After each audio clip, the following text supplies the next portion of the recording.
Good morning, good evening, and good afternoon, everyone. Welcome to the TCG NA Online RDO Webcam Weekly 7:30, featuring our PRD Spoilers. My name is Neatful. I'm sitting here with Valkyrie. How are you doing today? Hold on. Wait a second.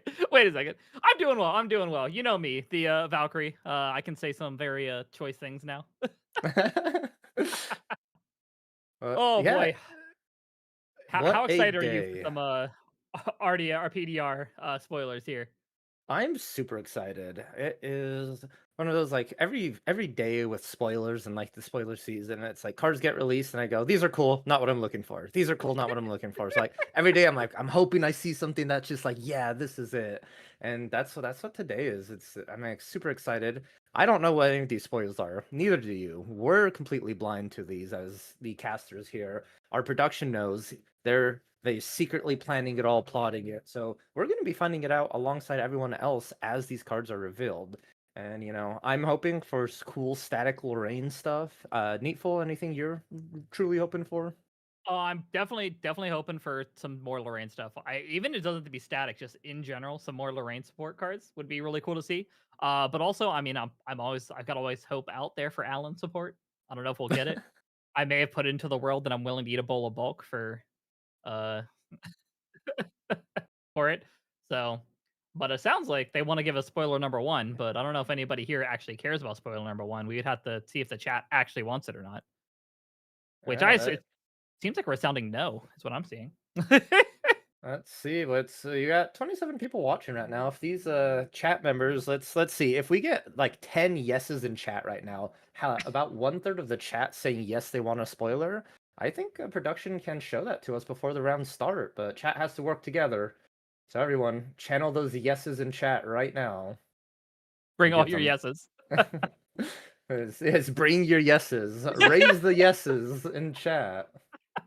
I'm seeing a couple yeses here. One, two, three, four. Oh, there's a no. We have a no from. The no does negate the yes, so be aware that we're currently down one. All right. It looks like we have 10 yeses, so everyone but Birdseye is allowed to look at the screen at this current moment. Yes, mods ban that guy. Hold on, is But that yeah. wait, we've already hold on, no, get him out of here! Get him out of here! No! Yeah. Oh. No! Get him out of here! So it looks like here's Thronekeeper Bullfrog. A very interesting card. It's a taunt floating memory 0/4, and it sort of gives you eyes like no one else. And very interesting. But unfortunately, production has told us you gotta stick till the, you know, end of round one, maybe like in between gameplay of round. You just gotta watch the stream and find out. But production has confirmed spoiler one. We were trolled here as casters, production in our ears telling us spoiler, spoiler. Next thing you know, it's just a bullfrog. And the way he looked at us.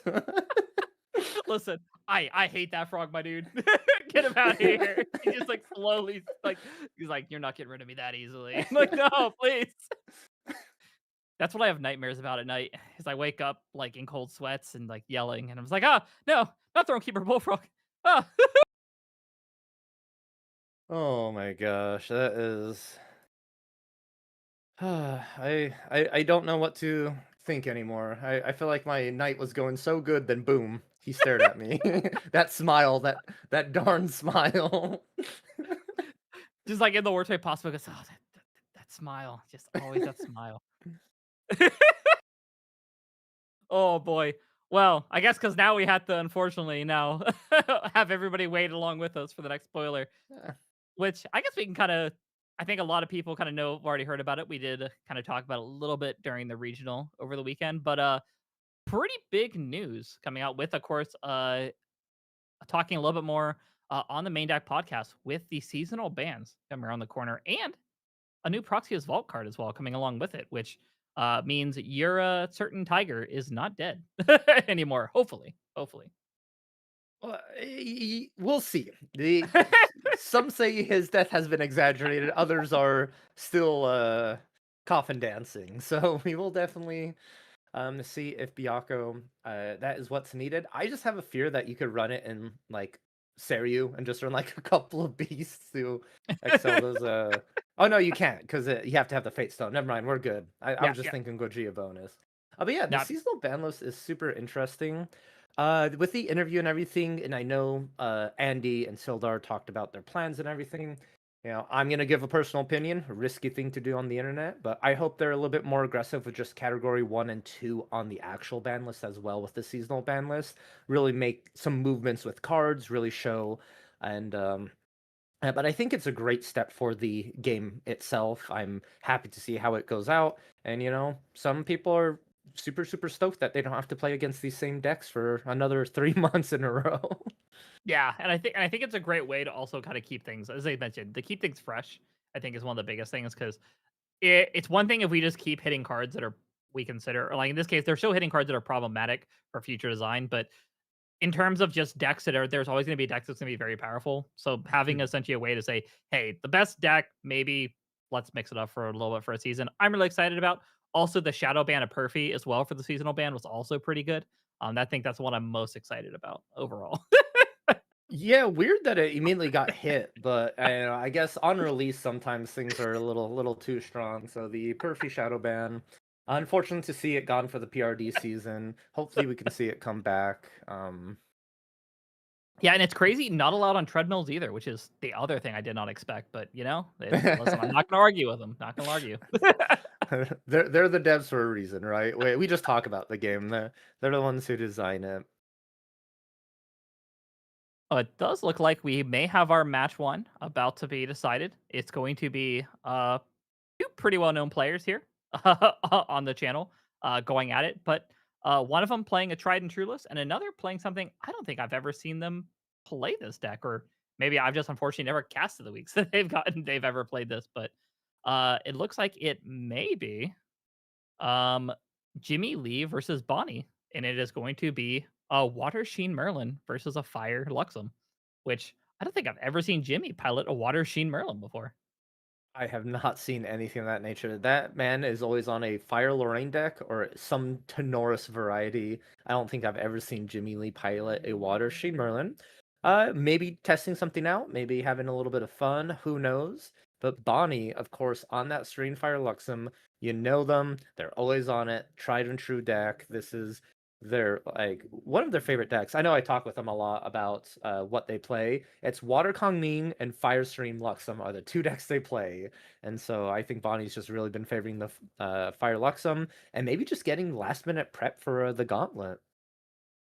Yeah, oh, I would not be shocked if that's the case. It is I think it's when it comes to a list that you can really stay on your tried and true deck and really do well. I think one of those is Fire Luxem because it is a list that does require a lot of time, a lot of knowledge of the list, a lot of knowledge of matchups, and it's one of the few decks I think in Grand Archive that you almost kind of at this point in Shadow Strike where you can become a master at the list and kind of beat a lot of other lists that may be considered like a tier 1, tier 0 deck list just on you knowing the matchup and knowing exactly what your deck is capable of, and also knowing if your hand is even what route you need to take to level 3. Because I think that is the hardest thing to do with Fire Serene Luxem is just knowing how do I make this hand work.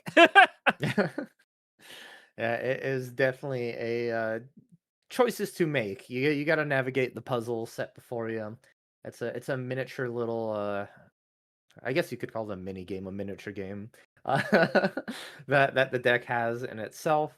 And Bonnie has done pretty well. If I remember last week, we casted Bonnie for round one, and it was a very interesting matchup into Shadow Strike Wind Tristan, where there was an end game where Tristan stole two in caps from the top of Bonnie's deck, and Bonnie had to try and figure out a way to win through those with a Lightweaver's Assault, and I think ended up coming in clutch at the end, which is super cool to see. So hopefully Watersheen Merlin can give us another exciting matchup. I know a lot of people are unbelievers or I don't even know the term for it about that deck, but we'll see because it's being piloted by our people's champ, the one, the only Jimmy Lee on Water Sheen Merlin sitting at that top. He is ready to go, swiveling into the chair like a mastermind. And on the bottom of the screen, you have Bonnie on Fire Serene Luxem Xander, his tried and true deck.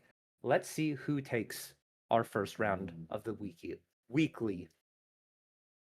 Yeah, and this is going to be for me. This is going to be a very interesting matchup, just because one thing that Serene does suffer into more than I think any other type of list is is a deck that can play a lot of negates, a lot of kind of answers to trying to play the Light Weavers and be able to challenge a lot of the incaps on their play. And Water Machine Merlin is one of those lists that can deal with a lot of those options and kind of put some and as well put some pressure with the ability of once a sheen count gets too high, we can essentially just say, okay, I'm gonna go for the one shot. Thing that Fire Luxem does really suffer into dealing with is doing one big burst damage to their face because they can't really reveal enough sites to deal with 20, 30 damage in one turn. You are correct on this, and I love this turn one play from Jimmy Lee. A will to save, resting your champion, get a prep counter, floating memory, a card you don't see often, but it's just very good, specifically for what Watershed Merlin wants to do. Yeah, and a very good way to just kind of open up the game, get floating memory, and as well with the prep counter being able to. I'm not sure if we have the Merc Blade, but having the option at level 1 to make the Merc Blade if we need to is also on the table. Yeah, that's what Merlin struggles with the most, right? Assassin Merlin cannot generate prep counters as effectively as your other assassin champions, as your level 1 doesn't provide it at all, and you only can get it at your level 2 if you pay 9, reduced by the amount of sheen on your fractured memories. And then of course you get one at level 3. So it's sort of like a scaling build for prep counters. Instead of getting it front loaded, you get it more at the end of your lineage. Yep, and we are seeing Jimmy take waste no time going to level 3 very quickly here, going ahead and making that blade as well. So pretty solid start, I would say. Well, very, very typical. If Sheen Merlin gets their level up and the Memorite Blade, they're looking good. They pulled a little bit of a Lorraine, got a free materialization of a weapon. And I'm really curious. Like, I really want to look at his deck list and be a really, good caster of knowing what I'm talking about. But I also want to be surprised at what Jimmy is playing, right? Sort of along for the ride and the secrets that the deck list is holding. Because I feel like that's one of the best things against like water decks or decks that people don't expect. It's just like, what card are they going to activate? Because you have to consider in Bonnie's mind of just like, if you're playing against this deck and you haven't seen it, what are you expecting? Yeah, and just and weirdly enough, until probably this last week, this wasn't a deck that you would see very often. Honestly, in the regional, we saw more Water Sheen than I think I've seen in an entire season since release. So it is a deck that normally I would be in the boat of you, like very surprised what to see, but we've seen a little bit of it. I don't know how much Bonnie has seen of it yet, but us from the casting bench, we've seen once or twice. But I'm with you. I'm excited to see kind of what Jimmy's take on this list can be and what kind of the end game possibility is going to be set up here. There are so many options, and out of all of them, Jimmy Lee is going a backup charger. Just gotta build that influence. It's a classic in most decks, especially in water when that power cell is fracturizable. And it is such a good value play, getting a card into memory, then be able to fracturize it, getting a float, and then just have a reservable item every single turn. And it's something that other decks can't do, that Fire and Wind really struggle against, right? Oh yeah, for sure. And it's kind of one of the things as well, kind of with water. It's you can gain so much value in different ways with the addition of the power cell that you kind of get this luxury. And as well as it kind of does a lot of tell for Bonnie here that if your opponent is willing to make a backup charger into what is pretty much given to your opponent that this is going to be a Luxem list, that you're willing to kind of take that time off and build up can be a pretty big insight of what the end game might be here on Jimmy Lee's side. Of course, yes, really good analysis there. And I'm really, really curious on Jimmy Lee's side. He's sort of just like materialized and passed. Is this an aspect of he's not drawing what he needs, or is he just playing the classic water strategy of I just have negates in hand and I'm gonna wait till my opponent does something? I think it might be a combination of either we've got the fracture eyes or we're trying to get some other cards in our hand. But We see the fracturize. We talked about it, and it's happening. This is the exciting gameplay everyone has come here for. Seeing a fracturized power cell, generally flipping over that sleeve too, and that's the Final Fantasy 15 sleeve from the FFTCG. But using that as your fractal here, and we're banishing a Crux site from memory along with that float to go to level 2. So Jimmy Lee is running the Crux package. Yeah, would it be shocked here if we're obviously probably going to see the Ghost of Pendragons? I would be shocked if we don't see at least the Ghost. I know some people have opted to be able to utilize a little bit heavier of the Crux package in this list. Some people are actually using as an option to one or two of the Spirit Blade Ascension as a way to try to sneak out the sword. Some people have opted to just go a little bit more, I would say, Oonga Boonga with the list with a higher count of Spirit Blade Terminus. So I'm excited to see which approach this deck might be taking. But with willing to lose the Cruxite means we don't really feel like we need it, or we're not going to need it in potentially what is going to be a longer game. Indeed. And I think I saw that correctly. Did Jimmy Lee just rip 3 Sheen counters off of the Xander with that swing? I believe that I think it should 4 have been Sheen we're four. getting.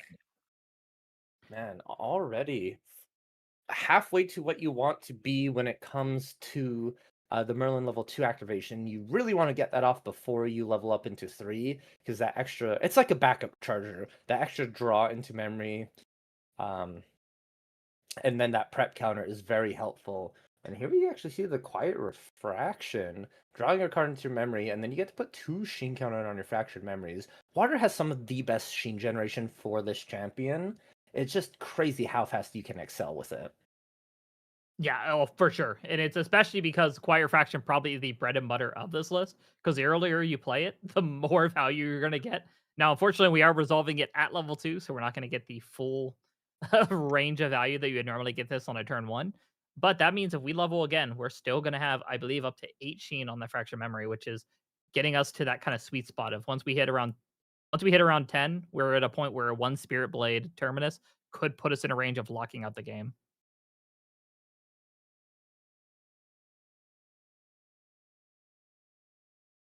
Jimmy Lee. The pink dice are getting hard to read, but I think he should be up to 7 Sheen counters. Should be.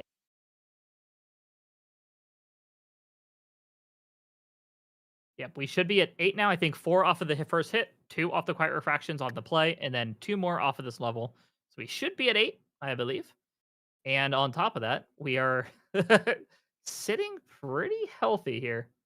One thing as well with this list is something to kind of note is one thing with the fracture memories is whenever your opponent goes to recollection, for every 3 cards they pick up, they are forced to put those Sheen counters on an object of, or in this case, on an ally or a champion of their choice. One thing about Luxem, they are not known for playing a lot of allies, so it's kind of a perfect kind of storm for Sheen Merlin in this situation because you're not having to waste any of your big attacks or waste any of your more beefy allies or some of your spells to deal with allies in this case, but you can essentially put all of that damage and all those resources at your opponent's champion and gain the value for it. So this is one of the situations where not having the allies can really bite here. You are correct on that. Another angelic channeling from Bonnie. I think this is the first time we've seen Bonnie just play it slow. Typically, um, takes it, a little bit more aggressive lines, but as you said, you're being pressured by allies or some typical other cards here, but no pressure whatsoever from Jimmy Lee. They've taken just the slow level up route, and Bonnie's more than happy to enter that value town. And in response to that, on enter of Xander 2, why not? Planted Explosives will deal 2 and just get the card back.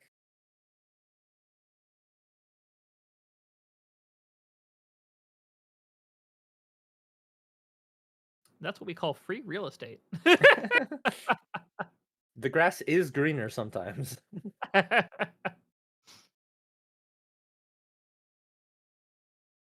Oops, it looks like we had potentially, I think we may have forgotten to draw off of the angelic channeling, is what happened there. And I think we were just fixing. I think that was the quick explanation of what happened.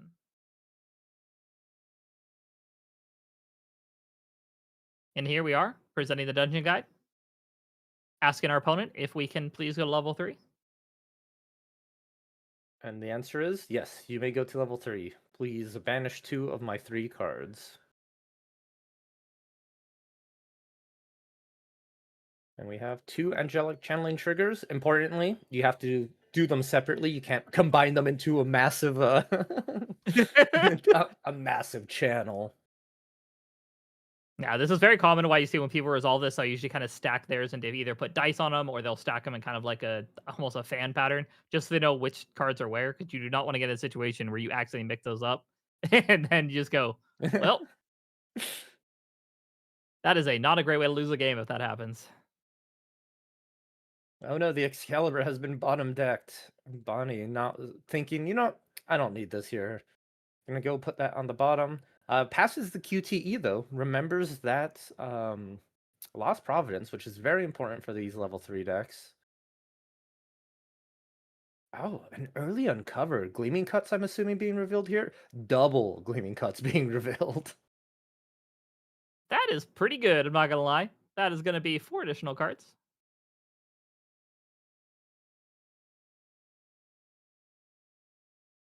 Turning 2 into 4. Quite a magic trick. Quite a magic trick. And you know what's the worst part about that? They could do it again. It's that meme of the SpongeBob like, do you want to see me run to that rock and back? Want to see me do it You would again? do it again. That's how I feel against playing against Luxem Xander. It's like, do you want to see me reveal my memory and win the game? Do you want to see me do it again?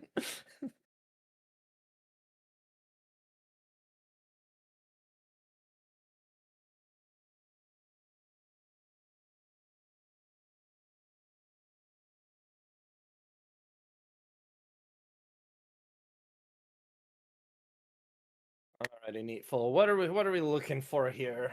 What's the plan of attack for Jimmy? Ooh, with an optical control. I mean, the goal I think for the most part here is going to be what the same for most Luxem lists, but I think it's either one of two things. We are trying to get as quickly as possible to a double Lightweaver's Assault hand if we can. There is also a chance if we already have the one of Striking Illuminance in our hand, we can forego potentially needing one of those Lightweavers and just needing to hit. In some cases, the Striking Illuminance and one Lightweavers is what I'm seeing here. But the fact that we're playing an optical control likely tells me we have a lot of what we want, and that draw 4 may have really kind of set up our end game here.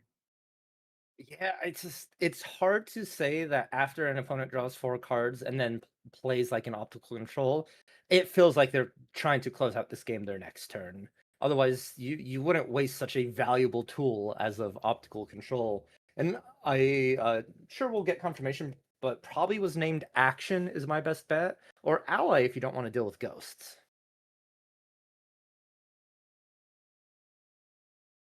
And we are getting from control. The name was no idea what they named. So I'm with you. I think the man, this is one list where I think if you're trying to deal with the negates, you're trying to protect your combo. I feel like you're going with um you're going with the action route. But at the same time, if we're just trying to set up for next turn, there's a lot of backing to just say ally to stop that Ghostman Dragon. I mean, there could also potentially be we named attack to stop the Striking Illuminance as well. But we will find out.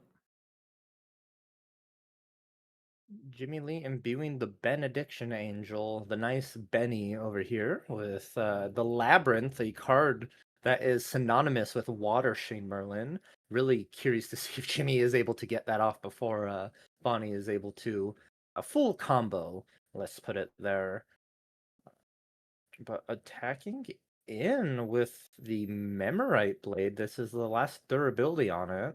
Oh, double thinking that. Gotta make sure.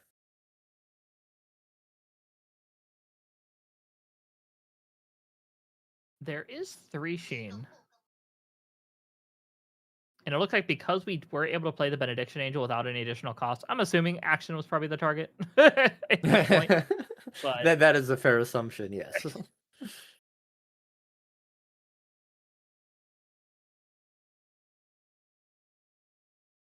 Alrighty, ripping that sheen off. We're at 11 sheen in total now on that Fractured Memories. And the allies are coming in one at a time. I think just the fact that Jimmy Lee is at such a nice life total, sitting at 24 remaining damage, there is, maybe not a lot of stress in his mind about possibly lethal next turn. And I honestly think Bonnie won't have it unless there's like double light weavers or triple light weavers revealed from the memory at this current moment. And we are making the timepiece. We'll see if it's opting to name something or we're just going to use it to draw an additional card, putting cards in memory. But most likely, it looks like we are naming something.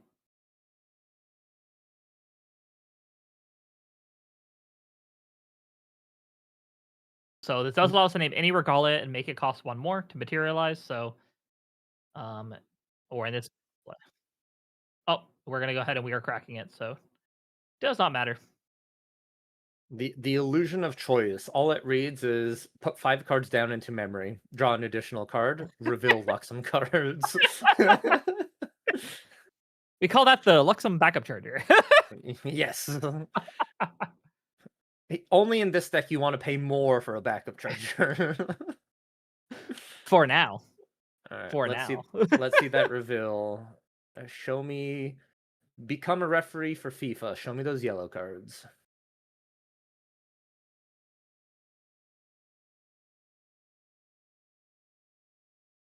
Looks like we are going to do something in response. So one thing about the activation here for anybody who might be new to a Luxem list, once we essentially resolve the Luxem Xander effect, we do have to resolve the entire effect. Means you do not have a chance to play the card before you put those down. So that is why the option is always presented to say, "Hey, I am about to reveal cards from memory." Because once we start resolving the Luxem Xander, we have to go from start to finish. We do not have a chance to play anything. So if you're worried about losing your hand and you need to play the cards, you play them now. Whew. What a reveal here from Bonnie. Lightweaver, Lightweaver, Luxem Sight, Excalibur, Excalibur. So that's going to be 6 cards required to be set down from Jimmy Lee, and additionally 4 damage directly to Merlin. And let's count. We have 6, 10, 11 cards in total influence after we draw for turn, which is just the amount for double Lightweavers. Yeah, so it should be because that would be a double Lightweavers for it. Even if we don't play anything else, that's a double Lightweavers for at least 8 per. So that's a guaranteed 16 there. And if we put 2 more cards down, that would be 20. So that is I'm pretty sure that's. I think we would need 1 more card though, right, to go for the full combo. Oh For yes, lethal here. you're right. 1 more for full lethal, but Dungeon Guide. Attacking in, and we've already used our mercenary blade, so we're not going to be able to be cheeky and get in an extra point of damage with an attack with Xander there. So let's see what Bonnie is deciding. The floor. Oh, just turbocharge. Let's draw some more cards. Get as many pieces of this puzzle going as we possibly can, it feels like.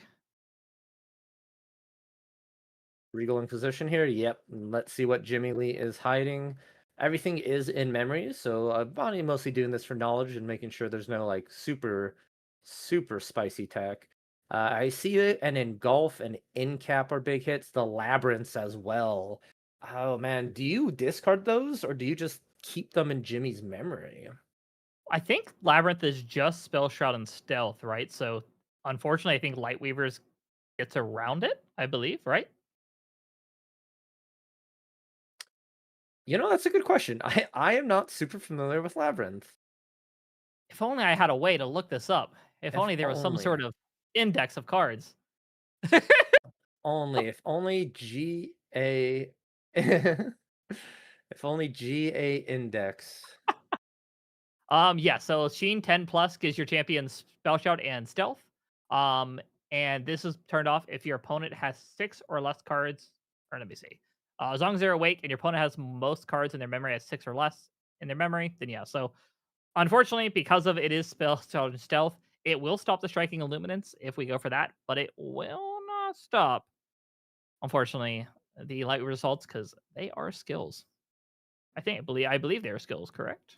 They are skills. They're very skillful gameplay coming in. But opting to just remove the in cap, which traditionally makes sense. You don't want your opponent to have negates. I'm surprised did not remove the engulf as well, because that is just another hard negate that Jimmy Lee does have access to. But Bonnie may be feeling eager and ready to win the negation war between the two. I think as well because it will cost us.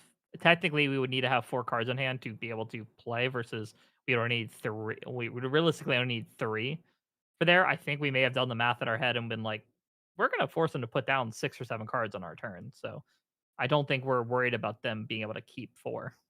But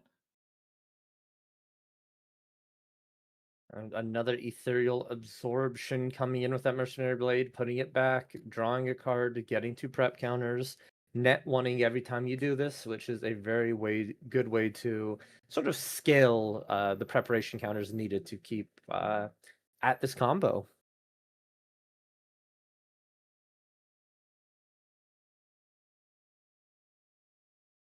looks like we are going for the Spirit Blade Terminus here. Oh, this is important. How much damage is this going to be coming in for? So it's a prepare 1. Terminus gets +1 for every 4 Sheen counters on your Fractured Memories. And then on hit, if Terminus was prepared, double the amount of Sheen counters on your Fractured Memories, and then put Terminus into its owner's memory. And if it serves my memory correct, you can rip the Sheen counters and then apply the on hit from the Terminus. Yes, you should be able to because both on hits will go on at the same time. And so you can resolve the move from the Fractured Memories first and then follow that up with the doubling. That just means some big damage coming in. The first one's not too big, right? The first one's your setup for the lethal.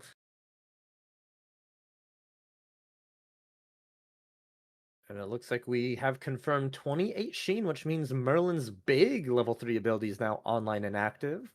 Which, as cool as the ability is, I wish it was more like you could activate the card yourself. But it's more of a you force your opponent to activate a card on their turn, and if they don't, they lose it forever.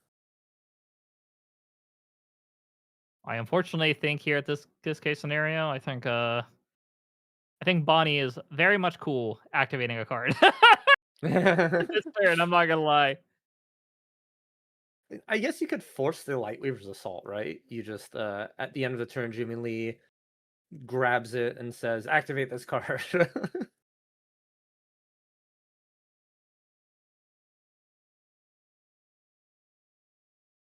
And we are activating the Labyrinth.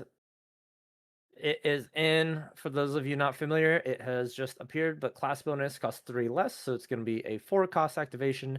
Sheen 10, you gain Spell Shout and Stealth as long as your champion's awake.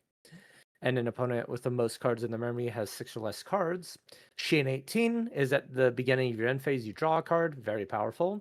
And then Sheen 36 plus, move any amount of Sheen counters from your fractured memory to a target unit. Which doesn't seem like anything crazy. And then you realize a card like Infinite Scintillation exists where it deals X damage equal to the amount of Sheen counters on a unit. Which how many cards do we have in hand? Do we have the option to, in response here, move the well, it looks like we're already revealing, so maybe not. I was like, do we have the op? Do we have it? But Uh, it well, also that's needs at 36. So 36. Yeah, now we're 8 away. we're almost there. I think the coolest part is you get to draw a card at 18 plus. I'm a big fan of drawing cards.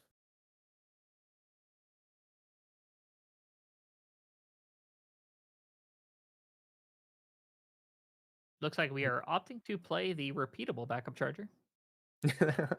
That's called the prep up charger. It does have other text, but I don't know what it does.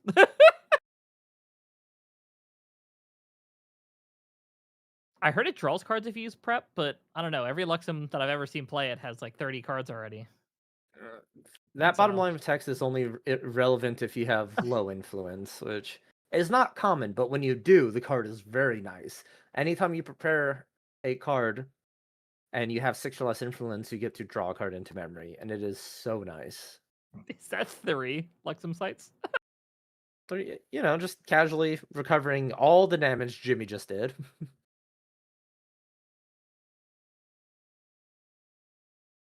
So I understand like the grindy game Jimmy Lee is going for, and especially why you chose that Lightweaver's Assault to be activated this turn.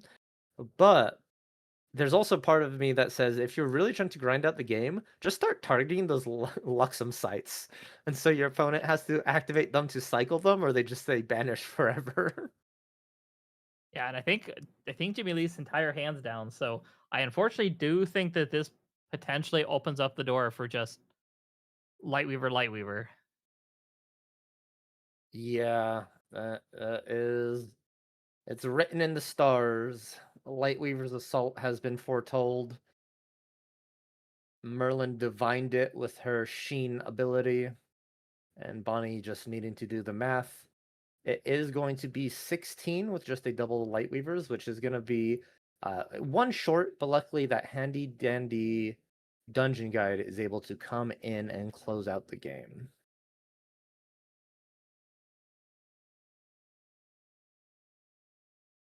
Oh, is that a third Lightweaver's Assault? It is. Oh, he has all four. All four Lightweaver's Assault. I was like, I don't know if we maybe were missing a card down from being able to do this when we were counting out. Like, is there no way to put the other card? But I think the double Lightweavers might fill in that gap. When you see four Lightweaver's Assault, I think it is clear you probably winning that game there. So that is not 16. That is just going to be 20 straight up with the double activation of Lightweavers. Because oh no, that's more than 24. Because each time your memory is revealed, it deals 2 per Lightweaver's Assault. There's 2 in there. So it will deal 4, then deal 4, and then deal 16. So 24 damage, almost a complete insta kill from 0 to 25 on this assassin Merlin. You're not a warrior. You don't get that 28 life buffer. And Jimmy Lee having to pack up the cards and head to game 2. Yeah, it is. It is unfortunate. It is unfortunate that Bonnie essentially drew into the Lightweavers as quickly as they were able to. I think at this point, every time they drew, it was probably a Lightweavers than it was at the end of that game. So it was definitely a. I saw what we were going for with Jimmy's side. I think we were maybe one turn away from being able to do it. But on the other hand, Luxem does Luxem things. It is what happens. And this is just what happens when Luxem goes uncontested to level 3. They build up influence, they take their time, and they just find all the key pieces they need. Looking at Jimmy's sideboard, it looks like Jimmy was very much prepared to play against some ally decks or other things and not decks such as Luxem. We're seeing a Ducal Seal, we're seeing a Vorpal Sword, Protector at all costs. In golf, John Yu Fate's Premonition, Shade Mist Priestess, and a Claim from Beyond. So not too much going on. Shade Mist Priestess, I guess you could bring in to sort of help stem the bleeding from these Lightweaver Assault's reveals, but all it takes is one reveal to remove her off the board as she just has stealth.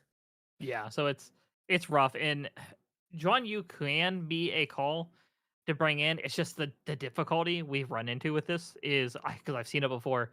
Is we're not playing any way to really keep increasing that value beyond that what is probably going to be the +2. Maybe if we do a fracturized +3, but sometimes adding that additional value to a Lightweaver's Assault could actually backfire pretty quick. So it's a tough call. I mean, think if you're maybe just buying yourself a turn or two, I think that just comes in as a safety net, and I don't see any reason why not to at this point.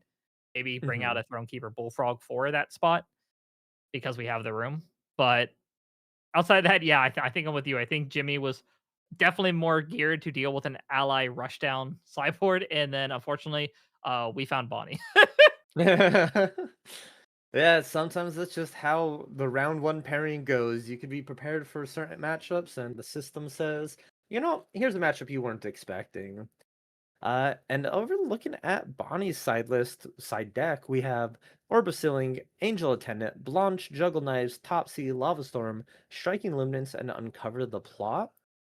Really hard to say what to bring. I guess you didn't really see much of what Merlin was going for. Like you saw the Spirit Blade Terminus, you saw a bunch of Sheen counters, but if the game plays exactly how it did in game 1, you're really not concerned or worried as you didn't really feel the pressure.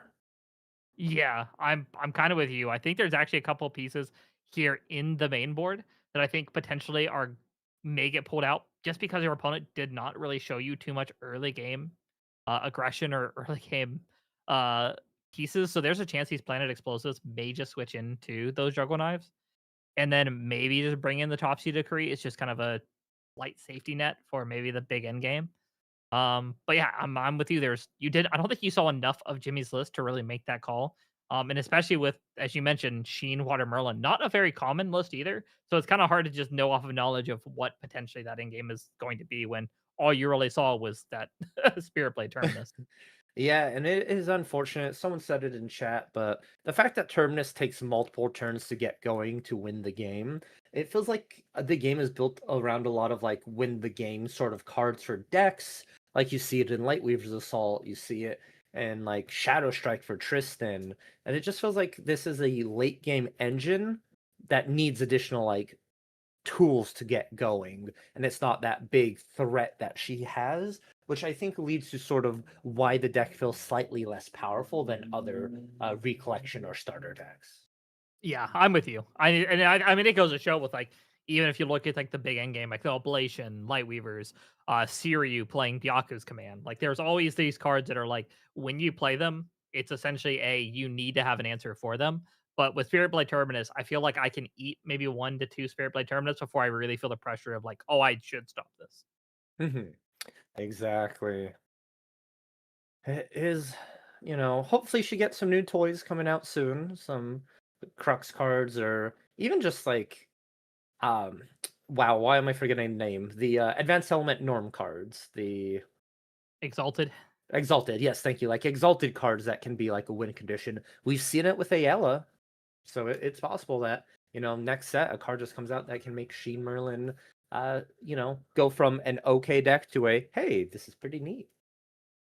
And who knows? We could see a potential slowdown in some of these endgame decks just because the big three that we've seen to this point, are going to take some little bit of a pressure loss into the next season. So who knows? Maybe the shift is turn slower meta. Turn slower. And speaking of turn slowers, Bonnie is taking a slow turn. Imbued in Angel Intended, which is so funny to me.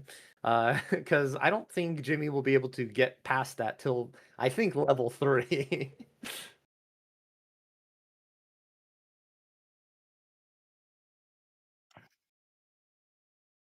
I'm thinking we might have. I think we're getting word that it was played just so we can get in that range of Gentle Respite because we were unfortunately higher.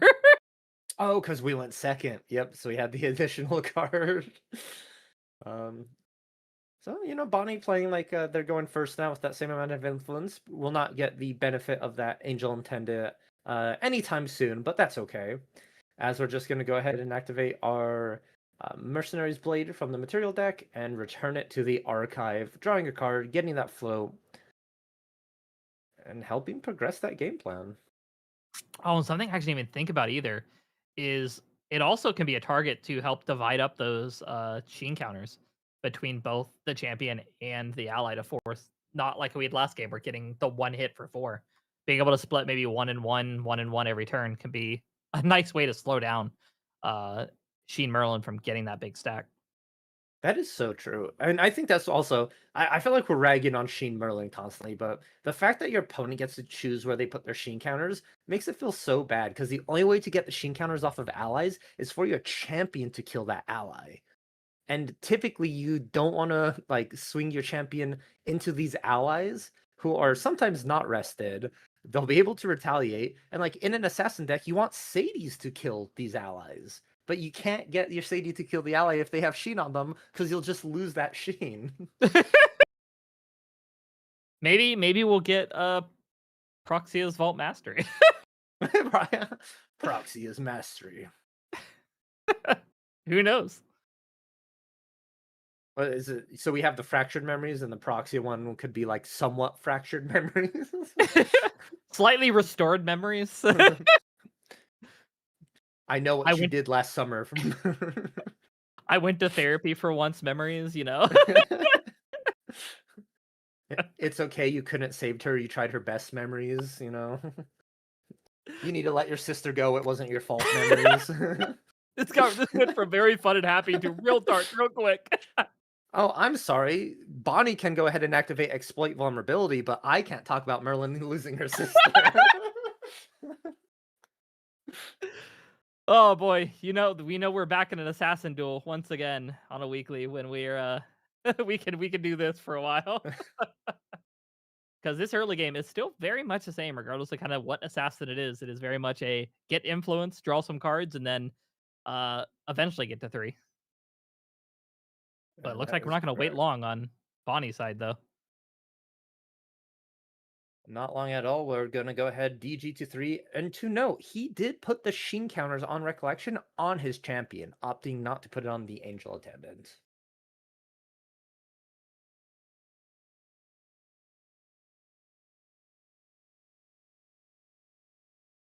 Did that channeling go one top, two bottom? I don't think I got that good of a glimpse, but if so, uh, Bonnie setting it up. It was 1-1, so definitely one card we wanted to keep, one card, nah, we're good. And this is where it gets kind of scary. Bonnie level 3, Luxem enabled, gonna start getting those reveals. Jimmy Lee's still sitting at level 1, just fracturizing this power cell. And this is the problem with some water decks. It is slow. They are, take their time getting going, getting that engine, and you really want to build up value and influence, and it's going to be difficult when you have an opponent who's going to start dealing damage every turn, drawing additional cards, and just undoing any early game damage that you possibly could do to them. Yeah, I think this is the story of also paying for the sins of the Gembu. Is what water is unfortunately suffering from. Just because you don't have as fast floating memory, you have a lot of answers to floating, so water does suffer in that regard. And on top of it, we did get the new fractal waves, which was a great way to potentially draw some more cards we did 3.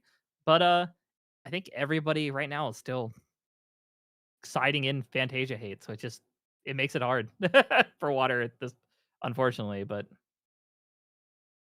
Yeah, it's water is the element that sort of gets unfortunately targeted in other things. Like when wind is good in the meta, people run like disenchants, things to get rid of Fantasias, which just get rid of water stuff as well. And then when fire good is people run graveyard hate, and water just gets like sucker punched by that as well. So and then when water is good, it's aggro, so none of that actually matters.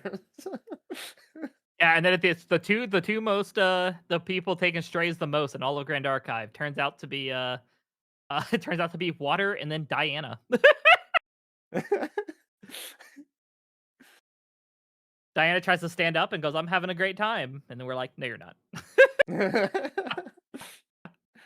They're just like, I just have boots and cats. It's a good day.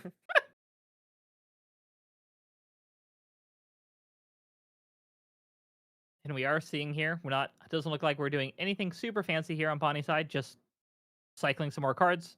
That's where, to be fair, that's when you're kind of in a good spot when you can just spend your time drawing more. And oh, we actually did see the trigger here. So because we were lower on influence here, we were actually below 6. We were able to utilize the class bonus on the Insignia Korhazi, which is whenever you activate a prepared card, while your influence is 6 or less, draw a card in a memory. Because we did use that prep counter to activate the exploit vulnerability, we were able to get an additional card. So another way, again, just being able to cycle the deck and get that much closer to those Lightweaver's assaults. Because this is kind of the name of the game for Luxem here is if we don't have if we don't have Lightweavers, we draw. And once we have Lightweavers, we go defensive. Yeah, it's really cool to see because if you do take the aggressive level up, as you saw Bonnie didn't take the off turn this time with that backup charger, you do go lower on influence, just DGing straight up to 3 right after you materialize your level 2. So it's a nice way when you get that materialization and then prepare, you just get sort of that like cycle value back that most decks do lack when they do that hard level up. Because I feel like any deck would love to just draw an additional card once uh, after they go to level 3. It's sort of the same reason why the FTC Merlin was so powerful, is that you could get that extra draw immediately going into level 3 by eating a float with your level 2. Yeah, I know it's very common to eat your own float just to be able to get that as well. Back with FTC Merlin.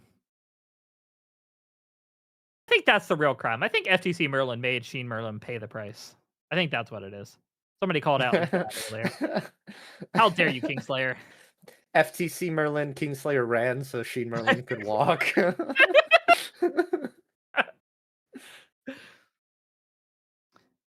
Merlin in the wheelchair. I remember when I was great. All right, Grandma, sit down, sit down. That's okay, you know. I activated fireballs for 2. And I was happy about it. I didn't have your eruption or your in power for 15. We had a crystal that did it for us.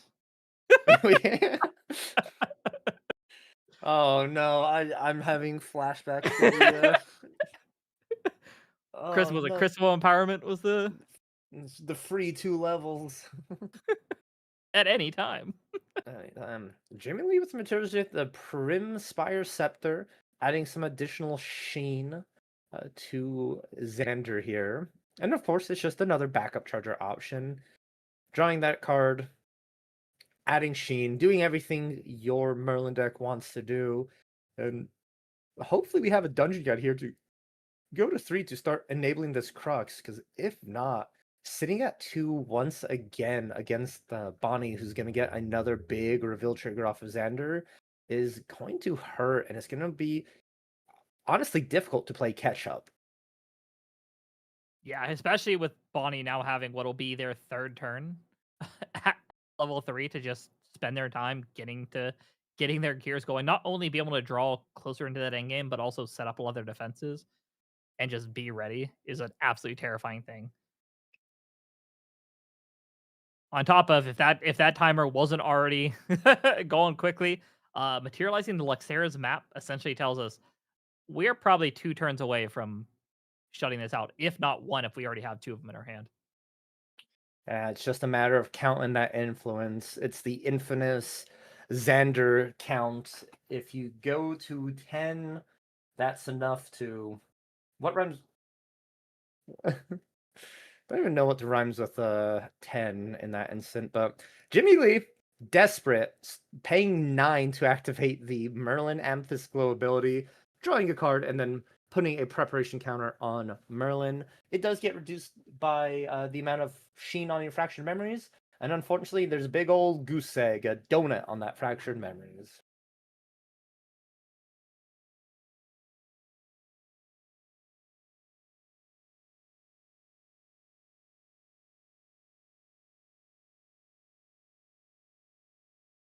And this dungeon guy going the distance currently has us on I think that's 6 damage now. So we are now at what, a 19 turn clock with the dungeon guide?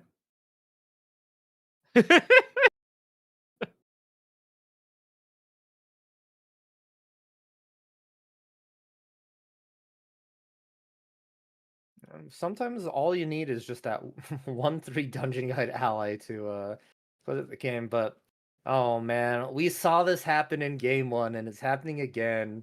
The Regal Inquisition forcing Jimmy's hand and memory to go face up, belly up. We see the Ghost of Pendragon, I believe in hand, along with some other good cards, double incaps, I believe in memory, that are being to the John Yu.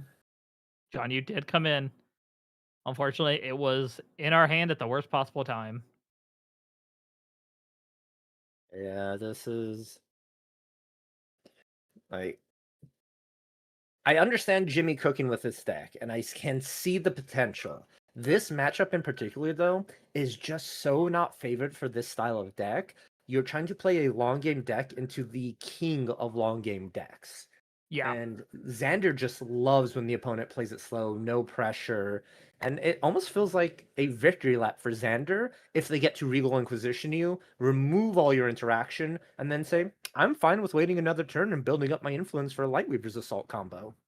Yeah, not to mention one of the biggest things that if you're going to play a control style deck, you're wanting to keep up interaction into your opponent. I feel like it's almost, if you think there's going to be a Luxem, it's almost mandatory to play the mirror at this point in time. Because if you don't have the mirror to be able to turn off the Luxem cards from your opponent's memory, it just essentially all your interaction just gets put down very, very quickly, even if you have it in hand. Or you say, "I'm gonna keep 10 cards in hand and just not do anything," and I think Luxem is even more cool with that. Even opting to materializing the Luxera's map. That's how you know Bonnie is going for that long haul. Oh, we got it fracturized. The Luxera's map is no longer online. Jimmy still has the options. Drew into it after all the Regal Inquisition discards.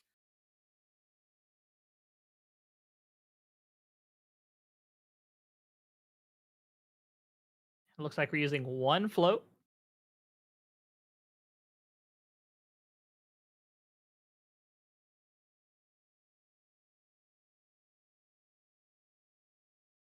Choosing 2, so we didn't see a dungeon guide at all.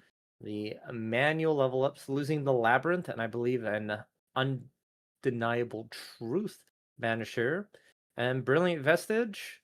Unfortunately, has no text as we don't have any sheen counters. So this is a level 3 champion with 25 life that has enabled Crux for us, which I think is important because we do have the Ghost of Pendragon still.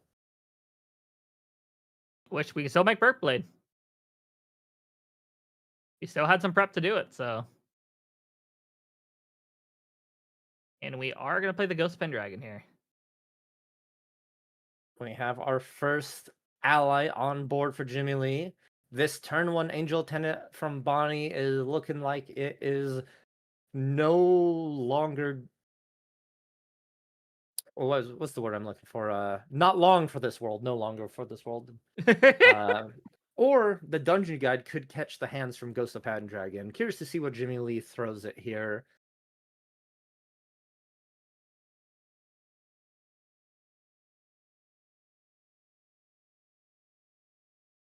Looks like we are gonna take out that Angel Attendant, at least open the way for our champion to potentially attack in to Xander.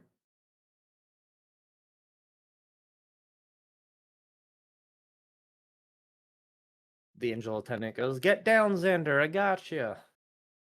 Intercepts the attack, and here we see a Spirit Blade Terminus coming in. Prepped it for 1. This is just 2 damage right now. And then we'll rip some of the sheen. Curious how many this is being ripped here. Looks possibly like 8. But in response to on hit, we're activating a Spalling Cleanse. We're going to get 2 sheen counters on our Fractured Memories, getting the engine going a bit. And then we're going to go rip the sheen and go up to 10 in total now. Oh, that's more than 10. We have 20 total sheen from 0 to 20. That is what we call acceleration here. Yeah, I think, if I'm not mistaken, I think when Bonnie was putting the sheen, he put it all on Xander, which is actually a little bit shocking that we actually opted to put it all on Xander. Oh, there's 1 on the dungeon guide, though.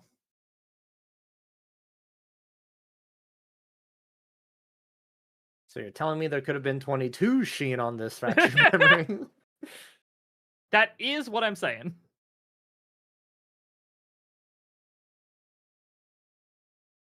And here we are, though. That important turn for Bonnie. Post-Regal Inquisition turn.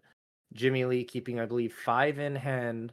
And what matters is what is going to be revealed here for Bonnie. Activating the backup charger, drawing into memory. Let's see how many Lightweavers are going to be revealed. I think if we show 2 Lightweavers here, that could be the writing on the wall. Excalibur, Luxem Sight, That is 2 Lightweavers, Lightweavers. Lightweavers, Angel. I don't feel like this is writing on the wall, Neatful. This is a banner being flown. Proudly shown 2 Lightweavers assaults. Which hand now down, and how many is that? I think that's 4 or 5 in hand right now. If that's 5, then I think we were just 1 draw away from Or as long as we have, well, we do already do have a 2 cost as well. So this could be it if we draw, because that would put us at that fabled 12 we hear about in the world of the Luxem players.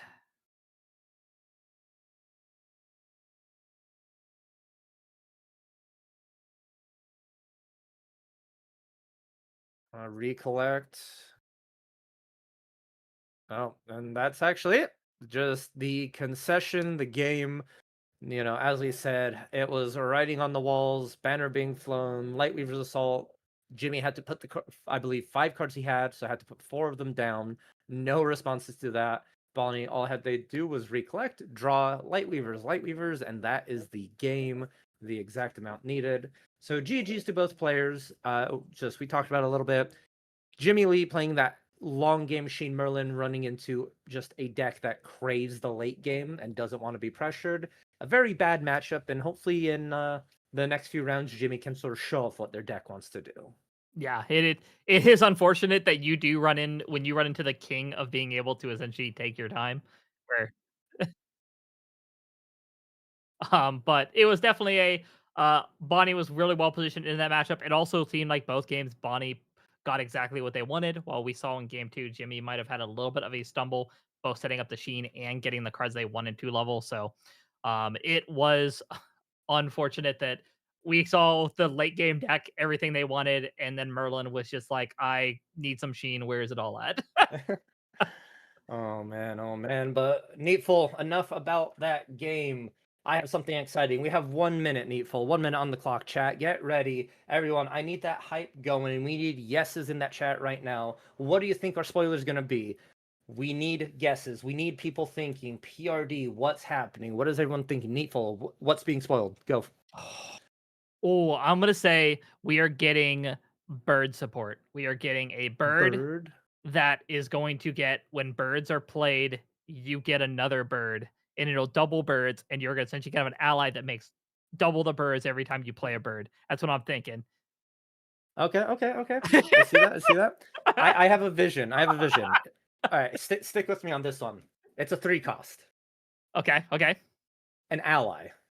okay, 2/3 stat line. okay, Fire. okay.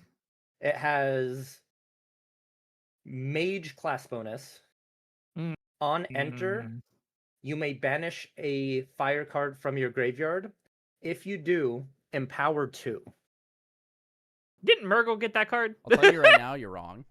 So everyone can hear me. Here is your first spoiler. It is close. You're close, but here you go. This is spoiler number 1. It's a robot of some kind. He's serving. Man, look at him go. Cell Warden Droid. 3 cost. Water. Ally Tamer Discorp Automaton. Class bonus 5. Rest. Summon a power cell. Rested. And this costs 1 less for each water element in your graveyard. And he's a 1/4. What are your initial thoughts on this one, Needful? It feels like we are one step closer to maybe fast playing a Overlord might be in the picture. Another way to quickly make those power cells. Oh, that is true. I really wish this was Cleric, because it would work very well with the cell converter. Getting that going. Someone ping Superior right now. I don't see how it's a tamer, because he looks super cute and robotic-y. Maybe this is a foreshadowing for maybe like level 3 Alan, who's dealing with like cute little robots that deal with power cells. Maybe it is. And the fact that it's a tamer is actually, I didn't even catch that the first time. It is a tamer class bonus. Yeah. Huh. Maybe we have Mecha Gembu on the way. Mecha. Yo, I know this is bad, but like Terraria, you know how you have the normal bosses, and then when you go to the new game plus, you get the mecha version of those bosses. Yeah, this is just Mecha Genbu. You're in hard mode plus, and you have to fight against it. That was the reason for the spoiler was was not actually going to be the temporary ban is not for the dragon being permanently gone. It's actually Mecha Siryu is currently on the way. That Huh. is amazing. Some people in chat also pointing out he is an automaton, so you can use the power cell on himself. So he's sort of a self-fulfilling attack prophecy, which is always cool to see. I'm curious to know more of the power cell support in water, right? We know like the MRC power cell support that we got in the norm element, but what like more can Tamers sort of do with this? Because I feel like it's a pretty powerful ability to reduce the cost by equal to your amount of power cells, right? Oh, I'm sorry, not power cells, equal to the amount of water cards in your graveyard. So you need like a more of a payoff for your power cells that you'll be able to most likely generate every turn. Yeah, and some people call it out engineered slime.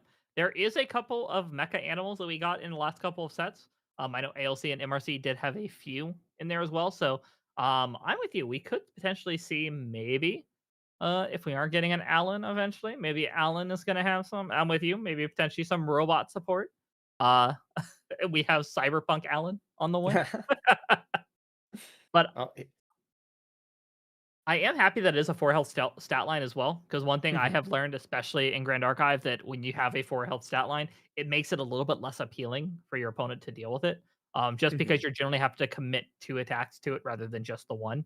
So you usually can get a little bit more value off this, or if your opponent is willing to use 2 allies to take it off the board, can usually buy you a turn. And by then you're probably able to also activate this to at least get its effect once, and then almost pseudo taunt, if you will. Yeah, the 4 stat line is just it's your support allies really need it to help stay alive. And the flavor text of this card is beautiful. Would you like your power cell straight or on the rock stay? Look at that little guy. He just wants to be helpful. And, I'd take a power cell from him, honestly. I feel very comfortable with him serving. Does this mean that automatons just drink power cells in their free time? Is that what we're to, being told here? Is that to like take the like edge off. is power are power cells just the alcohol for robots? Is that just After a long day, come back in and just like give me a power cell. light up a Power cell USB neat. drive, ask the Light up- bartender for the strongest power cell they got, and then just I Uh, need the lore drop now. I need to know. I need to know more about the power cell bars of this world. yeah, is it like it looks like he's in an establishment, right? So he's being a server, so it's is there like fire power cells, wind power cells then? And like you can have a preference, sort of like the strength of them.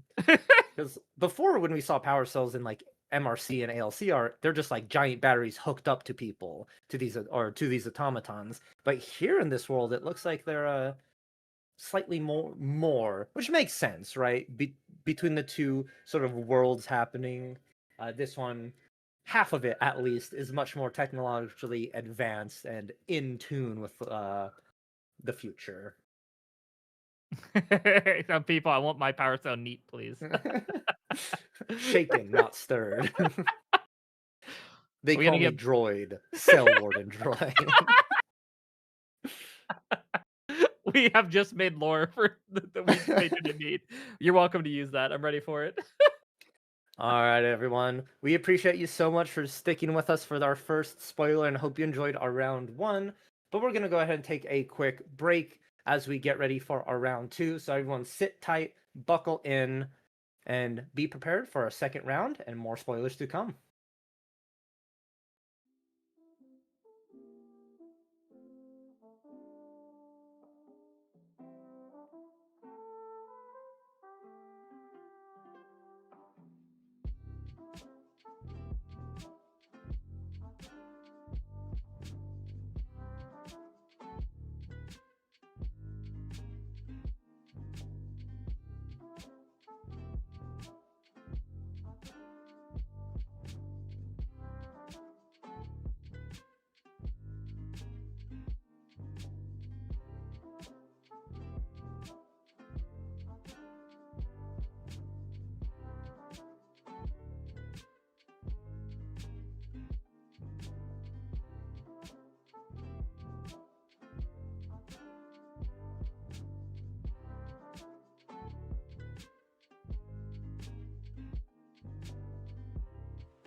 Hello, everyone, and welcome back to the TCG NA Online RDO Webcam Weekly featuring our PRD Spoilers. My name is Valkyrie, and I'm joined now with the Clam Hopkins. How you doing today? I'm doing wonderful. It's great to be back. It's been a while since I've been on SBP or done anything really, so it's quite weird. And I also thought that the name before was long. Like, holy moly. Well, you managed to really do the whole thing, so props to you. How are you doing? I'm doing well. I'm doing great. Thank you. Glad to have you back. I know you said it's been a while, and it has. It's been, but you're back in action, casting again. And I just got to ask you, what did you think about that little guy that was just spoiled? It's so cute. It's adorable, and I'm really excited. I think I'm gonna use it in Pantheon more than anything, cause I love Tony in Pantheon, and with the new Greater Boon of Rosen and Lesser Boon of Rosen, I'll just make all color robots, all element robots, and it's gonna be really cute. Oh well, the problem is I have to be tamer, so I have to have the Lesser Boon of the Tamer. I'll figure Mm. it out. It's really cute and it's really exciting, and Self Mill is so cool. I'm looking forward to it. I'm also looking forward to maybe Sylvie Mill coming back with it, which it could be pretty cool. Oh, look, there he is again, He's so popping up on cute. screen, giving us another visit. But yeah, it's so hard. Like whenever I see spoilers, it's so cool because I go, oh, I wouldn't play this in constructed, but Pantheon though, this is a Yeah. Pantheon card, and so like either way, I was just like, okay, I'm gonna get these cards just because I'm gonna put them in a Pantheon deck eventually. So might as well. And for those of you who haven't tried Pantheon, I highly recommend it. It is super fun. And any of these cards that you're like, oh, this is mid, this is bad, they're actually pretty decent in Pantheon most of the time. Yeah, the magic of Pantheon and the boons is that you can make basically anything work. One of my favorite cards, I is all of a sudden forgot his name, but he's this SR from ALC that whenever you foster an ally, you draw a card, and if you have the boon that makes everything fostered on enter, then you just draw a card. Season Shield Master, thank you. Uh, it's so fun because it will never be a really good card in constructed because it's so easy to damage allies. But when you have the boon that fosters everything, it's just a infinite draw engine, especially if you make automatons. You can make do so many silly things. Yeah, it's a card that has seen zero play in constructed. It's seeing insane amount of play in Foster Pantheon decks. You'll love to see it. It is great. And the cool thing is too is like any ally can be fostered. Not all of them have on foster abilities. So that it feasibly turns any ally into a draw effect, which I think is super powerful. Yeah, it's really wonderful. But enough about Pantheon. I think we have some constructed gameplay coming up here. And one of our decks is the it's on its last few days, last like 2 weeks of the deck. So let's enjoy it while we can. It's gonna be Win Seiryu. Pretty classic list. How do you feel about Seiryu at large now that it's gonna be taking a bit of a break here? Oh, that's right. It is getting hit by that seasonal ban list. And so, sort of the victory lap, I like how you put it, for Seryu, just making its few appearances. World's going to be the last actual event where Seryu can be played. The deck is good. There's no like ifs, ands, and buts about it. The deck is just good, and especially when a strong pilot is behind the deck as well, it almost feels like the deck is insurmountable at times. Can play a slow game, it can play a fast game, it can play a combo game, it can do so much. Specifically, this list here is the controlly list with the opticals, with the Ayelas. Just a lot of value going on specifically with this deck. Multiple win conditions. It's one of those you'll hate to see it, but you also understand why it's such a good deck. But sitting across from the table is no slouch in a deck itself. We have Kong Mean Razorgale. This Razorgale itself is deadly. Kong Ming adds the addition of your Tempest Downfalls for even higher burst potential. Yeah, I honestly I hate and love this deck. I remember in a Centorano the absolute terror that it and the Vanitas version we're producing, but it's really grown on me. Now that it's been a few seasons and 3 visits has been errated, I think it's a pretty neat deck. So I'm looking forward to this wind show off. Two very different wind decks as well, which is always fun to see. Indeed, two very different win decks here. And I'm super happy the 3 visits did get errated because I feel like that would definitely change how the game is still played. But we're gonna see here, Clem, Matthew on this Wind Razorgill Kong means gonna be classic Razorgill, build up influence, draw a bunch of cards, and then try and combo out. And I believe Jay Kurt on the Seri list is probably going to try and turbo. You want to race this Razorgill list as much as possible, get that Seriu, because once you do, Razorgill really doesn't have that many options. Yep, I agree. So the good thing that Seryu has against Kongming is that Seryu's on attack trigger happens on attack. It doesn't have to deal damage. So it doesn't really matter if Matthew Veiling Breezes because you still have those arcane blasts. And 11 is a damage threshold where you have to have a 12 card full wind influence, and it's possible, especially in Razorgill, but it's not really viable to have 12 cards in your 11 cards in your memory to block the entirety of the Arcane Blast. Yeah, it sets it up into almost like a checkmate moment. Like, okay, you'll Yeah. Veiling for 6 to stop my attack. Well, you can still take 5 from this Arcane Blast. And if you don't have all the cards, then oh well, take the damage. Yeah, exactly. It's still terrifying. Oh, but J. Kern also had a really good start. At least from the reveals for the imbuing of the Windmill Engineer Shuriken, a Yellow, and a Byaku's command. Terrifying start. Those are definitely two cards that are just the end game winners for this deck. So the fact that J. Kern already had them in their opening hand, using them to imbue the Windmill Engineer, shows they are set for the path of victory. And I really like how Matthew just instantly plays Scout the Land during their turn, levels up into Kongming. Now everything is online. This is the highest level you'll go in this deck. Class bonus unlocked. Now it's a matter of finding those Razor Gills. Yeah, it's a really neat card that we saw it for a while, especially while Baby Green Slime was Baby Green and Baby Gray were both legal. Is Slime Shield. Even without the slimes, it's a really cool card because it just blocks damage and is wind. So it's arguably sometimes a better cyclical breeze or like a good setup for your veilings. It's really nice to have. Oh, Yellow going out for J. Kern. Does that mean he has another one? I would hazard yes, honestly. Yeah, when there's one, there's always more to follow. They usually travel in pairs, and that is just the unfortunately what you have to deal with against this deck, especially because it generates value every turn. You're drawing an additional card thanks to the Azure Fables Stone or Azure Fate Stone, where you get to banish a card from your memory and then draw a card. So you're cycling 2 times faster than most decks, and just be able to find what you need. Here we see the traditional Wogia player reveal the memory once they level up. Nothing out of the ordinary. Incandescent Reliquary, Enfeebling Orb, Lost Providence, Terrafring, Thurible, the classics. You know them, you love them. Typically, Or you whenever. hate them. Or you hate. Yeah, there's. Some more than others, right? I feel like there's a lot of hatred towards Incandescent Reliquary in particular. Yeah.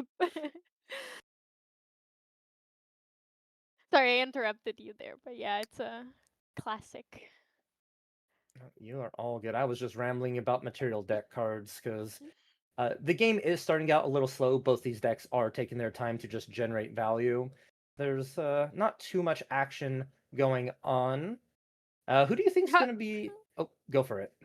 I was just gonna say not too. The moment you say not too much action, we see the Besiege the Winds to level up to 2 here. And to answer your question, I think Goja has a really good this start is pretty ideal. Matthew has basically nothing on the board, which could indicate that once he gets his first Razor Guild calling, there's gonna be a lot of trouble brewing for Jay Kern, or it could indicate that there's genuinely not much in Matthew's hand. Mm-hmm. Yeah, is a very good play here. Oh, opting into the draw card from Drawing a Gojia card. too. Oh, that's such a rare sight, especially with only 2 scanners on board. On Goja. Yeah, that you are correct. That is a rare sight. Typically, if you opt into the draw card, you usually are going to go Tengu on your next turn, which would put you at 4. Then you DG, go to 6, and then Gojia 3 will add 3, so you'll be at 9. End of turn, Fatestone triggers, draw a card, and get your 10th counter. So maybe setting up for that, or just really wanted the additional card. Could be. Oh, Bagua. First Bagua from Matthew coming out. Unfortunately, no Razor Gill to get a lot of value off of it. That's the biggest weakness of this version of the Razor Gill deck, is that if you don't have the Razor Gill, you're not doing much. Mm-hmm. Yeah, it takes more time to set up, especially because you don't get the class bonus for the cost reduction for Razor Gill. So you have to like fully commit to it, and then if you don't find it early on, you're really gonna have to take those off turns to just put that on the board. Yeah, I really wanted to be hopeful for this deck, but it's not looking good on this game 1. Maybe post sideboard. Post sideboard is a good shot, but I also don't want to jump the gun at all. This is really early in the game, but J Kern definitely has a hold of things here, I think. Matthew needs to build up that combo in his hand for the suppression, Tempest downfall. That is your like biggest way to win the game. And you know how you find those? Drawing cards, Clem, and we see a turbocharge to draw 2. Such a good feeling. Yeah. When I'm looking at Matthew's list as well, I don't see an Ardent Cloud Striker, which is one of the strongest cards in the Kongming version of the day, because it goes around your spell shrouds. Unless I'm missing it, but I don't believe there is one here. You're right. There is no Ardent Cloud Striker. That's I will highlight exactly what you just said. That is the reason you play Kong Ming. Yeah, I was surprised, but to be fair, Matthew does have Arisana in the sideboard, so it could be that they opted not to, because a 5 cost 3/4 is a big investment. If you don't get if it doesn't become a 6/4 ever once you sideboard. But you already have to bring in your waters and speed potions, so that would be a perfect thing to swap out. Interesting. I'm I'm I'm just surprised. Yeah, it feels like a weird change-up deck where you could sideboard in Arisana and some potions, but you don't have the other regalias you need to truly take advantage of that. Curious to see how it goes though, in the next couple of rounds when we get to sideboard. But J Kern already hitting that level 3. This is exactly where you want to be to maximize those quest counters. You get 1 for every single time you banish a card from memory. So just banishing 3 quest counters. Why not? Yeah, and hey, even one more quest scanner, because you have the auspicious, so might as well just maximize the value before you level up. There it is, Ultimate going up to maximization. 6. And it's funny how he sequenced it. In response to the Gojia, he activated Auspicious Clam. And there's a specific reason for that. Why is it?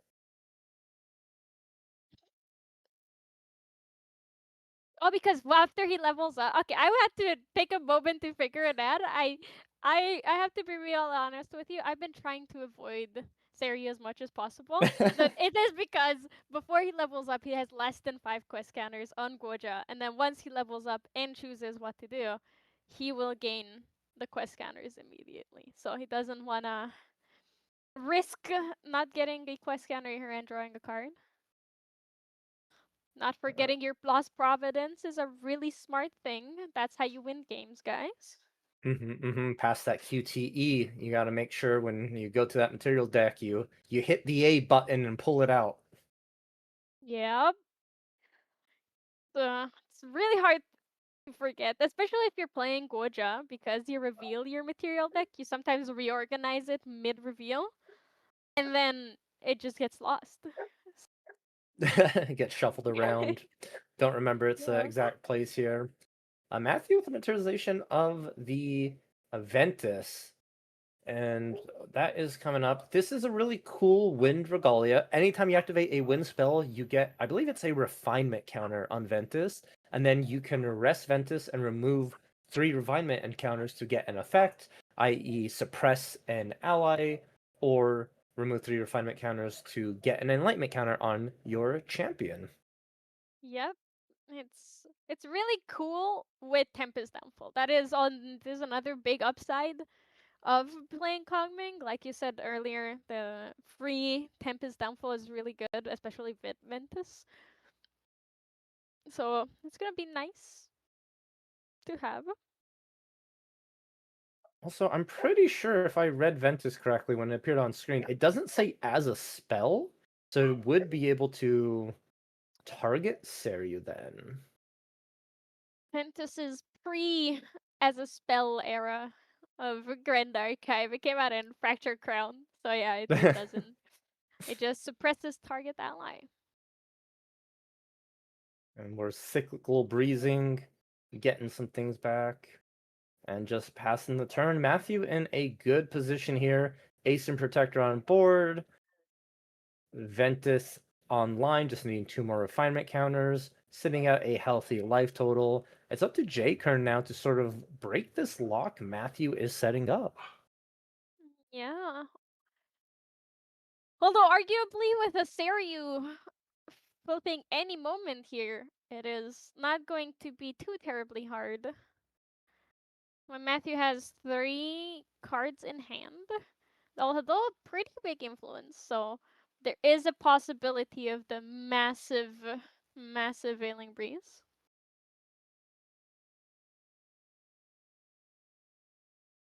How many cards are down? 1, 2, 3, 4, 5, 6, 7, 8, 9. Yeah, it's almost there.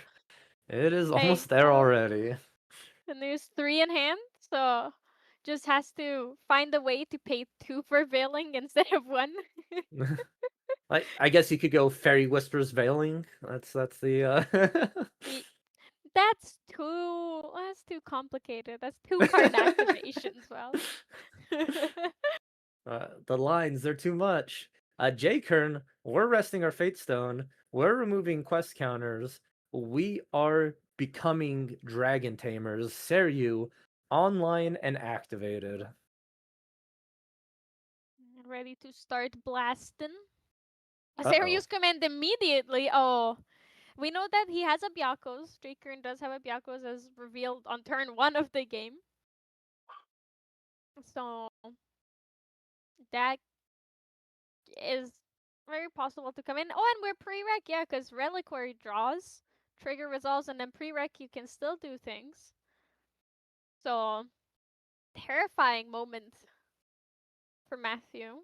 Although, like you said, 9 cards in memory. We'll see if they have that Veiling Breeze, Clem, and I think you're gonna have to walk us through the Seryu attack here in just a moment. Alright, so now I believe the Seryu has 3 on attack triggers that just went on the stack real quick. J-Kern, because the way Seryu's command works is that it adds 2 additional triggers, so for a total of 3. And now J-Kern is doing math, as you see, on how he will stack the triggers. I presume it's going to be 2 Empower triggers from Seryu and 1 Arcane Blast generation. Yeah, he's pretty normal. I just got confirmation that that is indeed what he's doing. So he's going to be generating an Arcane Blast here, which means that this resolves first, and then Empower 2 plus 2, 4 twice, for a total of 8 Empower, plus he's level 3. So that's going to be exactly 11 levels for the next spell he plays. But Veiling Breeze comes out.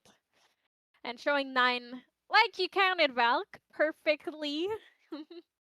So he can technically J-Kern can still Arcane Blast here for a total of 2 damage, but it also costs 0. So if he has another Serious command, the 2 damage is pretty substantial considering that Matthew only goes up to level 1. That is, and Veiling Breeze does stop it for the turn, and another Veiling Breeze shown in the memory there. But the question is do we just Arcane Blast the Asim? Oh no, we're going Oh, 2 nice. damage. You were right, Clem. Just adding that damage straight to Matthew, because there's really no way to recover. 19 is the target number, and that's it. So every small bit of damage helps and gets you to that point. We may even see a Byaku's command. No, instead Oh, the elusive. optical. I'm sorry, optical control. Oh, this is painful as the Razor Gale player. All of your cards are actions, and if I'm no expert, but I'm pretty sure action is gonna be named, and you are not gonna be able to do much. Yep, I think you're probably right. Although a Razor Gill can be activated, there could be because it's a Fantasia, so you could resolve that.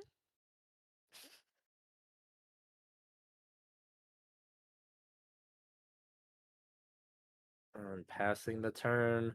Let's see what Matthew has in the tank against this Seru and Optical. Nullify Mirror as materialization.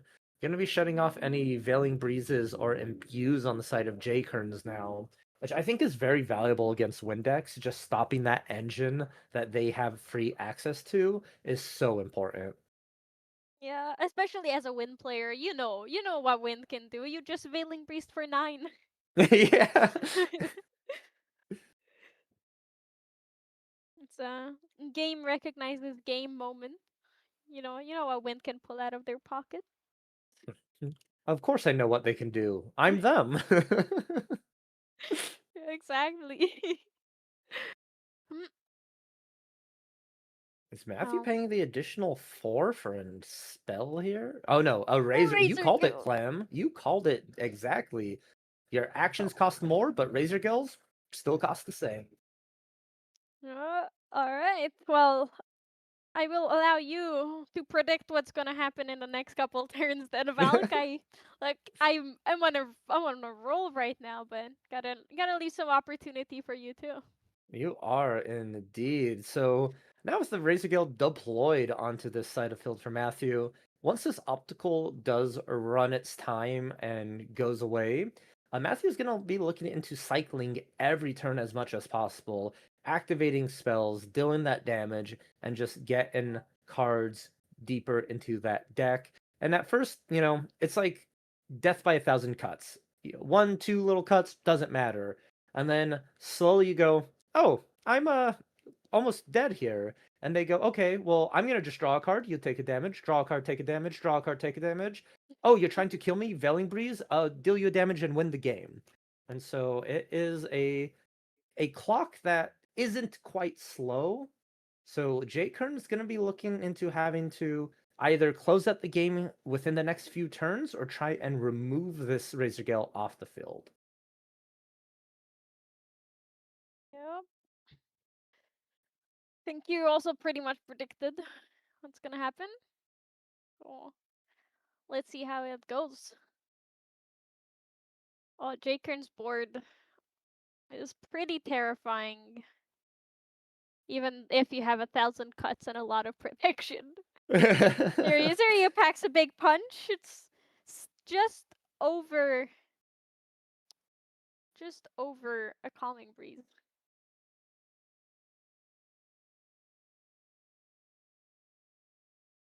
This is pre-recollection. What are we activating here? 3 down. Just a Tenku. Let's draw an additional card here into memory.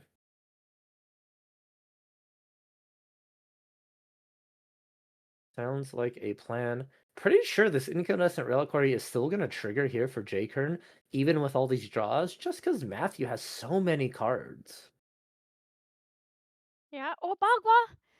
finally, there's value off of the Bagua, and Matthew can activate it. Yeah, that's another thing about optical control. It's really good, but most of Matthew's deck is fast speed, so that he can play around something like a Veiling Breeze or something annoying, Topsy Decree, or Innerve with Agility. So he can, or either in response or just next turn, activate all the actions. Trigger, trigger, trigger. A bajillion triggers. Ventus trigger, Razor Gale trigger, and then the resolution of Fairy Whisper is going to be happening here. Refinement counter, 1 damage from Razor Gale calling.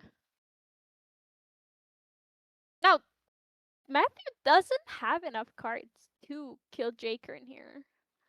But if he can even just one more turn, could very well be enough to win the game with his influence.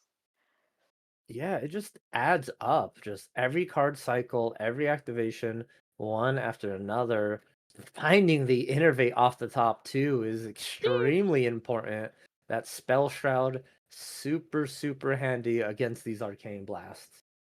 But we know there is a Byakos command, which if Jakern has 2, that's even more damage that can go through spell shroud. So here's where the upside of Seiryu comes in, is that Seiryu the dragon is itself a massive beater. Can easily play around spell shroud. He does have a pretty good stat line, 412. I think the best stat line out of all the Shenjus, Yeah, because Genbu is a 210, I believe, normally, or 310. yeah, Suzaku's a 3-3 and Byaku's a 6-6, so not too shabby, Seryu. Not too shabby. absolutely not.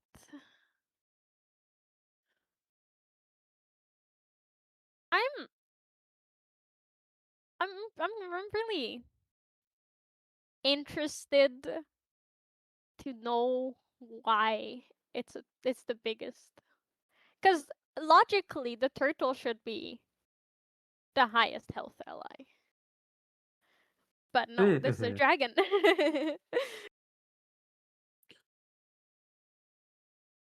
Yeah, the turtle should, I agree, have like the most defensive capabilities, so the most life. But the dragon, surprisingly, much harder to kill. I guess it's because it's in the sky, flying around. Harder to hit. Turtle, very Oh, slow. But Regal. Oh, that's really painful. Sorry. Yeah, it makes sense. What's even more painful than the dragon being massive is this Regal Inquisition. mm-hmm. And we saw Hmm. the power of Regal in our last game, and now Regal's gonna definitely come into play here. Clem, if you Regal your Razor Gale opponent, what do you take from them? Do you just take like their defensive options, or you take their sort of like cycle cards, or do you just like what particularly would you look for? I think personally I'd just take defensive options, but it also just depends, right? Yeah, I agree with you that defensive options are the best. I would 100% take the cyclical breezes. If they have any, you have to take those immediately.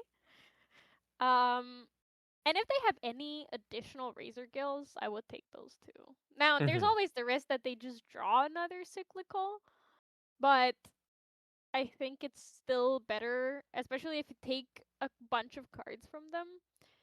It doesn't matter that they have one cyclical because it can only bring one card back. Oh, what? The Ventus was rested to try and suppress Serio. In response, J Kern lineage release Goja level 2 to negate it because it's an activated ability, so Mm-hmm. he can just be like, no thank you, my Serio will stay. But there is a Veiling coming out from Matthew. Interesting, it makes sense not going for the the Innervate route here.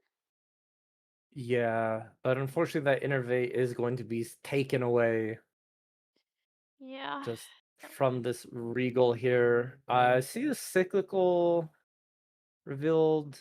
We see. A simple time. Love that card. Tempest. Tempest cyclical. Oh, those two tempests are actually important to take here, I think. Yeah, I think those have to go and Nervit has to go. Cyclical has to go. The rest are manageable. Oh, what? An Nervit? Keeping an Nervit in hand? Do you remember how many cards were revealed for Veiling? It was It was 6? 6, I believe, yeah. Okay. Oh, there's the die. There's a die on the field on Jakern's side. I believe Oh, that yeah. is to show Veiling for 6. Okay. That is a pretty scary. If Jakern has a serious command, that is lethal range. Because you can technically, I don't like, depending on also how much influence he has, you could generate 2 arcane blasts and then activate them. Oh, baby gray, baby gray, 3 visits, razor gill. Right, not bad.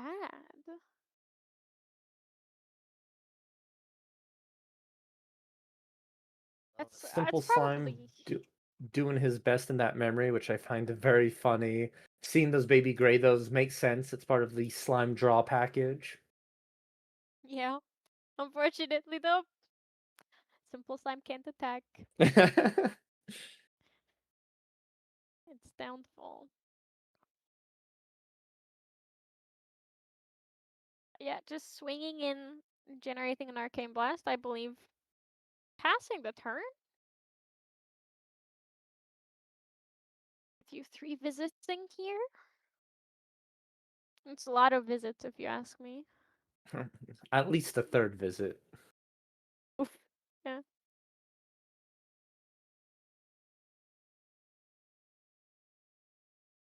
And this is For Jaken responding to the 3 visits. I wonder if it's yeah. going to be. Oh. Oh. We already saw that earlier. It's fine. Luckily, it wasn't something crazy. Ayala! Alright.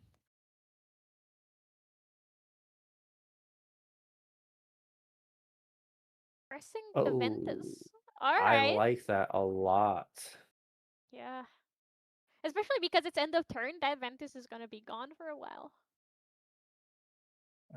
It's saving your Serio, right? It's not letting Matthew build up those Yeah. refinement counters on his turn, so he's gonna need to activate 3 mage wind spells on Jakern's turn just to try and get the Serio. But Jakern then can respond to like these activations by suppressing the Ventus again. Yep. Absolutely. It's gonna be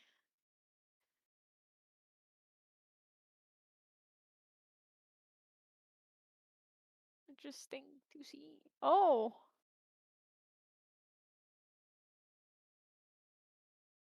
So what do you do here? What is, especially because we know what Matthew's entire hand looks like.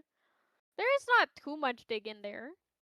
There is not too much that he can do in there. What is the course of action that he can take here? J-Kern is pretty straightforward, right? Just swing with Seryu until you can empower enough to Arcane Blast them. And there's still 15 damage left. Like, you have a lot of room to breathe as a Seryu here. But what is Matthew's best course of action? Yeah, it honestly feels like you gotta do 2 things. One, play some interceptors to stop the Seri from attacking, and find a way to stop these double arcane blasts that can be coming in, because those are just, an inevitability that needs to be stopped. Even if you remove Seryu, you still have to deal with these arcane blasts in banishment. So it's just a matter of finding a way to protect yourself from it. We've lost Innervate. Not sure if we found another Veiling this turn from the amount of draws we did with Thurible. Deploying that second Razor Gale isn't bad.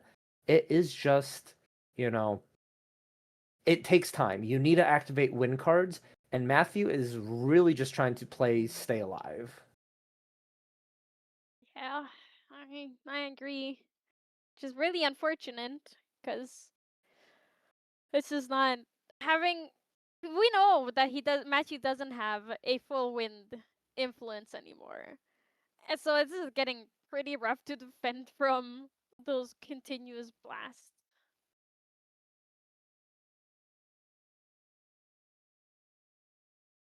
And then Enfeebling Orb materialization here for J Kern. Usually when this is materialized and banished, it means the player is going for the kill and not want to get rid Yeah. of some options that they have. Although Matthew still has a grip of cards, Clan. Yeah, it's terrifying. This kind of feels like one of those old Influence Serio matchups, or Influence Serio into this Turbo Serio, where both of the players are just playing to survive and kind of hang out for a bit here. Their best. Um, a slime shield on the Kong Ming. Silly, but honestly, I love that. I respect that because preventing 3 damage is still preventing 3 damage, especially if it says deal 2 damage on top of it. That's a really good card. 2 cost, deal 2, prevent 3. I think everyone would love to play a card that says that. Yeah, it seems like a pretty good card. It does a little bit of everything you actually need. The only thing it's missing is saying draw a card, right? Yep. Holy moly. And this is still all in response to the resting of the Ceiling Orb, I believe. This Or is even a materialization? Oh no, just resting. Just yeah. quote unquote. Yeah, I believe in the banishment, and it's a veiling for only 4 this time. Notice how substantially each veiling has gotten smaller and smaller. First one was for 9, second one for 6, third one is to 4. That's the problem with Veiling Breeze. It's great at saving you, but you are clearly losing cards every time because it doesn't replace itself. It doesn't do any other thing but keep you alive. And if that's all you're doing, you will run out of influence very quickly. Yeah. Oh, but that is also a lot of damage on J-Kern. Wait, is that it? Are there no cards left in Matthew's hand? None. That is it. Oh, We are everything down this. in memory. Alright, I think this is the last turn of this game. Look at J-Kern's influence. That's gonna be 9 once he draws for turn. Has an Aella and a dragon on board. He can pop the slime shield pretty easily because it's the next 3 damage. So just swing with dragon.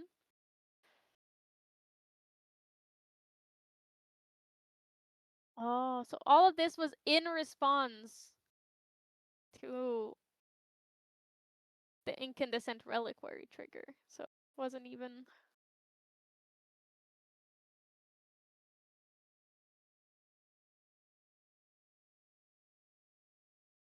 We are going to fully recollect here. Just double checking here, contemplating what you're able to activate. 3 cards in hand.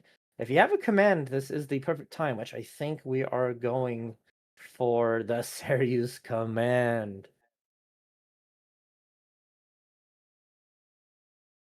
Yeah.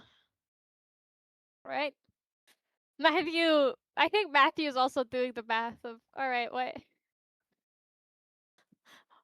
can I do here? I think I think this is basically game over. Luckily, Arcane Blast cannot be activated at fast speed, so J-Kern cannot empower into Arcane Blast and then Empower again and Arcane Blast in response. But this is still very terrifying, especially knowing the Byaku's is in hand. That's gonna most definitely be to Arcane Blast this turn. So waking up the dragon. Dragon gains a buff counter, so it's swinging in for 5. And it will be woken up. So that's gonna be 2 damage only, I believe. Because of Slime Shield. Oh yeah, the slime shield preventage. That is. That's 3. Oh, sorry. We're still in response. After all the triggers resolve, every Arcane Blast is generated, every Empower triggers goes on the stack. Then we can finally go into the damage phase, damage step of combat phase. Yeah. Yeah, the 6 Arcane cards in Banishment with 1 Serious, 1 Harness, and 4 Arcane Blasts. Ridiculous. There's so many.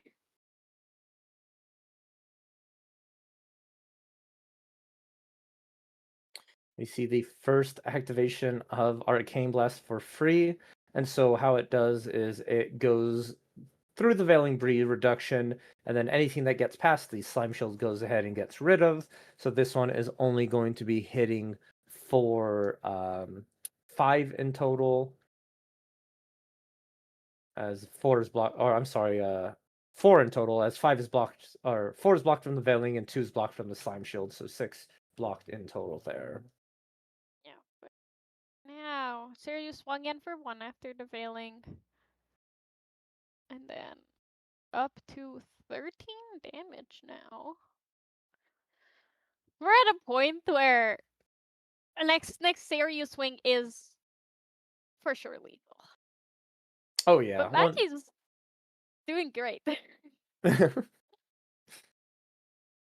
Well, I think like it's starting to get into the thing of J-Kern has 19 damage on them, and that's just 3 card activations until the end of the game here.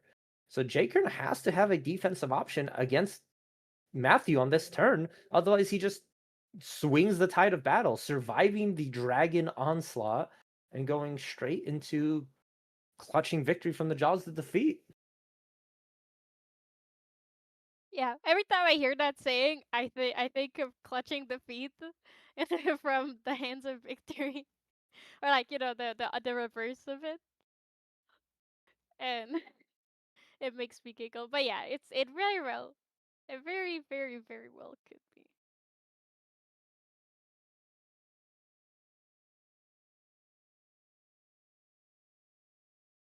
Oh, imbuing.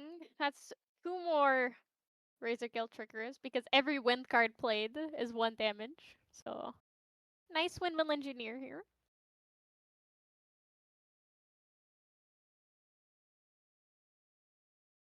This is presenting a lot of damage. 2 from Razor Gills, 1 from the windmill attack. Setting you up to 22 or 21 before the attack. 22 with the attack. Yeah. Oh god. 22. 3 life. 3 health left. Baby Gray. 2 left. Unfortunately not wind, but still can attack in for 1. Draws a card to hand, which could be enough for Veiling.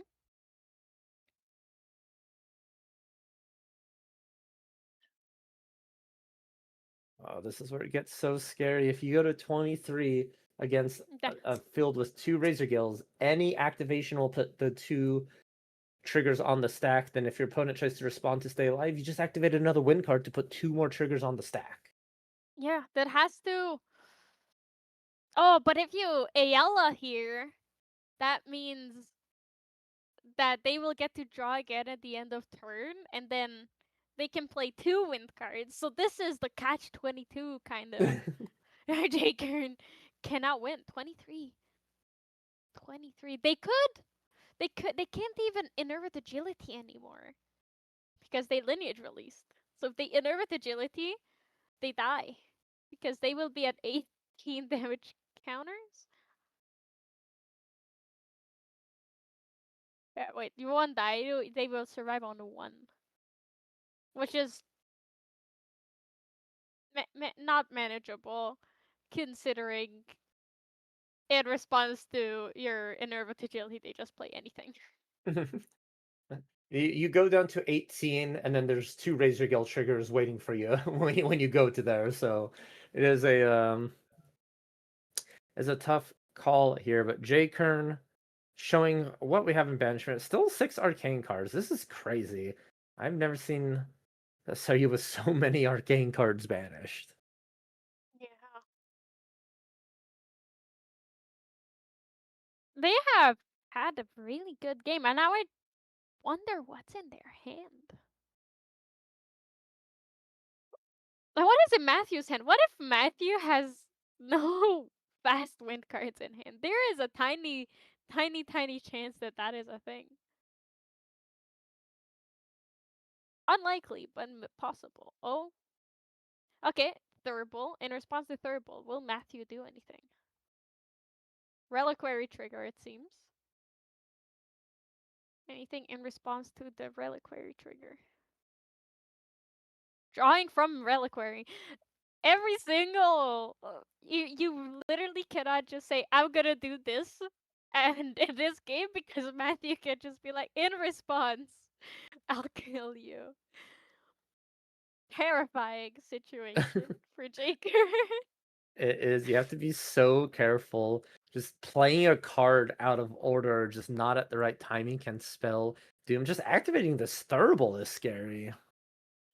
Okay. Oh, nullifying mirror. Nullifying mirror resolves. That means Matthew could just win the game. Jakern has no veiling anymore.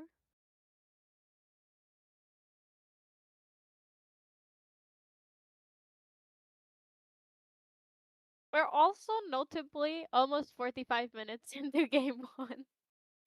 Oh, So, pulling the trigger here, Clem, though. Tempest Downfall. Gonna yep. try and deal 3 and 2 Razor Gale triggers on the stack. The Enerva's agility. Innervate. Yeah, but they will go back down to level 1. Oh, but it's scooped. Matthew scoops it up, knows that it's game over here. Because Sarah, you will be swinging in for 5. That was so scary. That was a terrifying game 1. Oh my god.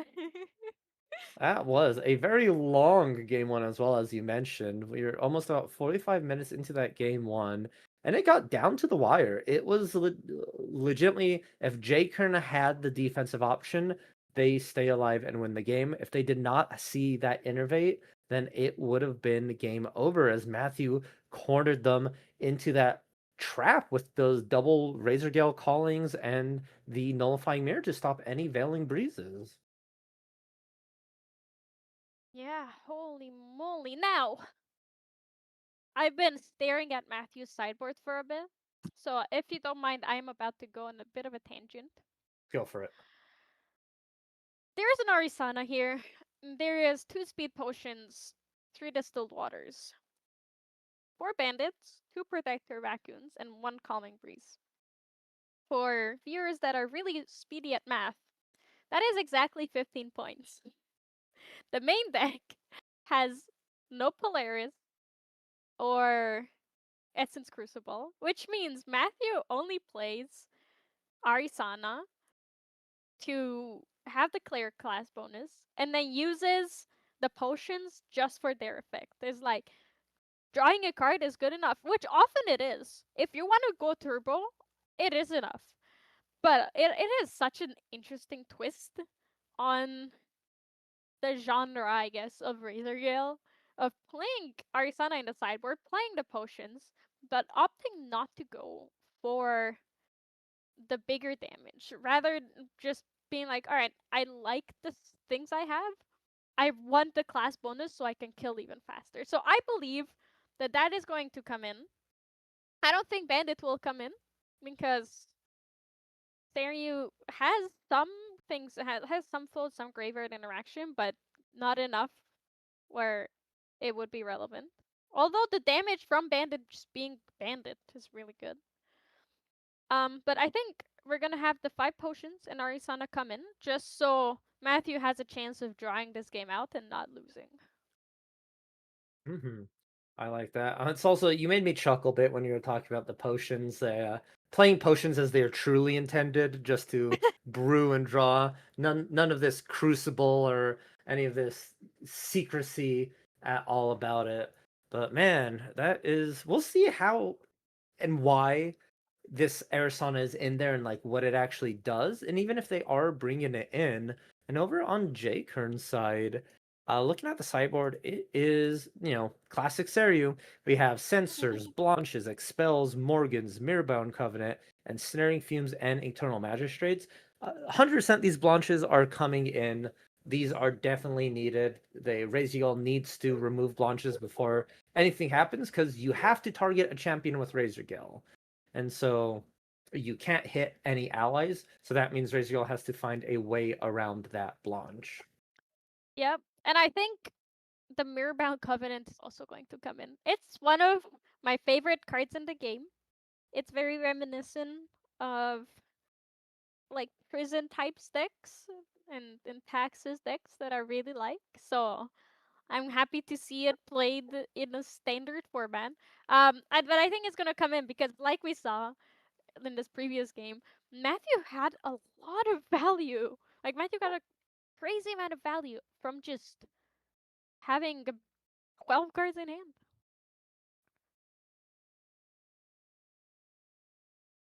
And that's also kind of the game plan of Razor Gale, to just have a lot of influence and then just loop your cards and go influence neutral for forever.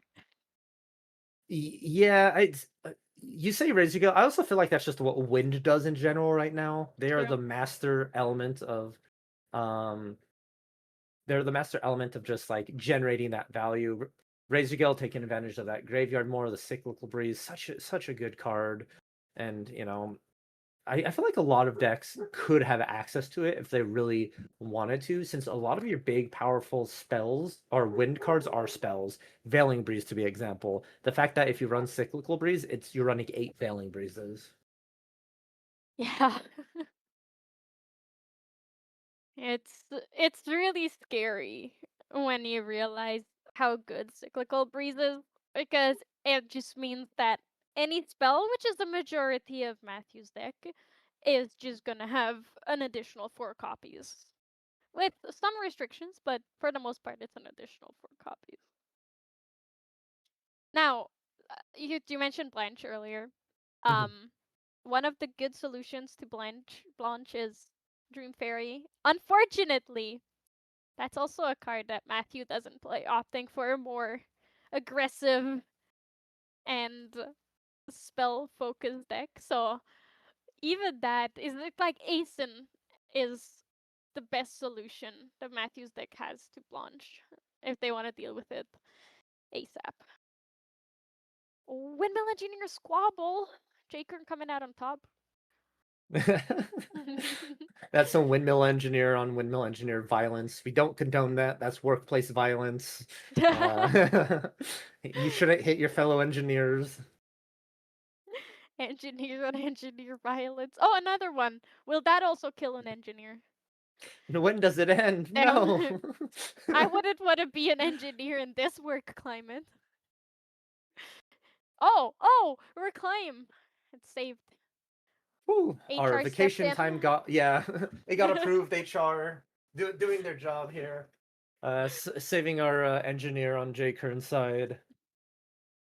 But Ace and Protector, the foreman of the job site, sometimes kicks an engineer out in order to make room for himself. Classic. Yeah, This always. game's a little bit more scrappy than our first game. Yeah, I think both players realize that they only have 10 minutes plus overtime to finish it up, and they don't think they can. Now, remember when I said earlier that Matthew doesn't play any Dream Fairies? You know what's on Jakern's board? The Stifling Gyre. You know what the Stifling Gyre named? Is it Dream Fairy? It is Dream Fairy. Well, I just feel like Matthew's playing 4D chess then, right? It's like, if people are just gonna name my Dream Fairy with Stifling Gyre, I'm just not gonna run Dream Fairy. That's genius. He got ahead of it. He got ahead of the curve. He's like, all right, well, I just won't bother with it. No change. Well, Sensor is the change in Jakern sideboard, which is pretty much as expected. Even though I don't think Kongming uses floating, the sensor's just for the 3 visits, really. So not too much value. Yeah. Tough moment. I'm curious to see if we're gonna see an Arisana swap up, or if Matthew's gonna continue with Kongming. Yeah, I do agree with you on that one here. It's anyone's bet. But with the way of these allies are being played, I do think we've stuck with Kong Ming. I feel like Arizona would be you want it to go a little bit slower, right? Just to like get the potions out. But with this aggressive allies, you're lowering your opponent's total life to let a sort of combo suppression for your oh gosh, I'm blanking on the name for your spell to deal 3 Oh damage. yeah, The Tempest Downfall. Tempest Tempest Down Downfall. for Thank you. 3 damage. 4 damage. Not 3 the number, but 0 cost. 4 damage with Ventus. Oh, Dungeon Guide. Going crazy, going stupid here on Jakern's side. Go crazy, go silly, go dungeon guide. Oh, Banish 2. hardest lightning. He just always hits. Always banish the arcane card. Goja level 2. Getting the quest counters this time. Oh wait, no. That's the quest counters from banishing to level up. Drawing for obviously. Drawing here. As expected from Jakern. Yes, drawing going good, and I feel like there's going to be a little secret. If Jakern doesn't play anything this turn, that third card that was put down for the dungeon guide will also be banished. So even if you miss the harness lightning, you still have 100% success rate on hitting the banished or the arcane for banishment. Yeah, absolutely. Holy moly. Reclaim, reclaim. I wonder if the reclaim is on the windmill. Oh, it is.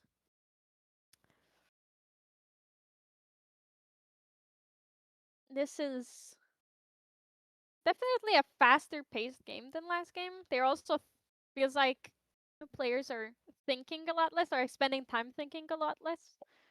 They just wanna not get it over with, but just wanna go, go, go, and just start punching. Oh wow, Clem! It looks like we did get that Arizona! Arizona You know sideboarded that and herbed.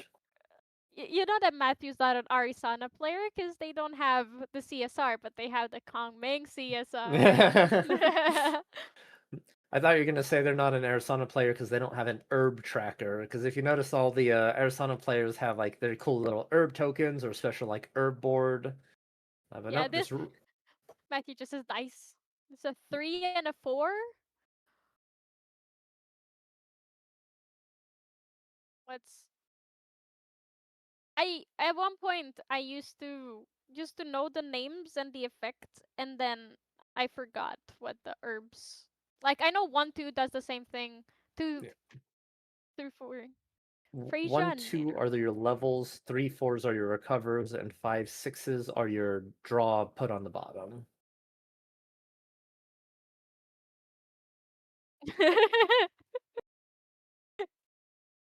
I bidded for him that it's blue. So it's a silver shine. Silvershine and Freyja. Mm.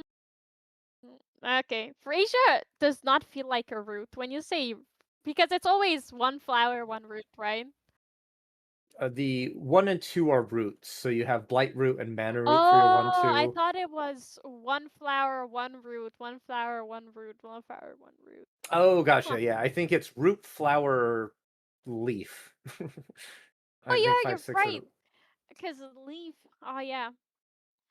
Potions. I wish we brewed real potions where we cared about what the potion requires. That would be a fun deck. Yeah, I feel like potions are still underexplored a little bit. Like some support here, some support there, but you could go so much deeper. Like I understand Arizona is the gather champion, but imagine a champion focused on like brewing potions. I feel like that'd be so much fun. Yeah, like something where the champion itself cares about brewing. That would be fun. In the meantime, Matthew has double Asen. J-Current has 15 damage on their champion, which means they're 7 away from losing the game. Will we see anything happen? Will this game end in time? Stick Well, around and find out. good news is the game will end in about One way or another. 9 minutes. The news we don't know is how it will end. Oh my, two more Harness Lightning's Banish climb. That's three Harness Lightnings total now. Everything, I would say everything's looking up J-Kern, but Matthew has a lot of beaters and a lot of damage on board. Now J-Kern is 10 away from death. 10 damage counters away, which is not not a lot considering there's 6 damage on board already from Matthew. And he just needs like a windmill engineer into another Asen for another 4 damage. And that would be exact lethal. Though Serio will be able to flip at the end of the turn, so that's gonna be really handy. Lost Providence not forgotten. Go J-Kern. I always forget, so I respect the not forgetting your Lost Providence. Shout out to all of you guys in chat who never forget your Lost Providences. The Lost Providence rememberers out there. Yeah.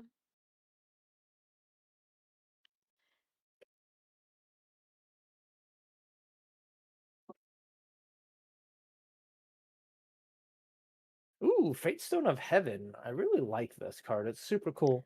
On enter, you get to destroy target champion object with memory 3 or less, and then typically you don't flip it, but if you are able to, you get a cool little dragon ally on the field, but mostly it's there as removal and can get rid of some pesky items or allies on the board.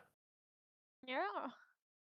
An important one is also the Asen, because even though Matthew had the reclaim here for it, that means on Essence Crucible. Hold up. Did I miss? Wait a second. The deck list may be deck listening.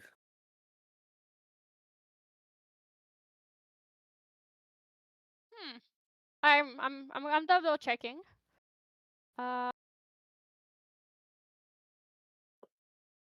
Oh, I believe.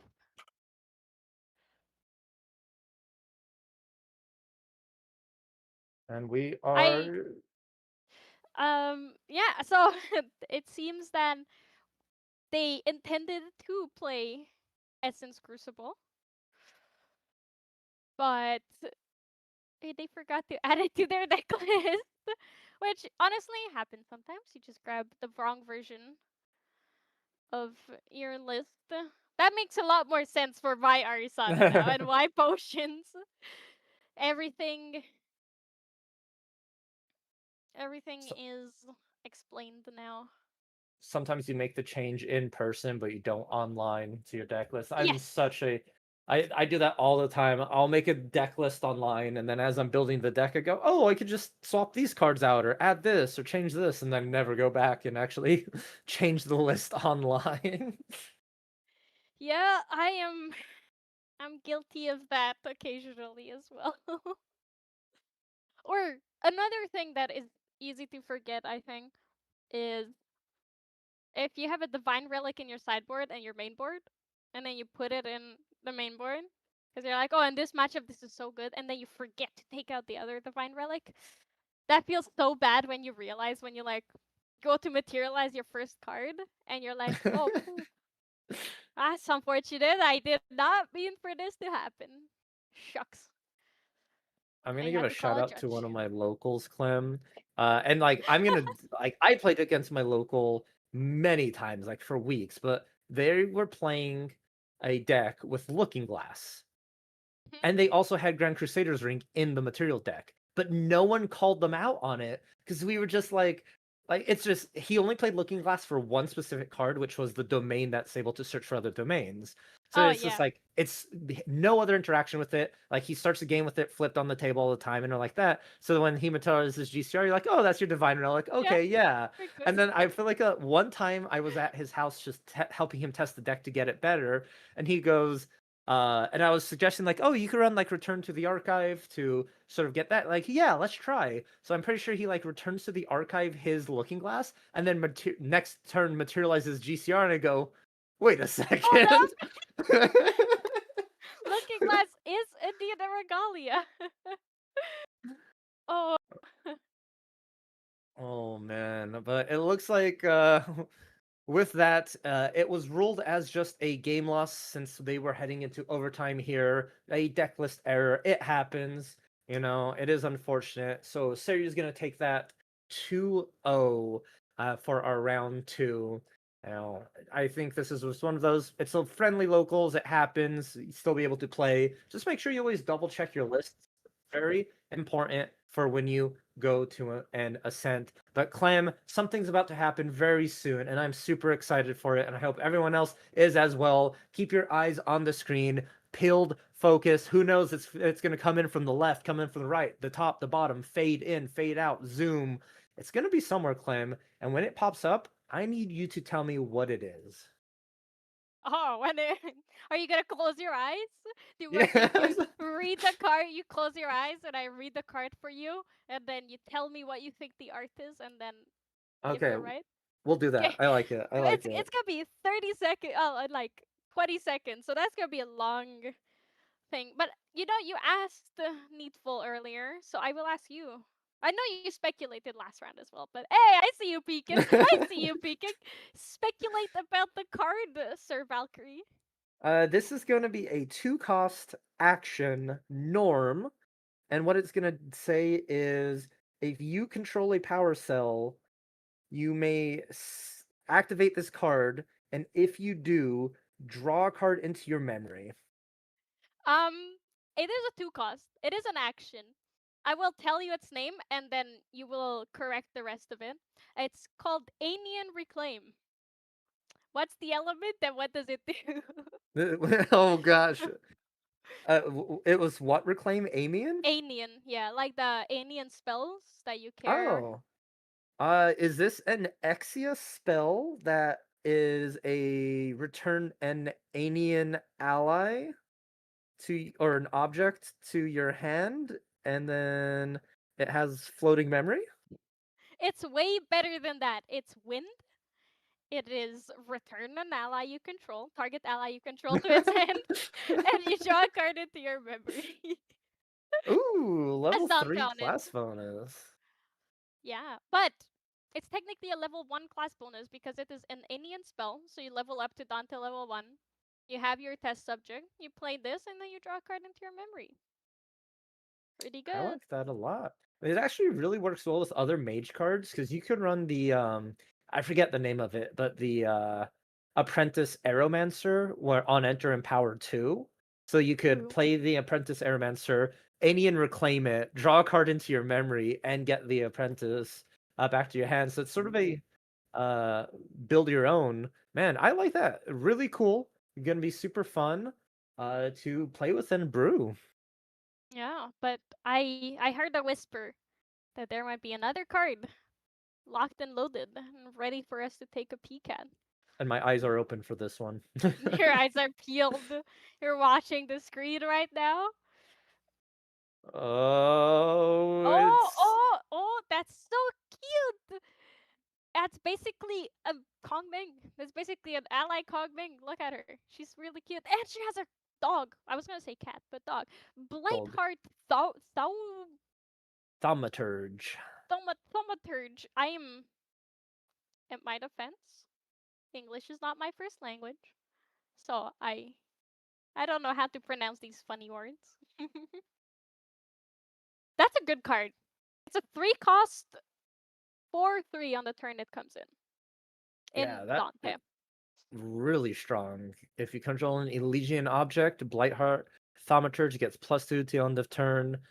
I like that a lot. It is very reminiscent to like your Blazing Bowmans and Fire, right? Something that can one turn effect kill something big like an Aeson or a Frostworn. And then the fact that it's just a 2/3 ally by itself as well. Man, I wonder if there's gonna be a cool little like Dante Wind Ally package that you could run. Do you That sort think of the devs listened? And I was like, I love allies and I love handsome men, and they made a champion that can play allies and is a handsome man. Dante's so cool, man. I love Dante. Dante level 2 is peak Grand Archive character design. Fight me. It's so cool. I love it. peak Grand Archive design. When I hear that, I do think of Arcane Lorraine, and I do agree with you. I need someone who's electrifying, and that's exactly what she is. But man, these are crazy spoiler clems. I'm excited to have been able to see them and spoil them with you here. But we're going to be heading to a quick break here shortly. So everyone, go get some water, stretch those legs, subscribe to this channel, like the stream, and be back for round 3 for more exciting gameplay and more spoilers. Spoilers!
Hello, everybody. Welcome back to round 3 of Serene Balance Productions' stream of the True Champion Gaming North American Radiant Origins Online League featuring Asphodel Paradise Spoilers. My name is Clem. I'm back with Needful. How you doing, sir?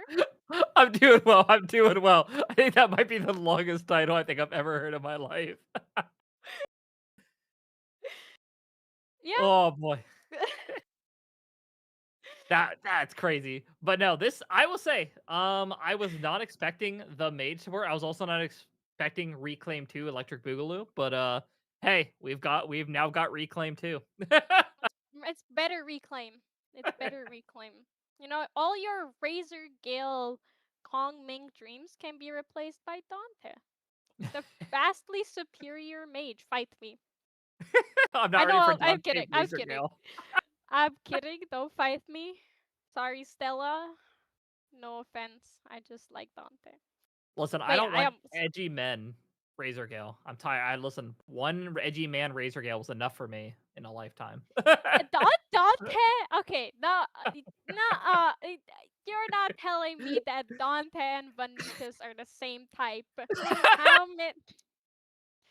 You know, Needful. I I used to be on this place called Tumblr.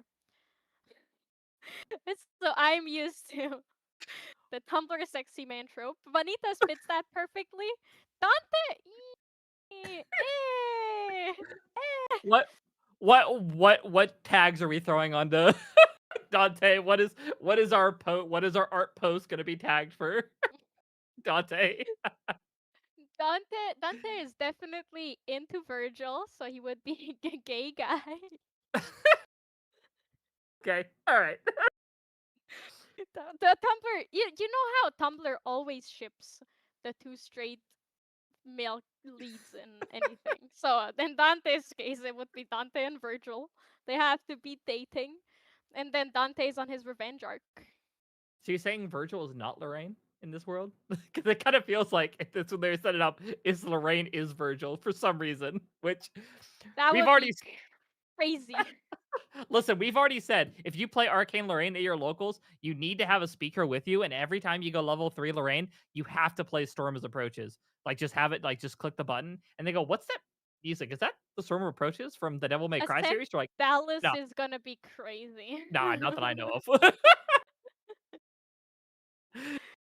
Oh uh, boy. Yeah, no, this so far this format is looking to be kind of the world of mages is what it feels like so far, where mages are just getting everything. We've learned mages is getting a bunch ways to empower more, which could be very scary. We've also learned that Murgle can apparently appear behind any tree at any moment. So this has been a very terrifying time for Dallas, I'll be honest. yeah, I'm gonna be. I'm also gonna be honest with you, Needful. Ever since Murgle's video came out, I haven't been outside. I've been avoiding trees. I'm. That's scary. No, no offense, Murgle, but that sounds so scary. That was, if it happened to me here up north, pretty far from Murgle, he just appeared.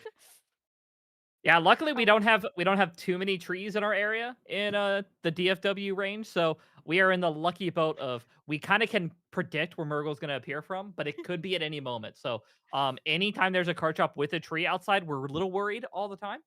Because we always look out to make sure he just doesn't appear behind a tree, and you'd be shocked at how often, like when we lose somebody in the community because Murgle gets them. They just go too close to a tree, and Murgle's like, "Hey, yep, sorry, come with me," and it's yeah. sad. We miss you, Carlos. We'll always miss you. We have trees inside malls, Oh, you so have no idea. Oh. it's spooky. But you know what's even scarier, Needful? What's more terrifying than Murgle appearing from any tree at any moment in our lives? Water Sheen Merlin allies. My Uh-oh, nightmare. uh-oh, uh-oh. My landlord is a Sheen Merlin player. Loves Ponytail Merlin. Shout out Spencer. He said he'll be watching this back, so shout out Spencer. He's not very good, but he does scare me Dang, with his allies and Sheen Merlin deck. I have to do him like that. Wow.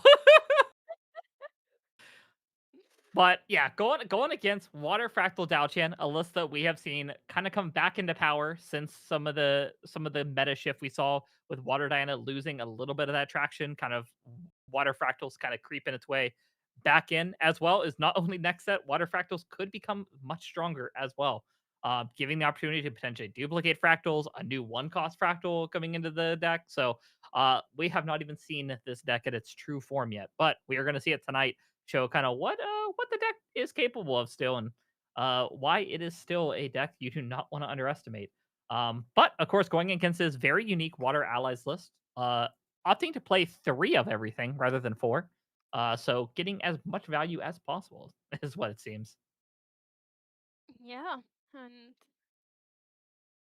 honestly, very scary. If I were either of these players, I would see the looking glass on the other side and be like, oh no, I'm cooked. Except Uzip's first play of the game is a Sadie.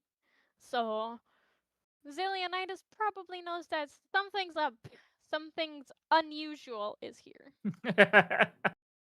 Which this is actually one because we saw Water Ally Assassin way back when, kind of abusing the original Scepter activation as kind of its win con. And I will say back then, Sadie was a powerhouse in that list, being able to utilize your first ally just to weaken any they play, that be an ASIN or some other taunt unit, and then use Sadie is almost an option to get a free card, a free interaction piece back in hand. And it seems like that's what we're opting for here as well. Now, unfortunately, with it being fractals, a lot of allies to utilize for Yeah. that ability. Uzip also only has one card that's a full playset in his deck, which is Cheshire Cat. So when you look at the list, it's 61 cards, but it feels like 70 because there's so many cards in here. So I'm curious to see majority allies. Maybe he was inspired by Henki because that's a lot of allies. And we did see would have blinked if you blink and you miss it sort of situation. But we did also for the fractal side, we did imbue the fractal rain, something you don't see a lot of the fractal players do. Unless a lot of times you see them often just play out fractal rain as another fractal. So I'm wondering if we maybe have a setup, maybe a way to glimpse or a way to hopefully get a floating memory, or maybe just banking on pure luck. Yeah. Oh, mama.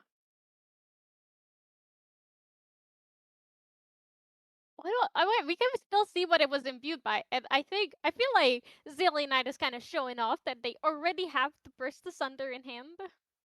And a paladin. That Classic. Yeah. paladin is nothing to scoff at either. Uh, but of course, on return here, the whole reason we are playing Looking Glass here on the unique ally side is to play that Cheshire Cat. And with that sword already in play, that Cheshire Cat is probably one of the best allies in the game at this point in time. Yeah. And hey, that's a lot of damage even just from the sword as well, because as we can see, Zeep already went swinging with the sword. Oh, refracting missiles. Yeah, Knight is also playing a very aggressive game. All right, might be a quick one here. It's both decks are fairly aggressive, to be fair, but it's a pretty solid start for everybody here. Ooh, milling the Aquasis rejection here. Something we probably wanted. I'm not gonna lie, but I think with us already having the burst, with us already having the paladin, I think we're feel a little bit safer. Yep, there's a paladin. Slammed down on the table, banishing the refracting missiles. So that's damage, that's drawing cards, that's a lot of things. The way value works is kind of crazy. It just goes up. Everything has value. And looks like we're opting to keep most likely keep the paladin standing, just because not too much pressure by trust swinging at the Sadie. If going to face means we are currently in a race, and unfortunately I do not think we win the race currently where we're at. So likely is a defensive tool that if we decide to swing that Cheshire Cat in, we will be trading with it in most ways, or potentially trading with the Sadie if we swing that in as well. Yeah, it is. There's always a chance. Yeah, and a I'm full grip of cards here. Yeah, the problem, I guess the interesting thing about the water decks is that both players play on both players' turns. So there's a lot of thinking in response happening when you're having a water matchup. Of course, it happens in a lot of other elements as well, especially wind, especially Razor Gill, like we saw last game. But in water, it's much more prevalent. And it looks like we are using what appears to potentially be the scepter to act as a backup to draw an additional card. Opting not to go either player opting not to go level 1. Kind of knowing that right now the life total may not be a big indicator, and just getting a board might be more important in closing out this Yeah, game. going influence, down on influence is the worst thing you can do. I believe that is a Haloclite Scout, but there's no. Oh no, that's just an awake. Wait, never mind. It was a Haloclite Scout, but it is gonna be a Haloclite Scout eventually. Yeah, potential. I wonder if we'll potentially maybe play the Hellline Scout to tap down the Paladin as a way to get it tapped down and then use that to clear the Paladin. So that way we do not lose an ally in this exchange. Potentially, maybe. Or do we have another Yeah, route? yeah. And the back and forth, the thinking is really important. I'm 3 down. Oh, Bandit! Is For the Bandit gonna happen? All right. Well, I yeah. can A we lot I of think shine. No Bandit with uh the Bandit. we will have to, unfortunately, I think, talk to a judge because I believe they were playing 6 Warriors of Light. A very well-known card here on the Serene stream. Very, very powerful card. Nobody can Yeah, tell us what it does, but we know it's very good. yeah. Jimmy Lee plays it as well, but it seems that Uzip has even more in his I deck. did that have it must have the text you can play any number of Warrior Lights in your list. That is crazy. I think that might be one of the first cards in the Grand Archive to allow you to do that. That is insane. Yeah. Okay, so luckily we got a list of what was scavenged through. It was 2 Topsy Decrees. I believe 2 Snow Whites, an Aquafire Seneschal, and a Trapper. Is that? Am I bad at counting? I listen, I can keep track That of you is there. 6. Yeah. Okay, it was 2 Snow Whites, 2 Topsies, an Aquafire Seneschal, and a Korhazi Trapper. Showing the Cerulean Decree. Alright. Imbued with the Halocline Scout, Fracturize, and Rejection. And it looks like I would assume, because we're playing it on ours, I assume we're probably reducing the attack of -3 on the -3 attack on the Paladin. And then draw to memory would be most likely, I think, the route we're going. This way we can safely attack into the Paladin, not lose anything, and keep the pressure going. That would indeed make sense. And there is the Glimmering Refusal saying no, not this time. Ooh. Shimmering Refraction? Oh, only 2 damage though. Only 2. Only, but there's a Burst Asunder, so that could be 6 more this turn. Milling Well, Refracting Missiles. Ooh. unfortunately, we do need to find with the 3 here, I think we need to find what is that? We need to find well, 1 more I think damage. yeah, 1 more damage somewhere. That Oh, would there. be there. That's a That 1 more damage. that is it. That is it. 1 more damage. The Zillionitis is also really eager to see a spoiler at the end of this round because that was he was just zooming. To be fair, Listen, we did see that Uzip has 0 cards in hand. these might be water decks, but they are the opposite end of that spectrum. These are much more aggro-focused lists. So we will probably see these games go a lot faster in this regard because we are going to be playing a little bit more pressure. Both these decks playing a very similar strategy of one playing allies, we're playing ally, play interaction, play an ally, play interaction, while our opponent is essentially play a fractal, play interaction, play a fractal. The benefit of the fractals is those fractals also get to pay those cards later. So the longer this game goes, the more generate potential, burst potential that the fractal player gets their hands on, while the ally player has to play a little bit more aggressive and turn things sideways a lot faster. They have to. It's a lot more ooga booga, as I like to say. All right, Needful. How do we make it a less, a more balanced, less favorable for the Fractals player on Uzip's side? What is coming in from this sideboard? For sure, on a Z, on a for sorry, with the fractal player or a Zeep side, come and bring it in. Sorry, Uzip on the It- Water Merlin. for sure, we're bringing in the Blanches. Sheltered Saint.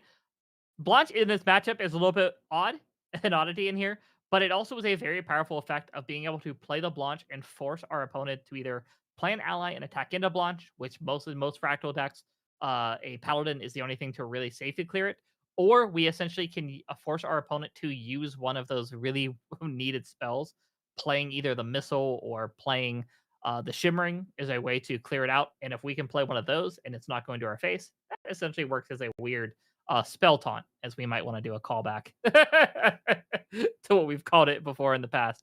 So I definitely see the Blanches coming in. Uh, Potentially, maybe seeing. Well, I guess we don't have too much value for the Morgan here. Um, but I definitely would see the Blanches being the main piece we'd bring it in into this matchup. Yeah, I agree. I think that is maybe that is the only thing. Maybe nullifying mirror, but that's not really that useful. But for Zillionitis,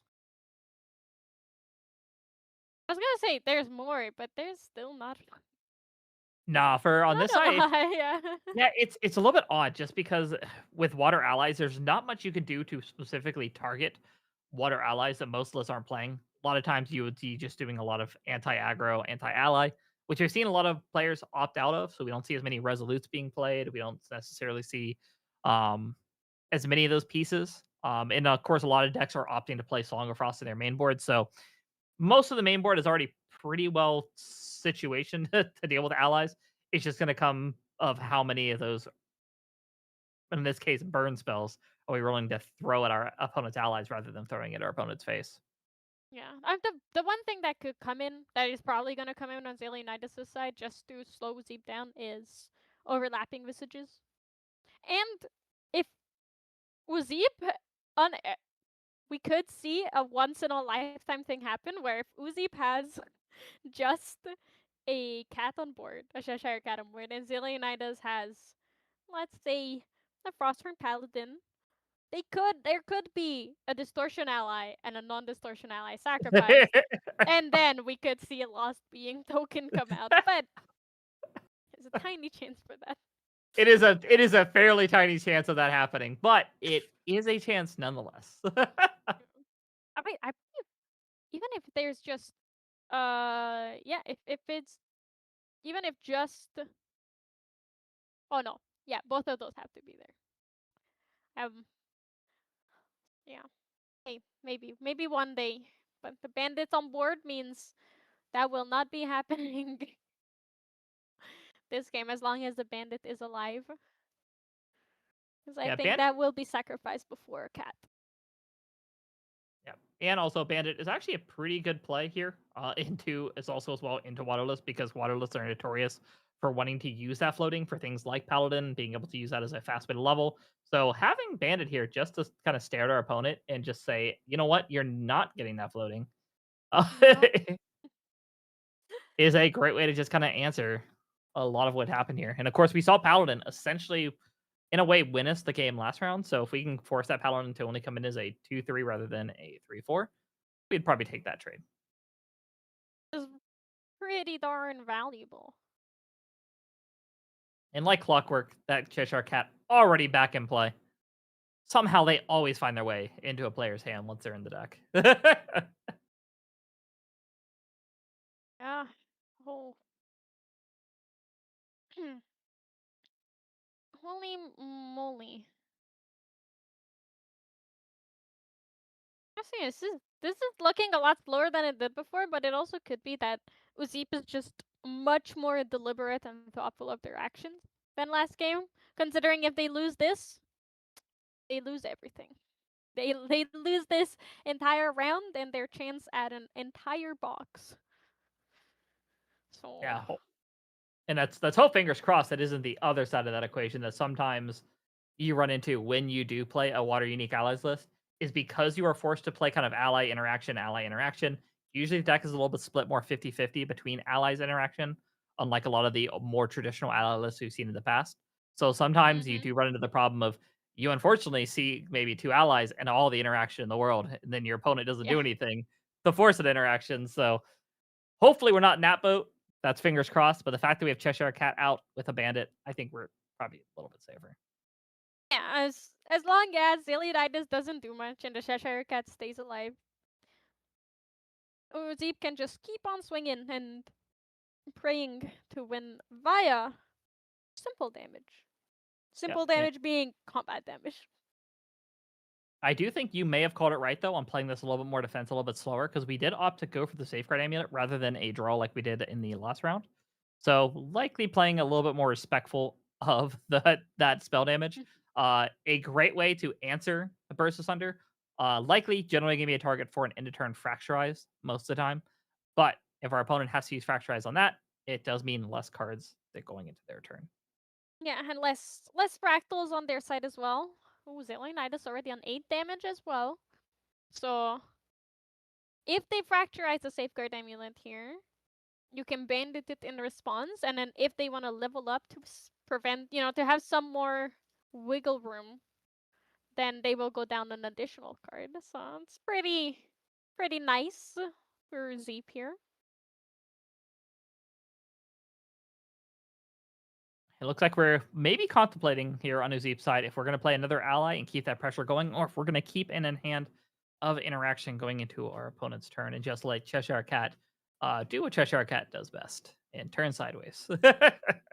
Yeah, she's very pretty, but punching face is the number one thing.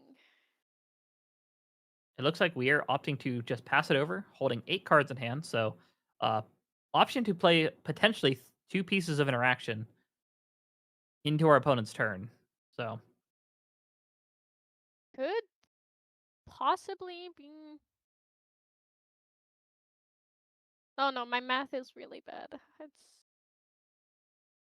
It's 3 cards per, unless there's some magical one cost he has in hand. Yep, yep, and there we go. fracturize. And we opted not to fracturize the Yeah, not safeguard amulet. targeting the safeguard is. That is really scary for Zeep, or a really good mind trick from Zillionitis. Either way, it's scary. That, or we potentially have the Zhang in hand. Oh, true. Or we're hoping to draw it, top deck gods. Oh no, there it is. I see it. I see her. I see her. And Oh, but normally, not opting not to play it this turn. no, it's kind of one of those things. Like if we play it here, our opponent can play any piece of any negate, and the way essentially negate happens and way the resolution happens if they don't enter. If we are forced to put any cards down, Zhang's draw 2 will not trigger, as we will have to be forced to put something in our memory to save the Zhang to be able to play. So unfortunately, that's potentially what we were thinking about it.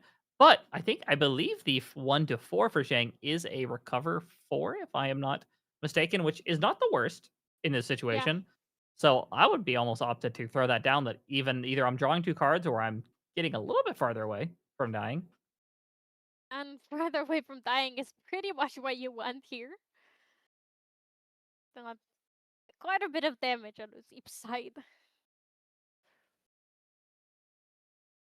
It turns out not dying, pretty good. Crazy. Oh, return to the archive. That also does draw cards.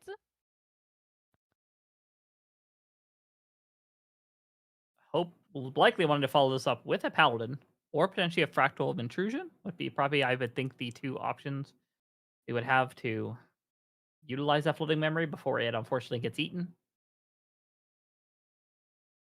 Yeah, it's best to get ahead of it. I think we'll both turn our heads to the side to see if it. Yeah, I am upside. I try to be upside down. Um, It dealt damage. Freezing hail. It was freezing hail. okay. I was like, what? What are we Yes, looking at? it's a rarely played card and much less common in this art. I completely forgot that this art of freezing hail even existed. That is dealing 2 damage, and technically it doesn't wake up. Like the spirit doesn't wake up during the next wake up of Zillionitis, but it's awoke for the time being. So that's not gonna be too much of an issue. Unless we potentially are going to follow it up with the scout, because the scout like could be pretty strong here. Ooh, opting to play the Palvor sword to get rid of that floating memory without needing to use the bandit activation, and on top of that, I believe that says Guardian Distortion sword, so that sword will add its Yeah. attack value to Cheshire Cat. Yeah, Song of Frost understandable. That is the play here for Zillionitis. I hope they will not forget that that Return to the Archive is banished. There it is. It's also hard because it's for the time being, and then technically if Palward Sword breaks, it comes back. So sneaky, sneaky. I believe. Wait, did the Bandit banish it?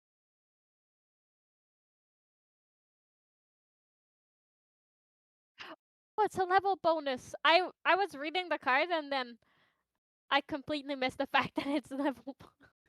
Listen, I'm so I'm used to so getting used to played being level 1. level 1. Yeah. Yeah, I'm so used to it. We're still on Spirit here, so it's been a while. But I mean, Yeah. turning a Cheshire Cat into a 5/5's still pretty good.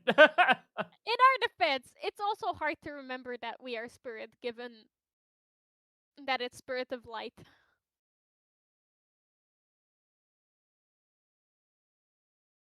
Yeah, it's that makes sense. But the time, the limited life pool of Zillionitis is draining away, but the Diao-chan coming out, glimmer counters, which makes this game a lot scarier for Uzip, because that means even if Zillionitis has no cards in hand, they can play that Refracting Missile, they can play that Shimmering Refraction from their memory. Yeah, likely means that likely biggest two would be be able to play that glimmering from memory. Rather than to the hand means we could Sorry, not Refracting, yeah, just the Glimmering. yeah. Means we could potentially hold 2 pieces of interaction into our opponent's turn for fairly low influence. So likely able to challenge any type of interaction that might come out from Uzip's side here. But I think we are getting it close to the point at the end of this game, even in 19 life, that either we need to have another Song of Frost to, well, Fractal Snow's a decent way to stop some of the bleeding that potentially could happen here. But we do need a way to stop some of this damage from being pressured in and potentially trying to go for an end of the game here.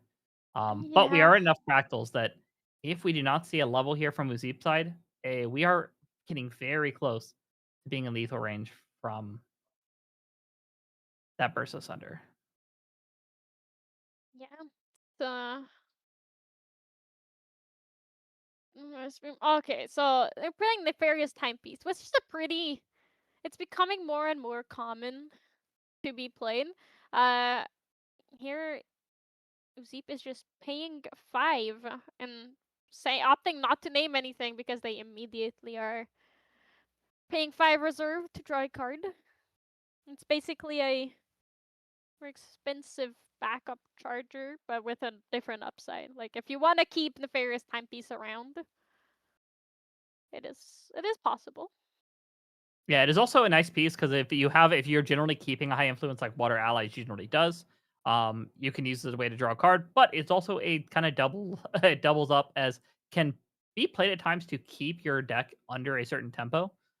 So if your opponent needs to play like something like removing your floating memory, or they're wanting to do something like maybe make a terrafring, you can essentially predict that and tax them and keep the tempo in your favor. Because sometimes when you get into these ally matchups and you get into these aggro matchups, influence plays a little bit more important role in terms of keeping that influence up. And losing an extra one is generally not something that a lot of these aggro lists really want to do. Yep. Going down in extras. Not fun. Not fun. I think Horse and Taxes taught us that lesson very well. What do you mean? That deck was around for one season and then some more. It's Vanitas, man. Boring. You He just rides died before you even had to pay taxes anyways.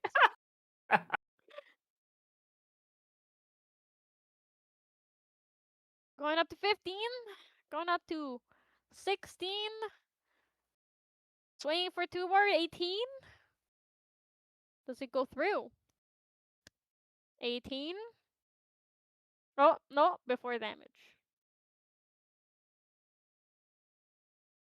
Okay, just dealing 18. Breaking the inert sword.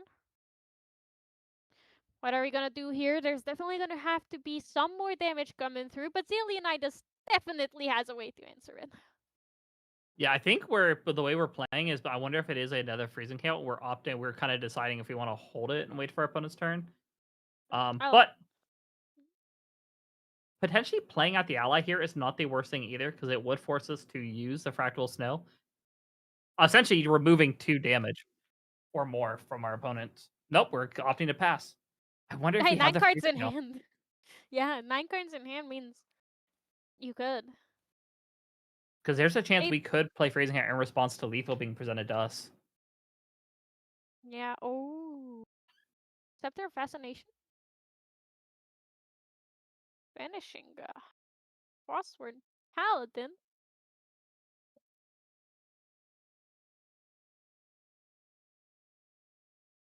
Scepter of Fascination generally means one of 2 things. We either have 2 Nothing. pieces of interaction we want to hold on to, or we are digging desperately to find something that win this game.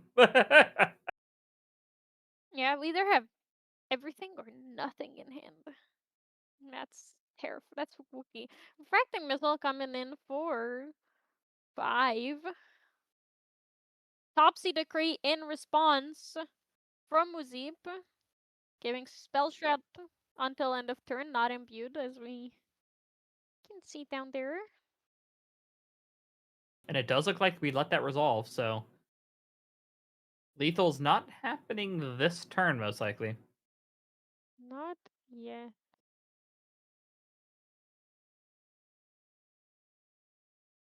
Okay, 1, 2. Zhang Jiao, 1 card in memory, which means we're gonna be recovering, I believe. Yep, opting to go for the Yep. recovery. Makes sense given the circumstances, especially with the Cheshire Cat having lost 2 power from the inert sword breaking. Now, we do still have lethal on board, I believe.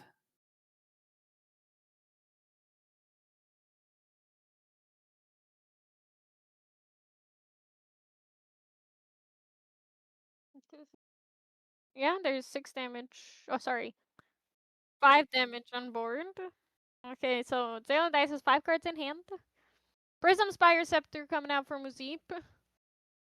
You know, Zillion Knight this still doesn't know that this is actually a Ponytail Assassin Merlin deck. I didn't think about it, you're right. We still have no idea what champion Uzith has on their side. For all we know, this is a weird wake up water. This is deck. a weird basic Water Allies list with Hello Client Scout. Okay, pretty good, but Level 1 champion, optional. yeah, it's a level 0. This is Wind Allies, but water. This is level 0 Wind Wake Up, but it's water and there is no waking up. Looks like we're doing the count of cards in hand and how many things we can play. So we're Yep. Oh, he wasn't exactly sure. Uzi wasn't exactly sure if he's true to memory or not. Swinging in for 3. and I believe the Palvor swings in for 2, correct? Yes, sir. If I recall correctly myself as well. So potentially lethal right there if we do. Or we could be opting to, instead of swinging yet, playing the ally to force the Fractal Snow to get activated. Nope, we're just turning it sideways. Going in for 2. Yeah. Zillionitis is gonna have an answer here. Spalling Cleanse recovering. So now Uzip can potentially, in response, use a Freezing Hail, use some sort of damage. Ooh, quickly, in response, I don't know how, but make your opponent level up to Ponytail Merlin and give him the mastery. True. Quick, quick, quick, quick, quick, quick, quick. Do it, quick! And then steal the card.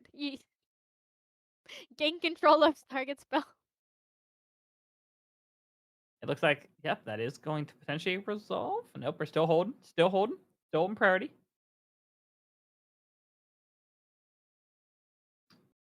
Questioning if her opponent has the more interaction to play.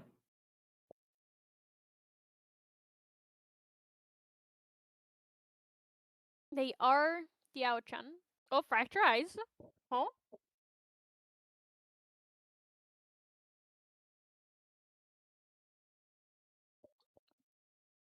In response, fractionalizing the Palvor Sword, it looks like.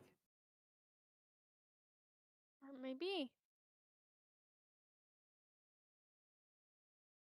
Oh. Why the Power Sword? Yep. But I think, correct me if I may have to get confirmation on it Oh. here for it. Because I believe the attack stat, because of the ruling on Fracturize, the attack stat still remains on the Palvor Sword, You're I right. believe.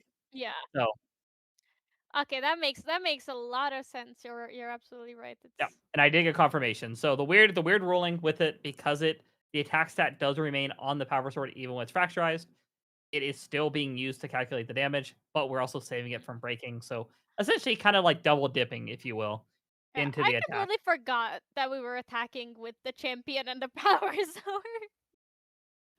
I would my brain chose to block that piece of information out.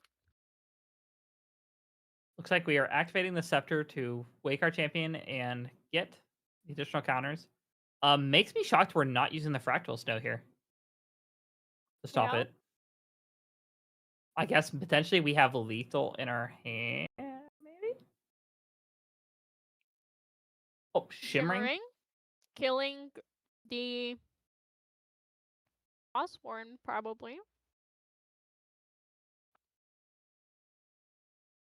If I was a betting man, that's what I would say. Looks like we are thinking, do we have a way to save it?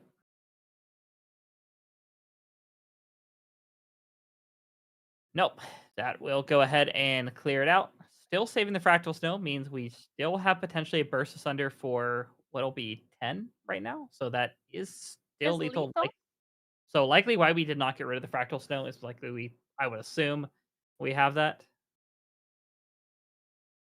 Turning the raccoon sideways because not much else the deck can play for utilizing the floating, potentially having a paladin.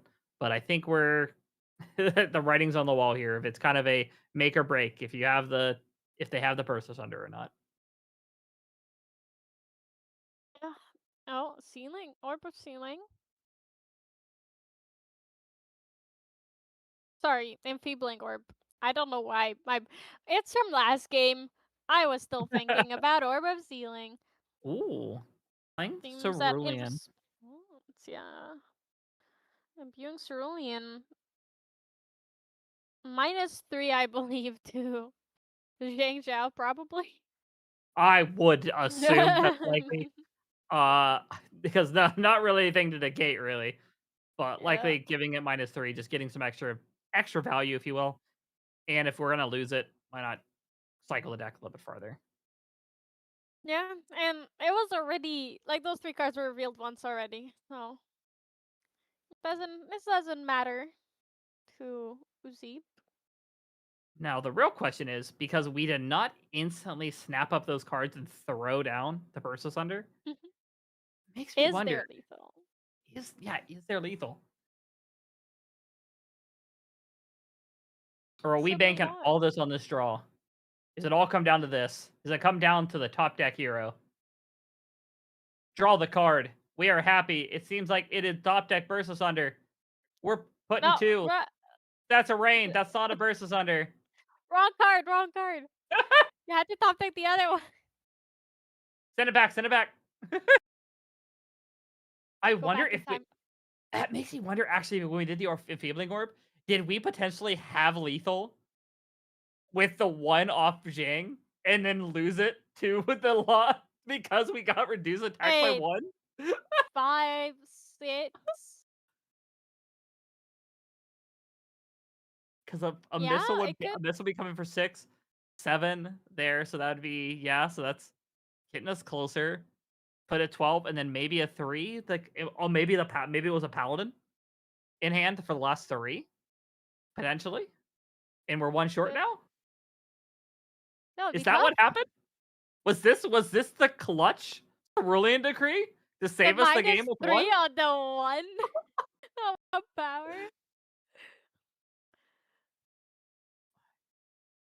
Like, was this crazy Galaxy brain or was this even crazier iPhone brain?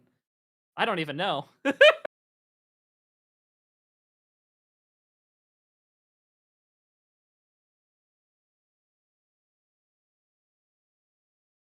And it looks like we are passing back over. And I think we're opting to level here.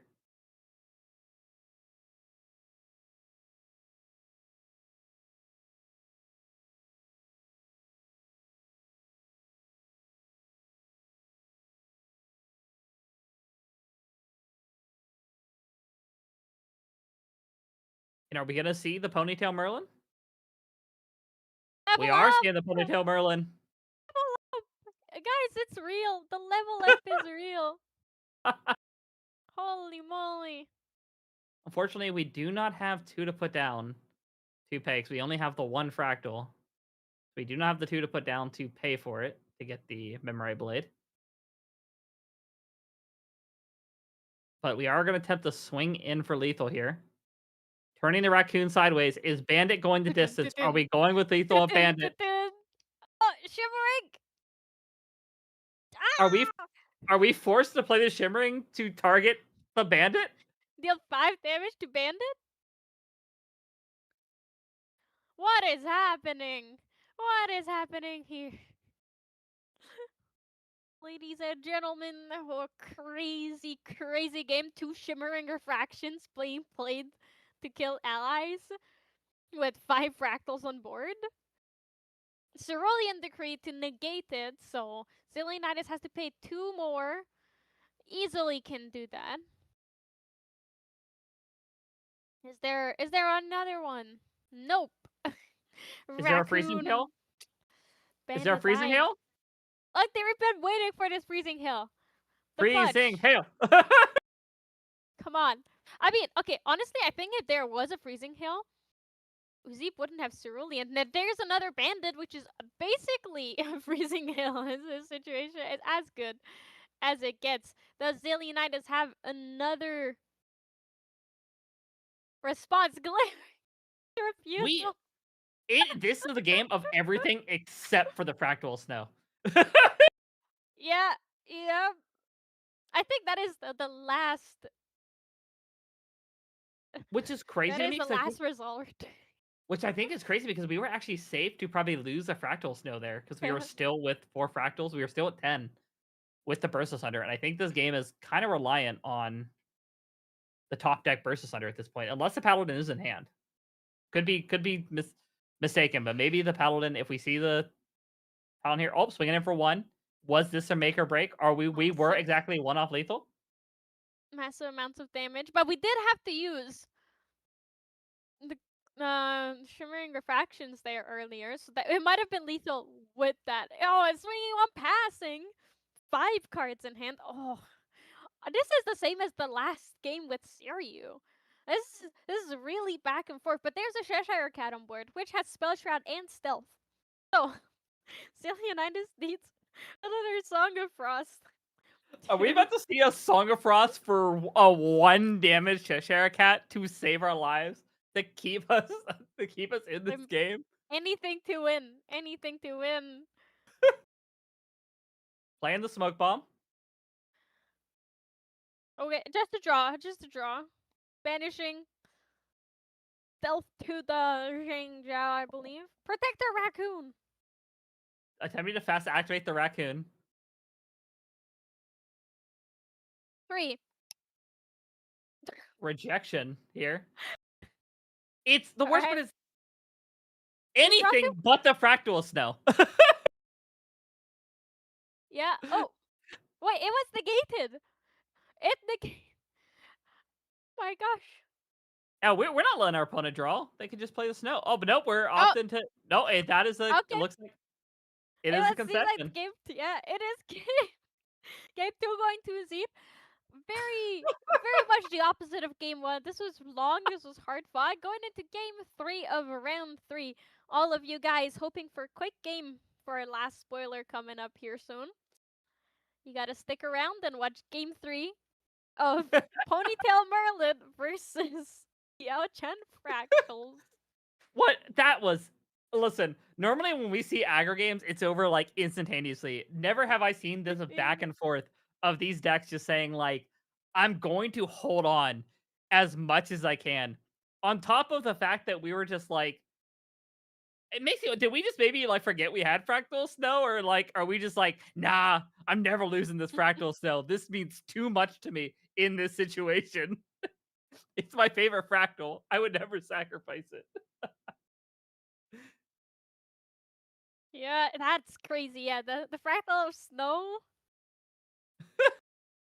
I mean, I just honestly, it wouldn't have changed much, given The cat given was that already everything online. got negated. Yeah, but it is really funny to see. We threw everything at fractals to kill them. And then it took just the little tiny cat at the very end to be like, all right, here we go. 1 damage, that's all I need. Yep. Holy moly! All right, what's the game 3? Any sideboard changes?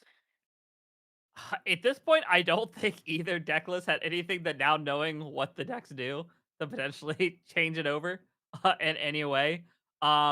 Maybe if we're really worried about it, we could bring in the Topsy Decrees here as a way to get Spell Shroud in case we're worried about the Freezing Hail. But again, I don't. Based on what's in the list, I don't think there's really any reason besides maybe if you want to replace the John Hughes with them. But at this point, I think it's just like hope our opponent doesn't play the Cheshire Cat. It's kind of the name of the game.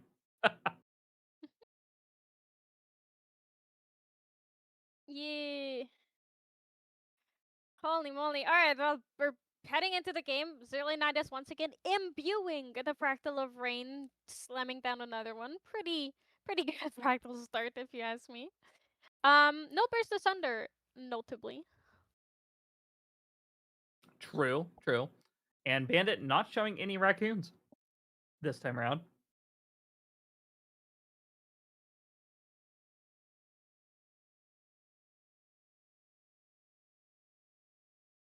Yeah. Ooh, Melling the Glimmering Refusal. Unfortunate, but hey, after last game, there's gonna be enough answers, and the Fractal of Snow, if it comes out, won't even be needed once again. And listen, that's what it feels like right now. Yeah, And, holy moly.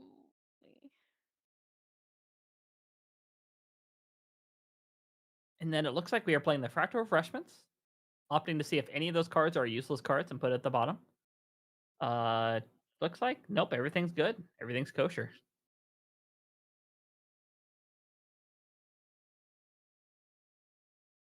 Yeah. Um, pretty chill. Oh, Unlike last, leveling up immediately. We're seeing a champion. unlike last game, instantaneously going to Ponytail Merlin. Does she have an actual name? Probably. Will we use it? Probably not.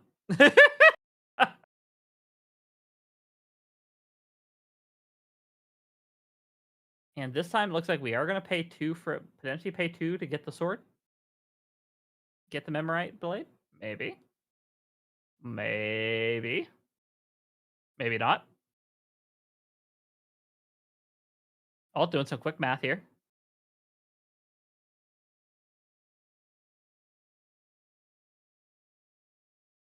Yep, we are paying the 2 to get the blade, recollect, All and right. It's more damage. That's more damage. we will need a spell to, unfortunately, to enable it. So right now, it is just a basic 0-2 sword. Nothing scary. But once we play our first spell, it will get +1 permanently. So just need to play one. It's gonna be a lot scarier. Did we have we had a bandit that didn't whiff on Uzip's side? I think the first bandit, game 1, did also pass without hitting anything. Classic. Bandit is just there to be banditing. Oh, he had 2 of his bandits in hand every game. So that makes sense of why we didn't see any successful banditings. Unfortunately, we have not seen the other ally yet, so unfortunately, this is not boding well from what we saw game 2. So we are not, unfortunately, applying the pressure, and our opponent is getting a lot of fractals very, very quickly. Yeah. That is spooky. That is really spooky. Because right now, if we can essentially see one of each, if we essentially see the shimmering, if we can see the shimmering, if we can see the missile, and we can see the burst asunder, I think we're pretty close to set up to potentially see a level 1 turn and then just say 1, 2, 3, game over.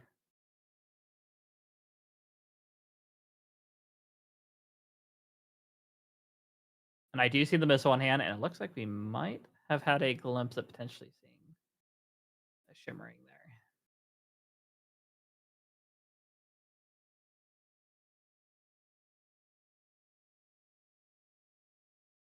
Unfortunately, if we saw it, there's a good chance our opponent may have also saw it.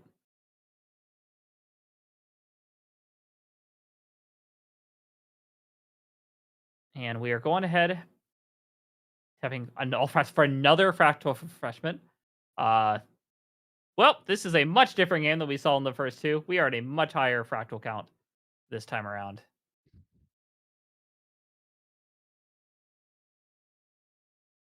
Already at so many. that, That's a is- 0 to end the game even on level 1. now we are. I said them earlier. We were essentially at a having all 3 now in hand. I think now we're at a. I think we're at a missile plus. Burst Asunder can end this game.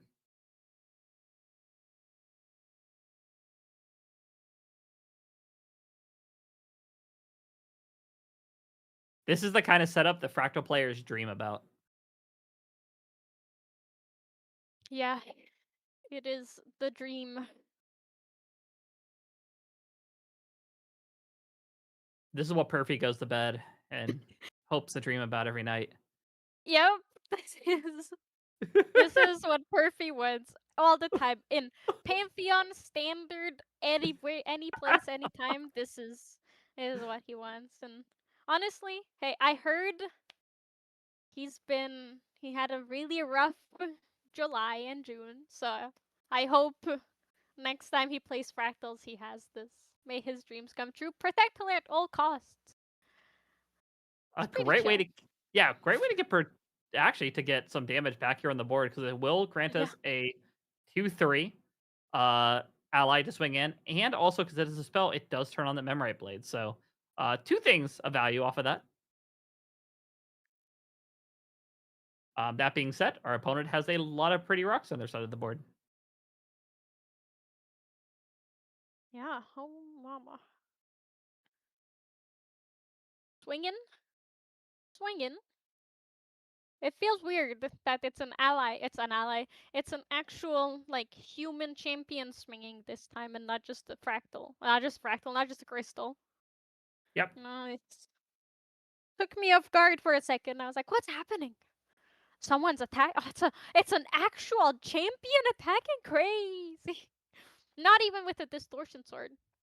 Ooh, playing the Snow White. This does keep us off getting to the level 1. Uh, I think the only worry is neither of those cards that would end this game here care about being level 1. Likely all this does is maybe shut off some or like increase the cost of some interaction, but unfortunately not much else out there. And then, ooh, that is never a good sign when your opponent opts to go for the uh-oh. Enfeebling Orb, but in response, we are going to go and activate the Raccoon. The Protector Raccoon coming out. Now, unfortunately, this will only prevent damage to an animal. This will not prevent damage to face, so... And Missile is coming down. That should be a Missile for 7, I believe. Yeah, yeah, yeah. That's a I big missile. that One. is a pretty big Missile. Oh my god. Evening out the damage counters on both champions here with that's a small, tiny single card. That was what's... Oh my god! Oh my god! Showing Burst Asunder and the shivering Zillionitis takes home game 2 of round 3. Game 3 of round 3. Holy moly! 8 minutes on the clock. We were so close. We went This from a game. game... Wow, we went from a game 1 of just kind of a very, like, bro has to have it, draw into what he needs. Game 2, we go into allies completely putting the pressure on, and we cannot find a Burst Asunder to save our life, into a final game 3 where we're just like, all right, what if Fractals saw everything they wanted to see? And 100% seeing every Fractal play, having all the pieces of interaction, having all the damage we could ever want. So just essentially pushing in damage. And of course, congratulations, moving on to what'll be the last round, playing for that undefeated. Absolutely in crazy game, especially game 2. I don't think I have seen many aggro v aggro matchups play out the way that did, where we just could not find the last point of damage, and somehow, some way, Xenolitis just digging deep, saying, "I'm gonna stay alive as much as possible." Yeah. Oh mama, that was crazy. That was staying alive. Was Zillionitis is really good at fighting to stay alive, just barely. Yeah. How do you feel about fractals? It's not as big of a boogeyman as like Serio, obviously, but it's been around for a long time. It's really annoying to deal with. So, It's what's your opinion on it? Yeah, so it's more of a deck now that I think now that we are much farther along. So when we first had fractals, we had a lot of decks getting to level 3 was a chore. In this case, also getting level 3 without interaction was a chore. But we've kind of solved that situation quite a bit with the seeing like Fire be able to play a lot more. Of course, we've seen decks play a lot more, playing a lot more aggro. Of course, the addition of Null Spell in a lot of Normalists as well is a way to essentially challenge a lot of these pieces of interaction that they're playing. The deck is a lot more manageable. I think you have to definitely gear yourself up for it. Also, not being able to glimpse 4 off of your first play of the game is also a lot more manageable. But now we'll see once we get some new fractals in the game. Once we have another 1 cost, it'll be kind of the judgment to see, was it the glimpse 4 that really carried the deck, or was it having the 1 cost fractal that helped carry the deck? So we'll see moving forward. Of course, as you mentioned, there's a lot more pieces of interaction. There is, of course, a lot more ways to stop your opponent from having those big Unga Boonga turns, if you will. So I'm at a point where I think the deck is in a nice spot. I do not think it is necessarily the best deck, or it is a boogeyman that's going to shut us all out. But I do think it is a very solid deck, and if you want to pick it up and play it, it can go places, especially if you learn to play it very well. Yeah, yeah, I'm basically on the same opinion. I don't think it's like a game breaking deck, but we'll have to see. I think I suspect that it probably was the glimpse for more than a 1-cost fractal. Like a glimpse for into a great reservable fractal basically immediately. If you're playing Fragmented Spirit, that was the big problem. So I am really hopeful that, and I'm not gonna say I'm fairly confident, but I I I trust that it's gonna be more fine than it was Yeah. before. I think But the best way I think to look about it is those fractals almost plays more of a way to ramp your strategy is like the best way to put it. Essentially being able to play cards and get to that threshold you want. I think the one that's going to be the really make or break in the next set is going to be the fractal that we can essentially split into 2 fractals. So being able to turn 1 to 2 without having additional in your hand, I think is going to be the big card to watch out for in the deck. Because I know they're likely going to find a slot for it, at least kind of I may not necessarily be a 4 of, but definitely a 2 or 3 of. We could potentially see is a way if your opponent does interact with you, put some extra cards down, split the fractal, have yourself one step closer to the end game. And honestly, I think the most players I've seen complain about fractals tend to be the really greedy, aggressive decks that say, "Oh, I got destroyed by it because they hit me for like 14 damage and I couldn't do anything." And I'm like, "Yeah, you're CL Ablation and you just played Creative Shock 3 turns in a row." So, I mean, I don't know what to tell you. yeah, it's spooky. All right, so However, question I yeah, have for you because we have to wait a couple minutes for the card, and I think we've now all been asked the question except for you. What do you think the next card is going to be? What do you think, or have you already seen it? You've already seen it, haven't you? Yeah, you no, already know. Tyler's been a fair person and he didn't show me the card. So no, I don't know. I don't know what we're gonna be seeing. He did say in chat earlier that it's gonna be really good. So I believe that it's gonna be really good. Um, I hope Yeah, I don't that tell her the it's like spoilers. a mechanical frog. Oh, God. What But the I mechanical really frog? don't Also, think stream can hear me I now. really hi Tyler. Yeah, I want a mechanical frog because I like frogs. But realistically, it's not gonna be a frog because why would there be a frog in paradise? There's only frogs in my paradise, and it's. I guess So, we're in hell. So if someone hates frogs, if Tyler what hates do you frogs, guys then we should have think frogs it too. is? Hmm. Oh, yeah, including chat. What do you Okay, guys wait. all think it is? I'm curious. We saw the automaton card. We saw alien. Why do you think it's a frog? I haven't shown you a frog yet. Well, you did show No, us no, a no, frog. no, no. You did show us a frog. So, the first card was a frog. So, Essentially, it was a cute frog. All right, I guess he did Let's checkmate me. I go. did show him a frog first as a joke. Um. No, I'm trying to actually figure out. So we saw the power cell generator. We saw the reclaim, which was a Dante card. We saw a tamer class bonus automaton, You saw the and thaumaturge. we saw the thaumaturge. Yeah. Thaumaturge. So Chat's there getting is closer. no rhyme or reason so far. Everyone in chat thinks it's Lorraine support. I'm gonna tell you right now, you're wrong. ooh. It's probably another. It's either like a Dante card. I'll tell you, That's it really has a exciting. CSR version. It's a unique ally. I really hope that it's a man. I really hope you got a handsome man. Well, maybe it is. All right, are you guys ready? I'm No. ready. I'm ready. You Show guys it to ready? me. Chat, are you ready? Is this going to be the 5 minutes fade in as well? What if I told you it's been Is it gonna be like it's gonna be so long? What It's if gonna be I the told you it's longest been fading fade-in. in for the last like 2 minutes while I was gone? That would be crazy. If that's the case, I'll be right back. I'm gonna go get a drink. I'm going to say that That's a doesn't look like a girl. man. But it's pink haired. It's love a pink-haired cute girls. girl. It's a cute pink haired girl. It's an Elysian human. Oh, that's really cute. It's Gule art. She's the lore character. It has a teddy bear. Lucia is the character that Dante saves in the lab when he first enters into Dis. Okay, wait. Your champion has 2 less to activate. Look at the top 6 cards of your deck. You may reveal a spell card from among them and put it into your memory. Put the rest on the bottom of your deck in any order. Oh! That's not even. Oh my gosh, that's not even a. And that's an on enter that you can just keep doing too. Oh no. Ayala Herpu. Oh no. Oh no. And she is an Elysian human with an Elysian aura. And the fact that it's stealth too is actually big.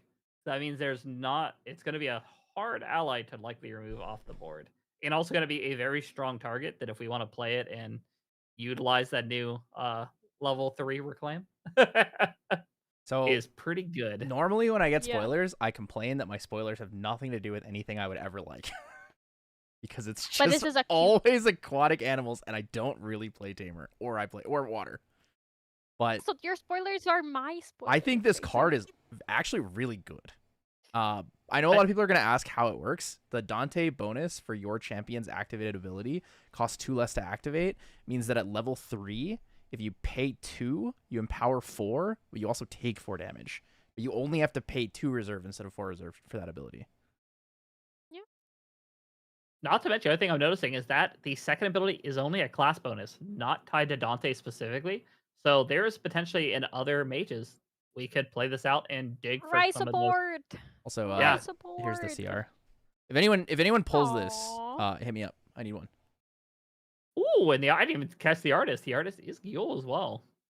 P good. People just ignored me. I can't believe Chat, what do you think? you were too I think distracted by the cute bunny. one, I think beautiful art. I love that they're doing all the backgrounds for PRD, and they're kind of doing a lot of these arts that have like scenery based, but also card is pretty good. And the fact that it's not a scavenge for a spell, and it is actually just look at top 6 and then pick a spell from among them and put it in memory, is also pretty strong. This could potentially be a card that may even potentially Winrai could utilize as well.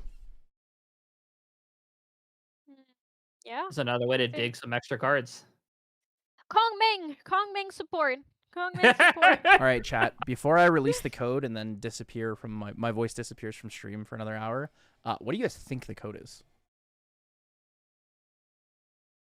I wonder how crazy if someone guesses it. Also, a good time to open your Omnidex. Code soon. Code soon. I really, really is want to not make the sure that code. the people that are here get access to the code first. So that's why I'm telling you guys the code is coming up. Because, I feel like it's a nice thing to do to, appreciate you guys for being here and supporting the channel and stuff. What is the aura? So Elysian aura means that this object treats Anian spells as if they had +2 levels.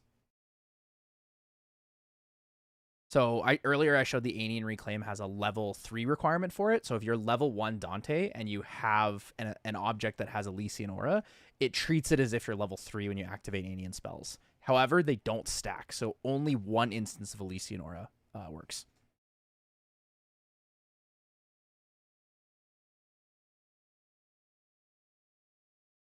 Look at that chat for the codes. Wind Someone Mage is thought real. almost- Frog overseas. Save Lucia. Honestly, Save Lucia would have been a great code. That would have been a good one. All right, guys. The code is going up. Best of luck on your profile picture rolls. Please tell me what you get, and I will be heading out. Thank you guys again for being here, and please make sure to subscribe to our channel here at Serene Bounce Productions. If you really like the pixel animations, that's where all of our membership money goes. So if any of you guys, like Needful, pay me money every month for doing what I do, it'll go towards more cool art that you guys can use. So thank you guys so much, and I'll send it back to the casters. Bye, Tyler. I'm I glad. don't like. I'm glad a code finally speaks the truth. That's what I like. Shut up, Needful. Hold on, let me Shut put on the up. Why are voice. you Let me so put on the mean? voice for this. I'm really happy that we're really Okay, we're putting the wait, problem we wait. have with Grand Archive. Alright, There's too hold many on. frogs in this game. This is Yeah. what we need in our Grand Archive. No. I am a frog enjoyer, and I love frogs, and I'm really upset that we have no more frogs. Justice for frogs. Justice for frogs, guys. Please. I need frogs. I need more frogs. Ah, Well, make sure you write down the code. Make sure you have it. Make sure you go ahead and get your profile picture. I put in my profile picture and I got a scavenging drone from back in ALC, so I did not get anything good. I got the what's it called trinket? The heart, the one that makes your cards unnegatable. Your next card unnegatable. Oh, Forget Bellward Scepter. okay, yeah. I for Oh once my did not god! get a regular. Wait, so many people got frogs. Hell yeah! No more frogs gives you frogs. A lot of I slimes in already there got too. 2 frogs. True. Shout I think out. I The think I've code's only rigged. it is rigged. I think I've only in the entire time I've been doing these codes or I'm putting in the thing. I think I've only seen 2 slimes, and one of them was the. I think yeah, one of them was the slime Nexus. So technically not a slime card. It was the slime Regalia. So I'm currently not seeing any. Not crazy. Before we send to break, I have 17 tokens profile 17 token profile pictures, so please no more.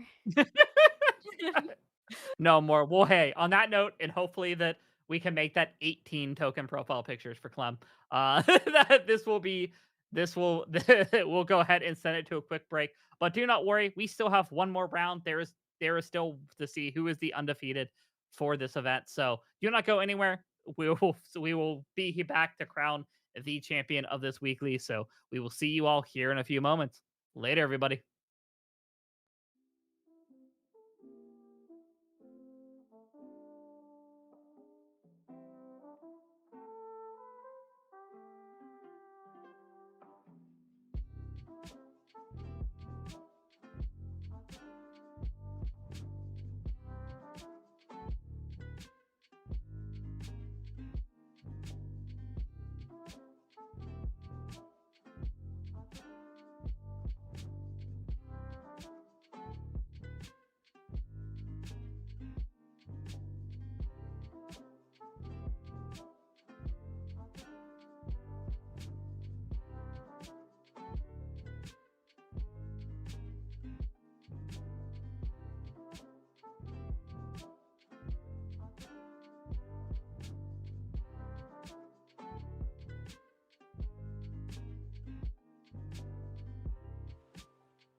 Welcome back, everyone, and welcome to round 4 for our NA. I'm not gonna do as long as Clem did. I thought about it. I'm like, no, I'm not gonna keep everybody here that long. Of course, it is me. I am back. I am Needful, and of course, joining me is Valkyrie. How are you? You ready for a round 4 for I, this night? I'm ready for round 4. I'm ready for the event to come to a close and end our fourth and final round. We've just had our bellies full of spoilers. Some people getting some really cool Omnidex IDs or profile pictures. And yeah, it's what a great way to conclude the night with some great gameplay. For sure, for sure. And what? Because you unfortunately we weren't able to get your reaction. How do you feel about our brand new, our brand new mage ally, unique ally, coming into the game? Oh, it's good. I like it, but yeah. Oh, I'm glad Dante players got something cool. It's just, So this is where we learn Lorraine didn't get any support. It is only Dante in the set. Lorraine only gets a starter deck. We have to break it to you, unfortunately. If I had a CSR for every time I chose a champion to play and it didn't get support, I have 2 CSRs, which isn't a lot, but it's weird it's happened twice. Yeah, just do my vote. Just complain that your champion's not good enough, so they give you the most insane recollection deck of your life and everything. So I need a level 3 Astra Diana Recollection deck, please, and thank you. And then I need a Dao Chen Recollection deck, please, and thank you. I mean, well, you technically already got one of those. Yeah, but my level 2's text list, it doesn't do nothing. What are you talking about? The level 2 does chat, what does a level 2 do? You can just DM me. Just let me know. Oh man, if Lloyd level 2 enabled Crux, I think it'd be a better level 2 than actually having that on it. All we want, we don't ask for much. We ask for Texas champions that enable Crux. That's all Valkyrie wants. Hey, if Sheen Merlin can do it, why can't Gao Shentu do it? Oh boy, oh boy. Okay, all right. we're about to drop the reveal. The secret Dao Chan level 2 release. Crux, no text. Dao Chan. I'm sorry, we got round 4 opinions. The filter has faded after the break, and my true feelings and thoughts. Textless Crux jams. Oh, if we're talking true feelings, I can finally say it, man. I'm glad there's no more frogs in Grand Archive. That's all I'm saying. It's just No more frogs. What? I'm actually behind that. Hashtag no more frogs in chat, please. After the Thronekeeper Bullfrog incident from the start of the stream, I'm actually in full support. yo, hashtag no more frogs. Get that trending right now. We need that trending, please. That's Oh boy. All right. Well, it does look like we are getting everybody wrapped up for last round, getting the lock in for who is going to be on our final feature match for the night. Likely, potentially, seeing a returning player come in. But we will find out pretty shortly in terms of what that matchup is going to be. So, a question to you, Valkyrie, because we kind of talked about it last round.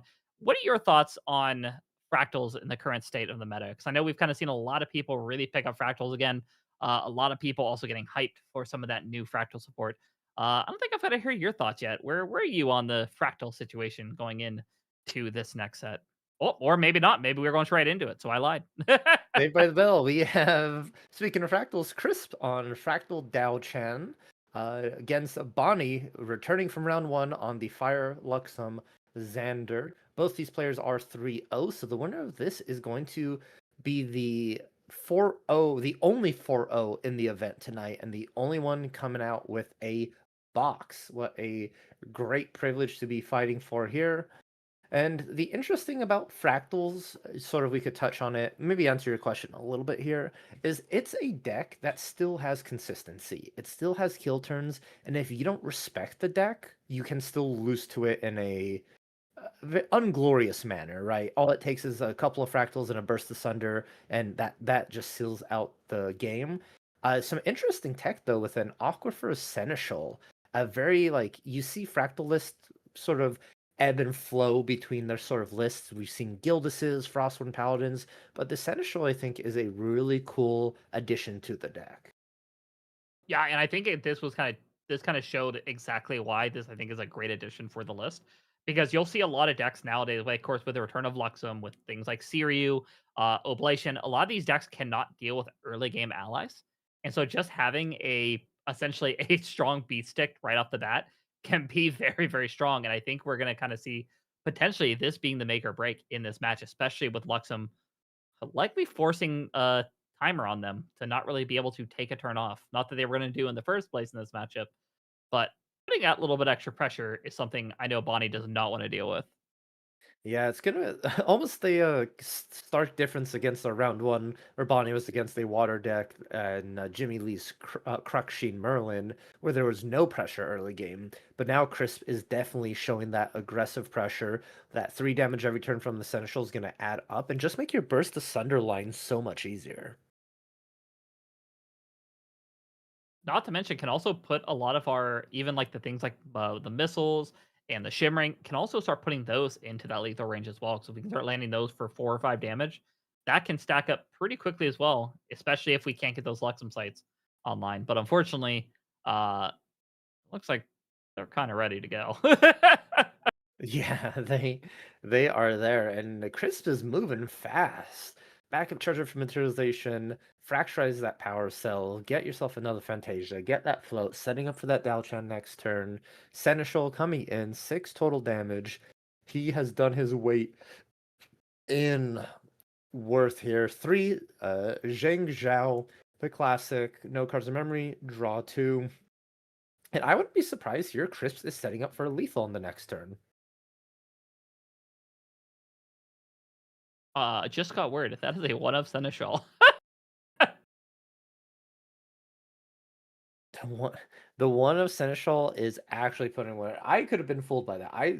The way it's playing feels like this is a common like route that Crisp takes, right? Turn 1 fractal into Seneschal, wake up, and then start the beat game plan. But it being a one of really is an interesting tech choice. The odds of seeing it frequently in your matchups is very low in comparison as well. So wondering like, what did you take out to add that one of? Inconsistently looking at the list here, it looks like just taking out some fractals for it. It actually looks like we actually took out one Aqueous rejection out because we're only running 3 instead of the standard 4. Most of these lists will often play. A 3. Oh yeah, and 2 fractal of oh, fractal of refreshment. Yeah, 2 sounds about right. That I know typically some lists are running 3 or 4, but the fractal not as good, especially after the whole distant fractal banning.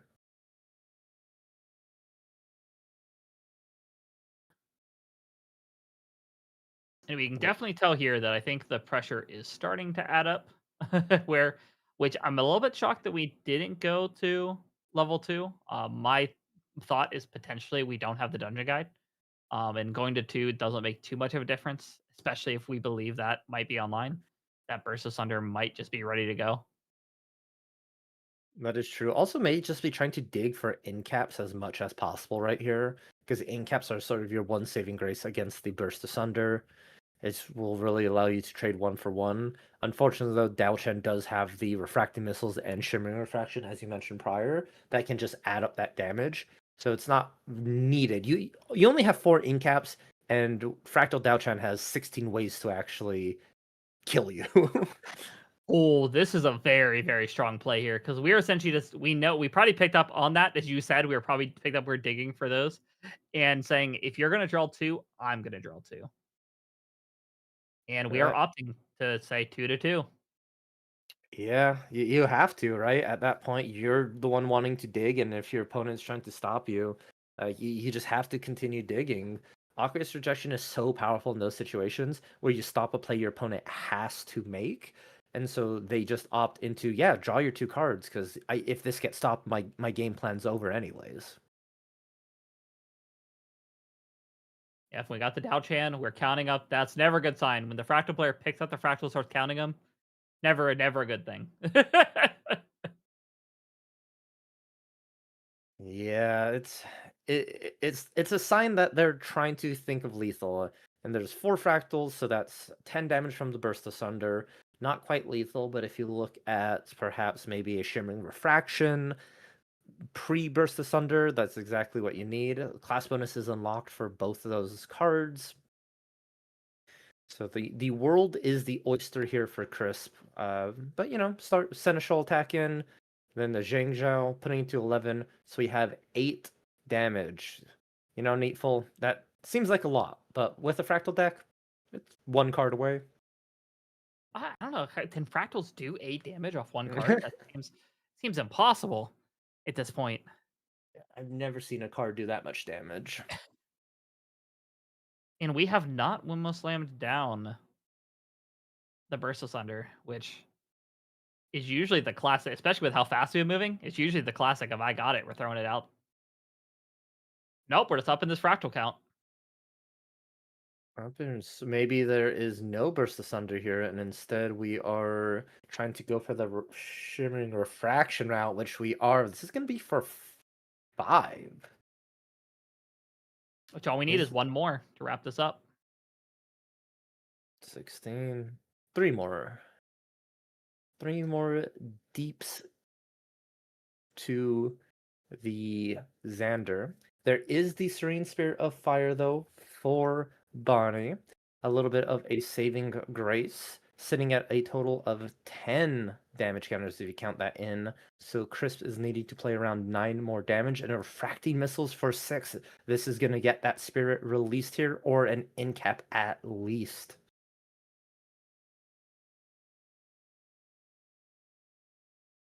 And it also makes me worried because there is a potential that if we had 2 Shimmering, that 1 has currently now been tucked into memory. Oh, just if this gets incapped or the spirit gets released, you pass turn in on materialization, you activate Shimmering Refraction here, try and sneak out. It is possible.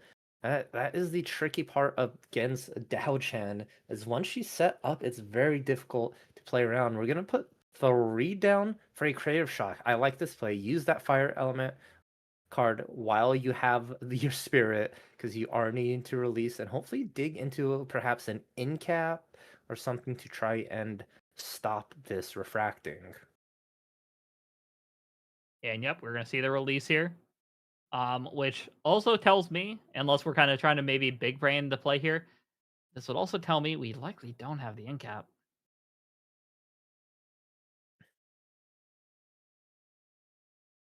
A spirit release is recovering 6, and this refracting missiles is coming in for 6, but they're still holding priority here on the refracting missiles. Bonnie's thinking about it. You saw them sort of move up their damage real quick, but go back down to 10. You still have a priority window in response to this refracting missiles, and it is going to go ahead and go through here. 6 damage, and now we're played around it. And I'm really curious if Bonnie got that Resolute Stand off of that Creative Shock, or if it was already hand. But what a sequence of plays here. Masterful by both players, really showing how their decks operate. Crisp saving the last bits of damage as an ally, which is not able to be in cap. Bonnie making sure playing around every sort of way to stay alive, and that Resolute coming in clutch. Now we did unfortunately lose in this level. We did lose the Lightweavers, which could potentially be a major piece of this puzzle to try to bring this game back. So probably fingers crossed that we have the other one. Oh, and we did find that dungeon guide as well. Looks like we have everything or Bonnie has everything they need to level up into 3, but a glimmering refusal from memory from Dao Chan. This is going to be for 5. Does Bonnie want to risk this? Is this dungeon guide worth it? We're opting no, but it is also a situation where it's like if we haven't revealed the in cap yet, it's almost like I would almost say just like pay it and keep it up, and then hope our opponent did not draw the Burst Asunder. Yeah, it's starting to feel like Bonnie has not seen any in caps here. Still trying to dig a little bit, but using the mercenaries Blade comboed with the exploit vulnerability to go ahead and remove the Seneschal off the field. That is one of the handy things you can do. But now you've lost all your prep counters, lost your blade, not going to be able to return that to the archive. And assuming a hard level up here for Bonnie next turn if they are able to survive.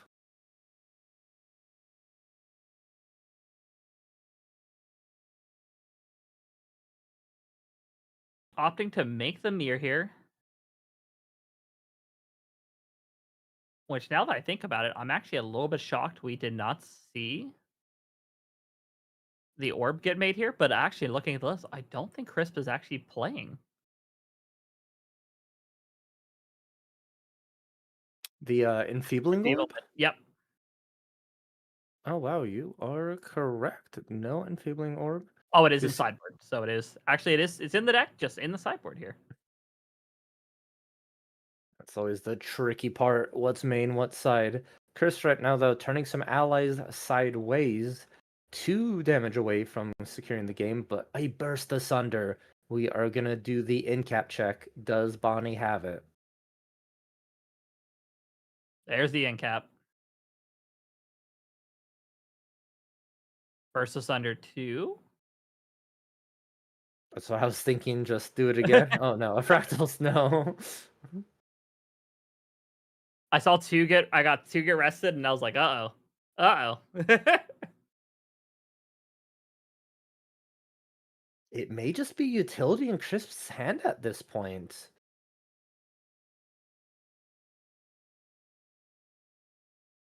Just a bunch of perhaps fractals trying to get a glimpse at as the cards are being flicked. Bonnie gonna go ahead and hard materialization into Xander 3, banishing 3 off the top, angelic channeling will trigger, putting all 3 on the top. They're all good cards, so you wanna keep those. Is that 2 more sites? That's 2 Luxma sites revealed Plus out the of the 2 that, memory. but 2 of them also just went on top of the deck as well. Oh So my that is God. all 4 sites at the ready. Wow. That is a lot of Luxem sites. That means all of this damage Chris has just done adding up is going to go completely away this next turn. Starting to feel like the window of opportunity is closing for Chris and able to seal out this game. If those Luxem sites are able to get revealed, we see the materialization of the Wand of Frost just to go ahead and draw cards, cycle through. Did we find another, or did they find another burst of Sunder? That is the question. You need to find these damaging spells in order to close out this game, because these allies are not going to cut it anymore.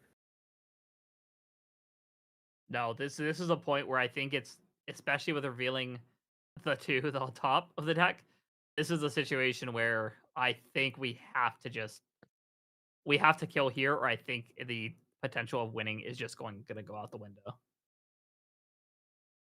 Well, that is a great way to potentially do this if we don't have the in-cap check. Ooh, in-cap not needed here. Instead, putting down the Topsy for the Spell Shroud, and no, unfortunately, no answer to that. Yeah, you don't need to negate something if you just become immune to being targeted by it, right? It's like negate. Slightly better here. Oh, and we have prep up charger being activated here. 4 Luxem sites being revealed. And you could see the frustration on Chris, just the why, how. The worst part about it is you had, like, you showed the first 2, and then because like with the with the angelic channeling, the other 2 are there, and it just made me feel so bad. Recover 12, just it feels dirty. I don't. It's hard to explain. It's unnatural. Listen, I've been at the receiving end of Alexum getting all 4 of them as soon as they hit 3, and it's just like, okay, I guess. Attacking in for 3, putting Bonnie into 10 total after all of our attacks with the allies. So now it's truly burst asunder or bust here for Crisp.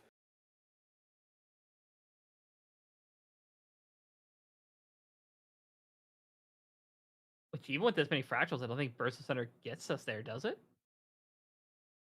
1, 2, 3, 4, 5, 6, 7, 8, 16, 22, just shy, I think. You're correct. Unless I miscounted the fractals here. 1, 2, 6, 7, 8, 9, 18. Okay, we have 18 damage being represented here from this burst asunder. Which is 1 shy, right? 24? Yep, 1 short. Uh-oh, we're pitching the sights. We're digging. 2 sites cycled. What do you see out there?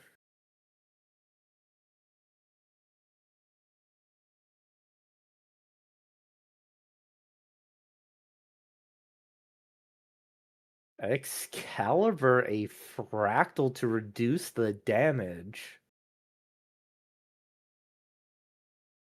Yet to destroy target non-champion object. Into a crystallized destiny?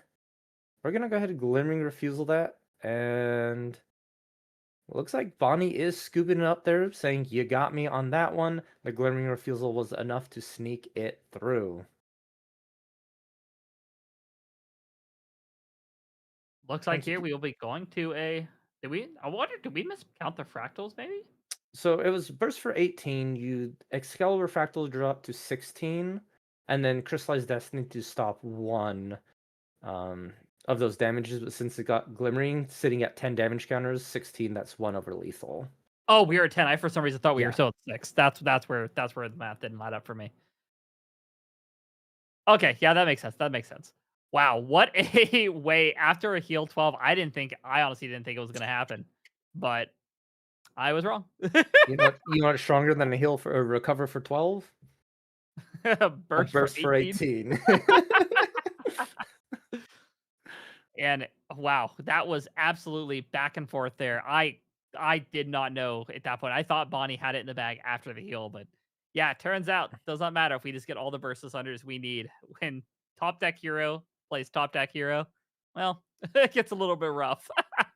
Yeah, both players played exceptionally well. It was very impressive Grand Archive. They were moving fast, making clean decisions. Both players knew what they needed to do, routes they took, exploring all their options, and it was honestly a great game of Grand Archive to watch.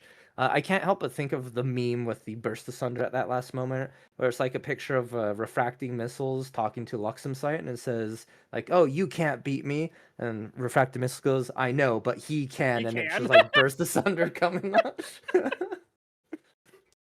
It's not my job to do it. It's his. Oh boy. And going here for the sideboard, at least for Crisp's side, I know the Enfeebling Orb is likely one of the pieces I think we want to bring in here. Just because I think that last game, if we would have had the Enfeebling Orb creation, I think we may have had it on that turn. But Mhm. unfortunately, we did not. So I would assume the Enfeebling Orb is likely probably coming in place of that Nullifying Lantern from that main board. And I honestly would not be shocked if we potentially bring in the Frostbinds, maybe as another way to stop that early, or just have another option to be able to play the more of this counter or this negate war if we need to. Yeah, Uh, fight some of those end caps. I like that. yeah, so wouldn't be shocked here. Yeah, because Juan Yu is kind of a difficulty in this matchup. So we talked about it before. If you believe you just need that extra turn to win, it can be a nice way to stop that. But in turn, if your opponent already has a lot of cards, like Luxem can sometimes do, sometimes it just makes getting to that uh Lightweaver's Assault number a little bit easier when you're having to only pay 2. But that being said, we are a Fractal deck, so we can just make it unplayable. Hmm. So, also not something to scoff at. Uh, Here on Bonnie's side, what do you think we're bringing in here out of Bonnie's? We're gonna definitely be bringing in our Blanches and our Topsy Decree. We have 1 Topsy Decree on that side and 2 Blanches. Those are definitely going to be coming in, help stay alive longer. We saw how impactful a Topsy Decree was in that game, and if you just have access to one more, it makes it even better. For sure. And this is one of the ones where we talked about prior, where a matchup when you're playing slower, you probably take out those planet explosives. But with us just seeing the one seneschal, do you leave him in just as like the scared tactic? I mean, it deals with paladins too, but are you worried of like how much is he playing? If he opens that up again, that could be crazy. Not knowing that is maybe a one of. Yeah, it is wild. I think you just keep them in as your paladin remover, as you said. It is it is like your really main way to deal them, especially at early paladin. You don't mind spending that prep counter to take care of that. But you really got to think that Bonnie's like, oh man, I hope they don't open up a Seneschal turn 1 again. I swear, if we open up a seneschal again here, I'm gonna lose it. But luckily, it doesn't look like it's happening, and not as scary of a angelic channeling as it was game one. No, just a gleaming cut and a light weaver is still not ideal as an opponent looking across saying, "Oh, I have those to look forward to."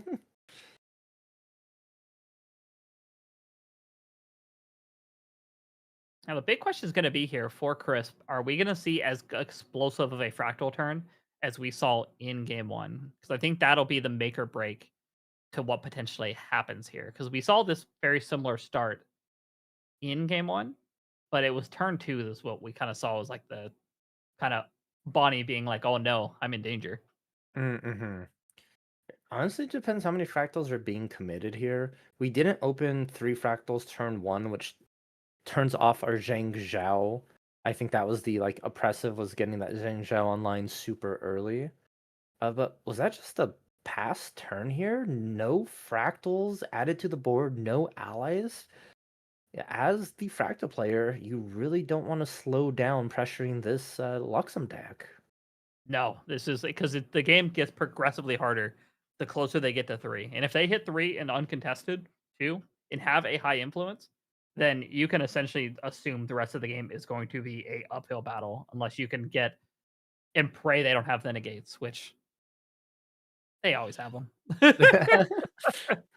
It's one of those if you think they have them, they probably do. We'll level up into Dao Chen with our Fracturize, pop in our Fractal count to 3, and this is the perfect moment to drop that Zhang Xiao.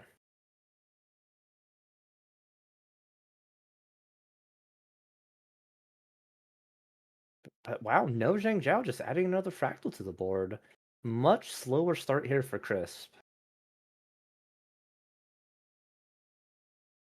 We are at 4 though, so it does not it does mean we still could have the burst potential that we're looking for, and that's maybe what we're trying to keep it safe and build up to. But yeah, not having that early game pressure kind of just lets Bonnie be a little bit more greedy, if you will.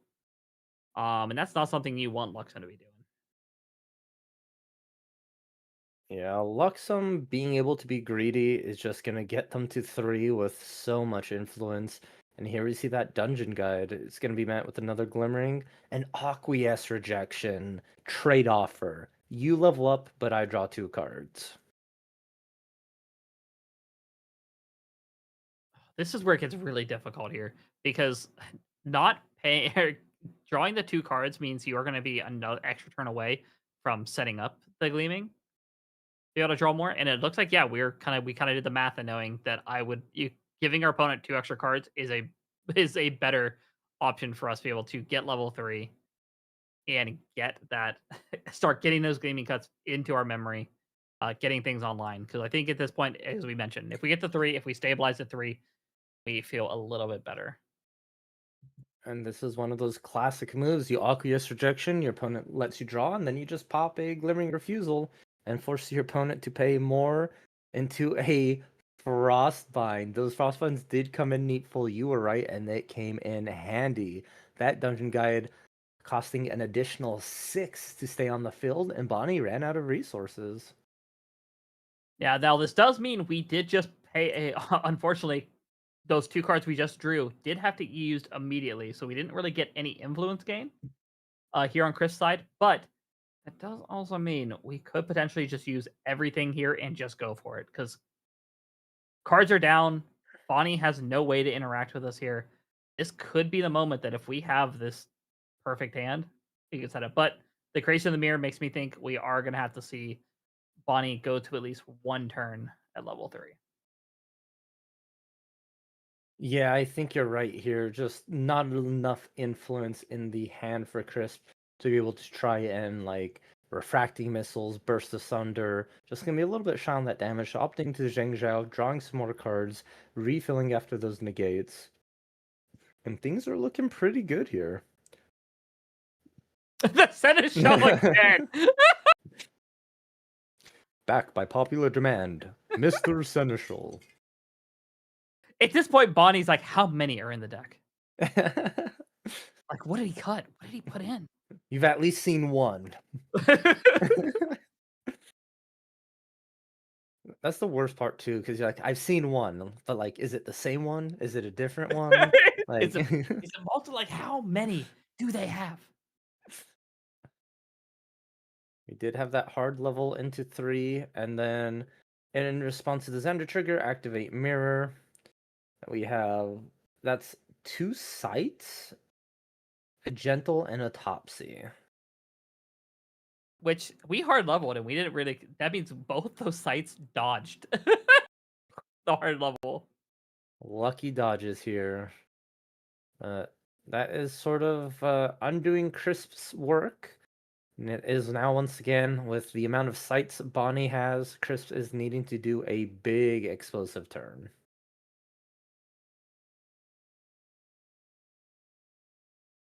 Opting into the Scepter Fascination, getting a card draw. Gonna be able to get Song of those... Frost.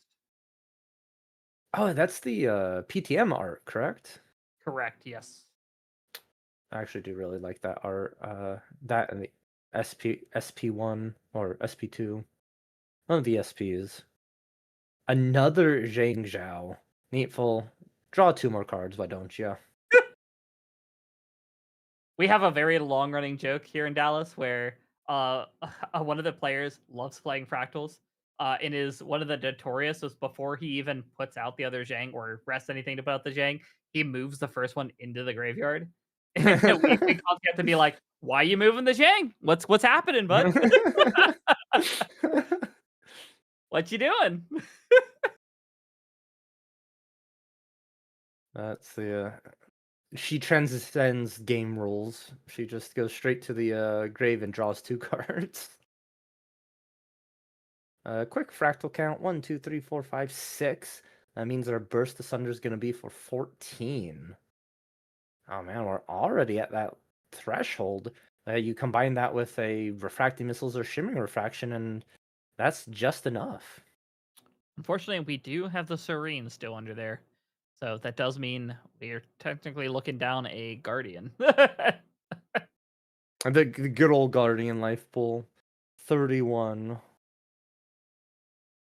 Nefarious Timepiece. Do not be fooled. It is not naming anything. This is just going to be to get 5 cards down and draw an additional card into memory.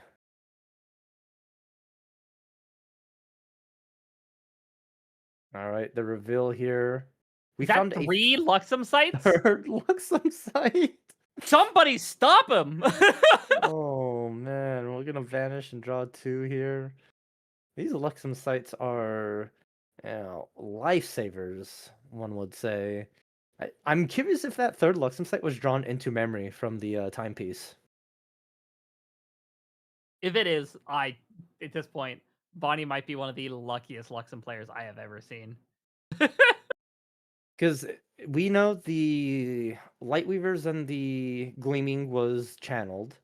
The Gentle Respite was already there initially, so yeah, it had to have been a Luxem site drawn in, or that a random Gentle was drawn in. We won't know until we see Bonnie's complete influence, but man, what are the odds? Yeah, I think actually, well, I'm thinking because we did draw the timepiece. I think we knew the top 2 last turn, right? Oh no, it would have been because we had a drawn. Yeah, the light. Yeah, okay, never mind. You're right. It would have been. It had to have been off the top. Wow. Yeah. Okay. Luckily, another fractal. I think the name of the game here is essentially both of these decks playing for the OTK. It's kind of what we're looking Yeah. at. Both of them definitely are just trying to kill your opponent all in one, and this is how you do it. Crisp with a mountain of fractals sitting in front of him. They're so much. They're so close together. 1, 2, 3, 4, 5, 6, 7, 8, 9 fractals I'm counting here. So that means a burst is going to be for 20. Is it 9 or 10? Because of the fractal snow as well as out there. 3, 4, 5, 6, 8. I think that's 9, but there may be a fractal sort of overlapped with another in that pile. All we can tell, that's a whole lot of fractal. What the fractal am I looking at?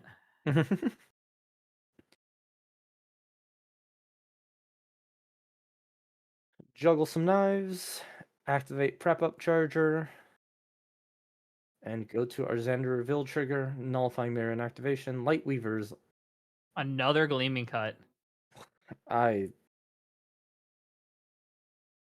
know, sometimes the Xander Casino just favors more people than other. And it looks like Bonnie is hitting big right now off the top, drawing so many cards. The question is that double Lightweaver's Assault. That is what you're looking for. That is what's going to try and close out the game.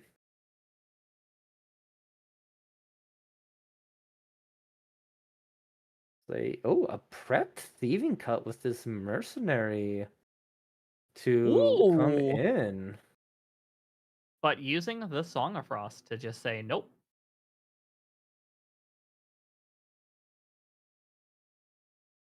Well, I guess that's one way to use your Song of Frost since you're not really going to have it in any other matchup. Also saves your Seneschal, which is very important. That extra 3 damage a turn is going to help with your OTK game plan. For sure. And it definitely takes, essentially, we can think of that as almost essentially removing half of that recovery off. So taking a guaranteed 3 off this versus under setup we need. But we're unfortunately getting to the point where Fractals does not want to be in, and that is where you're running out of ways to get more cards in hand, where we're kind of coming down to potentially drawing only 1 card a turn, which is unfortunate because we need as many Fractals. And count for 9 Fractals is what we are at. So you are correct. And it made me sad when you said they're only going to draw 1 card a turn. It's like, oh man, now I have to be a normal deck. I only draw 1 card. We got to play fair, Grand Archive. Oof. It's like, what is going on here? I'm actually curious about Crisp. Okay, Crisp is running Grand Crusaders Ring for their Divine Relic. Have you seen that materialized yet? I don't have any recollection. It was backup charger, champion, mirror, scepter, wand, orb.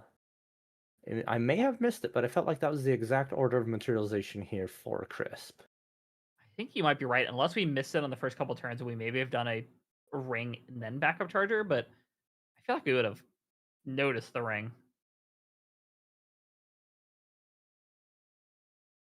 Currently here, Enfeebling Orb has been activated. Vonnie committing 2 cards into memory. It's kind of unfortunate against Luxem because, you need them to put cards down to kill them, but also, if you don't kill them, you just gave them extra cards to put down in their memory. Yeah, and on top of it, it's difficult because like normally you want them to play something and try to keep up that influence, and you kind of more of get you like a gotcha situation, be like, oh, you kept any 3 cards in hand, you're not playing anything. But Luxem doesn't need to play anything. That's the secret, Cap. I don't need to play anything. Oh, it looks like we are about to reveal a Topsy.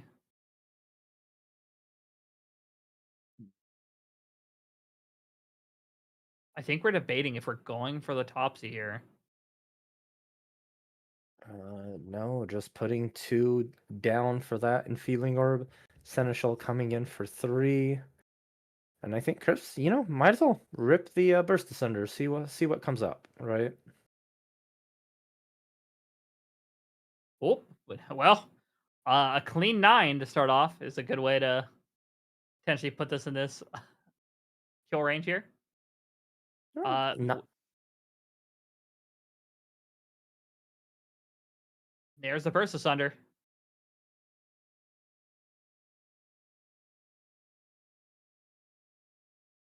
Topsy as a response to this, bait out that interaction here.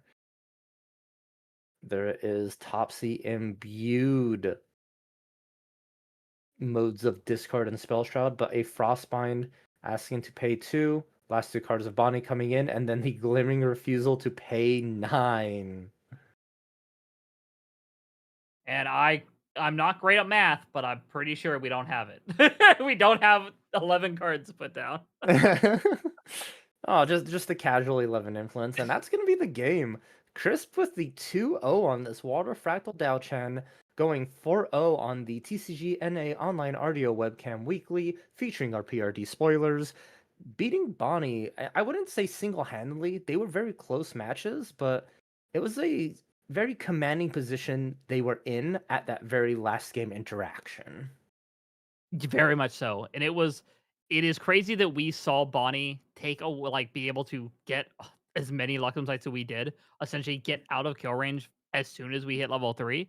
But also in return, it goes to show Fractals does not care of kind of what what amount of life you're at. They can eventually, just the longer the game goes, they're going to keep stacking up those fractals. And if you do not deal with them, they're just going to say, Burst is just going to keep scaling. And we saw here, Burst scaled all the way up to 20 damage off of resolution and holding a lot of the interaction for that big kill turn. So very well played as well. So no, Crisp kind of knew what needed to happen, kept cool, played it very, very well. That is the devastation of Glimmering Refusal when you have those fractal setups. Is Crisp, Frostbind, Bonnie's like, I could pay 2, if this is what you got, I have the commitment to it, and then just being responded with pay 9, pay 11. It's impossible to get around that, and not even the Serene Spirit could save you there. Just so much damage coming in. Wow, what a way to end our stream. Very good games. One of my favorite ones to have watched.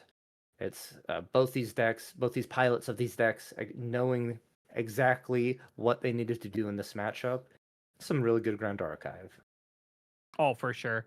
And if there's any way we can before we sign off for the night, we can probably maybe show those spoilers one more time to kind of get people, in case you were joining and maybe a little bit late, did not catch all of them for the night. We can kind of maybe show those very briefly. And yeah, this has been a very actually pretty exciting day of Grand Archive. Some of these matches went very, very close. We saw Fractal and an aggro unique allies both get very, very close on the games, taking it to a game 3.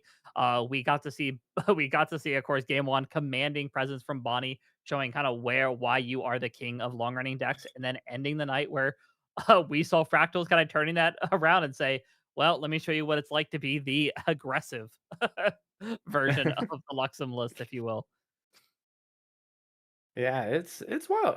I think we didn't have any deck duplicates. Oh no, we had one. We had Fractals. Was Yeah. the only actual duplicate. A very nice variety. We got to see a bunch of decks, different themes, thematics. I feel like we saw more water than wind as well, which Yeah. typically hasn't been the case with wind being so dominant in the recent tournaments, we would say. Yeah, it's kind of a weird shift we've kind of seen. I think a lot of it comes down to you're seeing a lot of lists go water, as one of two things has happened, is because we do have Oblation as kind of the boogeyman. A lot of people are kind of worried about Oblation. They've kind of went into two boats. Either you're going to full on control, I'm going to try to lock down you from ever getting to 3 with water, or you're going to go full aggro in some way, fractals or something like a fire aggro deck or horse and taxes, to essentially just try to blow up CL before it gets there. So it does not shock me that we're seeing a lot more people go this water control aggro route, mainly because I think that is one of the best answers to CL at the moment. So, and with, if you look at the list on Fractal Insight, quite a few CLs popping up on those top rankings. There are, and here we are, the 4 spoilers Serene Balance Production had right here on screen. Take a look at these. These are really cool. I feel like I could grab them. I gotta get the Gotta get the webcam here. Just grab my spoilers, take them with me. Yeah, these are really cool. The CSR of Lucia as well. A lot of cool Dante support. I think I was telling Clem about it with the Aenian Reclaim. You could combo that with the um, Aeromancer's Apprentice and sort of just cycle him, on enter and power 2, play Aenian Reclaim, draw a card into memory, get him back, keep going like that. Sort of build your own baby gray. Yeah. Not to mention it. Also, if you're going to be able to play a little bit more of a safer level 2, especially if Win, because we've seen Win be able to drag out games like this. We've seen, of course, Winrai be able to do it. I do not. I do not think Dante would be any different. Be able to drag out a game like Winrai can already do. So Mhm. we could potentially see a kind of maybe a combo with Lucia and the Reclaim here as a way to essentially play Lucia, get an essentially replace itself with a spell you need, and then use the Reclaim once again replacing itself, setting up the Lucia again, that if you were really setting up for this more of kind of maybe burst damage combo that we've already seen a lot of these Exia spells can do, that might be kind of the game plan here. Also, is a great way to keep your aura alive, keep it around, because it seems like Dante really needs to keep that aura to have a winning board presence. And if you can have a stealth 0-2 that you can keep saving, pretty good. Pretty good. Yeah, Dante does seem like an aura maxer. It does make a lot of sense on that one here. Yeah, I really want to see what some of these lists people are coming up with or brewing as these spoilers are being revealed. I feel like just these particular cards here, Dante enjoyers are eating good if they wanted to play Wind Dante. And I think just the fact that Lucia makes your champion's abilities cost 2 less to activate, really that line of text like really solidifies like that level 3 game plan. Oh, for sure. For sure. And I think there's one question I will say these spoilers have brought something up to me that I think is going to be incredibly important going forward. And this may be a question we have to ask Silidar to answer for us. And I know everybody at home is probably wondering the same thing I am. What is in a power cell cocktail? That is true. That is true. What kind of alcohol is it? What does it taste like? I need answers. I need answers now. If I don't see a lore article drop with a recipe, I'm gonna be really upset. That is, you know, I feel like if they don't give us lore articles, that is gonna have to be in the next dev Q&A. I think everyone needs to just ask about the power cell cocktails. What is the recipe? Is it a type of alcohol? What is it? We need to know. It's just a glass of water with like 4 AA batteries in it. Just yeah, I got your power cell right here. Just are these Duracell batteries in my crate? Oh, I'm sorry. Did you order the energizers? Oh Not I'm sorry. I thought you wanted over the rocks. My bad. Sorry. I'll go. Let me Whoopsie. go crack these open for you. Let me pour some pure battery acid in there. Oh Alrighty. man.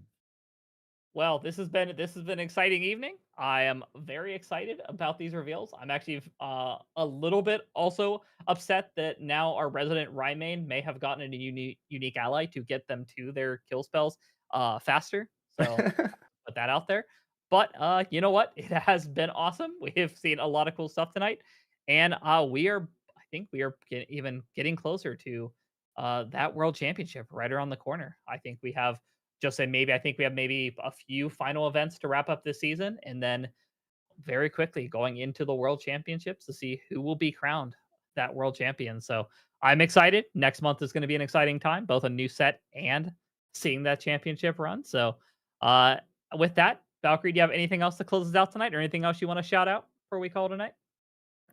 Just the usual that I do.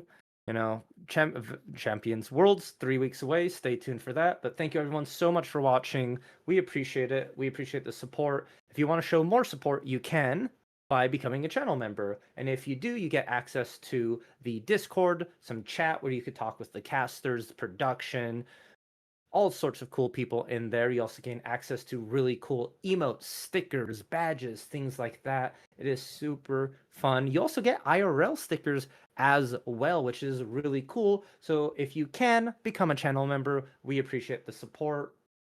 Additionally, if you can't become a channel member, that's okay. You can always show support by subscribing to the channel, liking the bell, and of course, Needful, or liking the bell, liking the video, and of course, Needful ringing the bell to go ahead and follow along with us. But, thank you again for everyone watching. Thank you for production. Thank you for all of our wonderful casters. And my name is Valkyrie, and I am ready to close it out here. Thank you all, and have a wonderful rest of your night. Good night, everybody.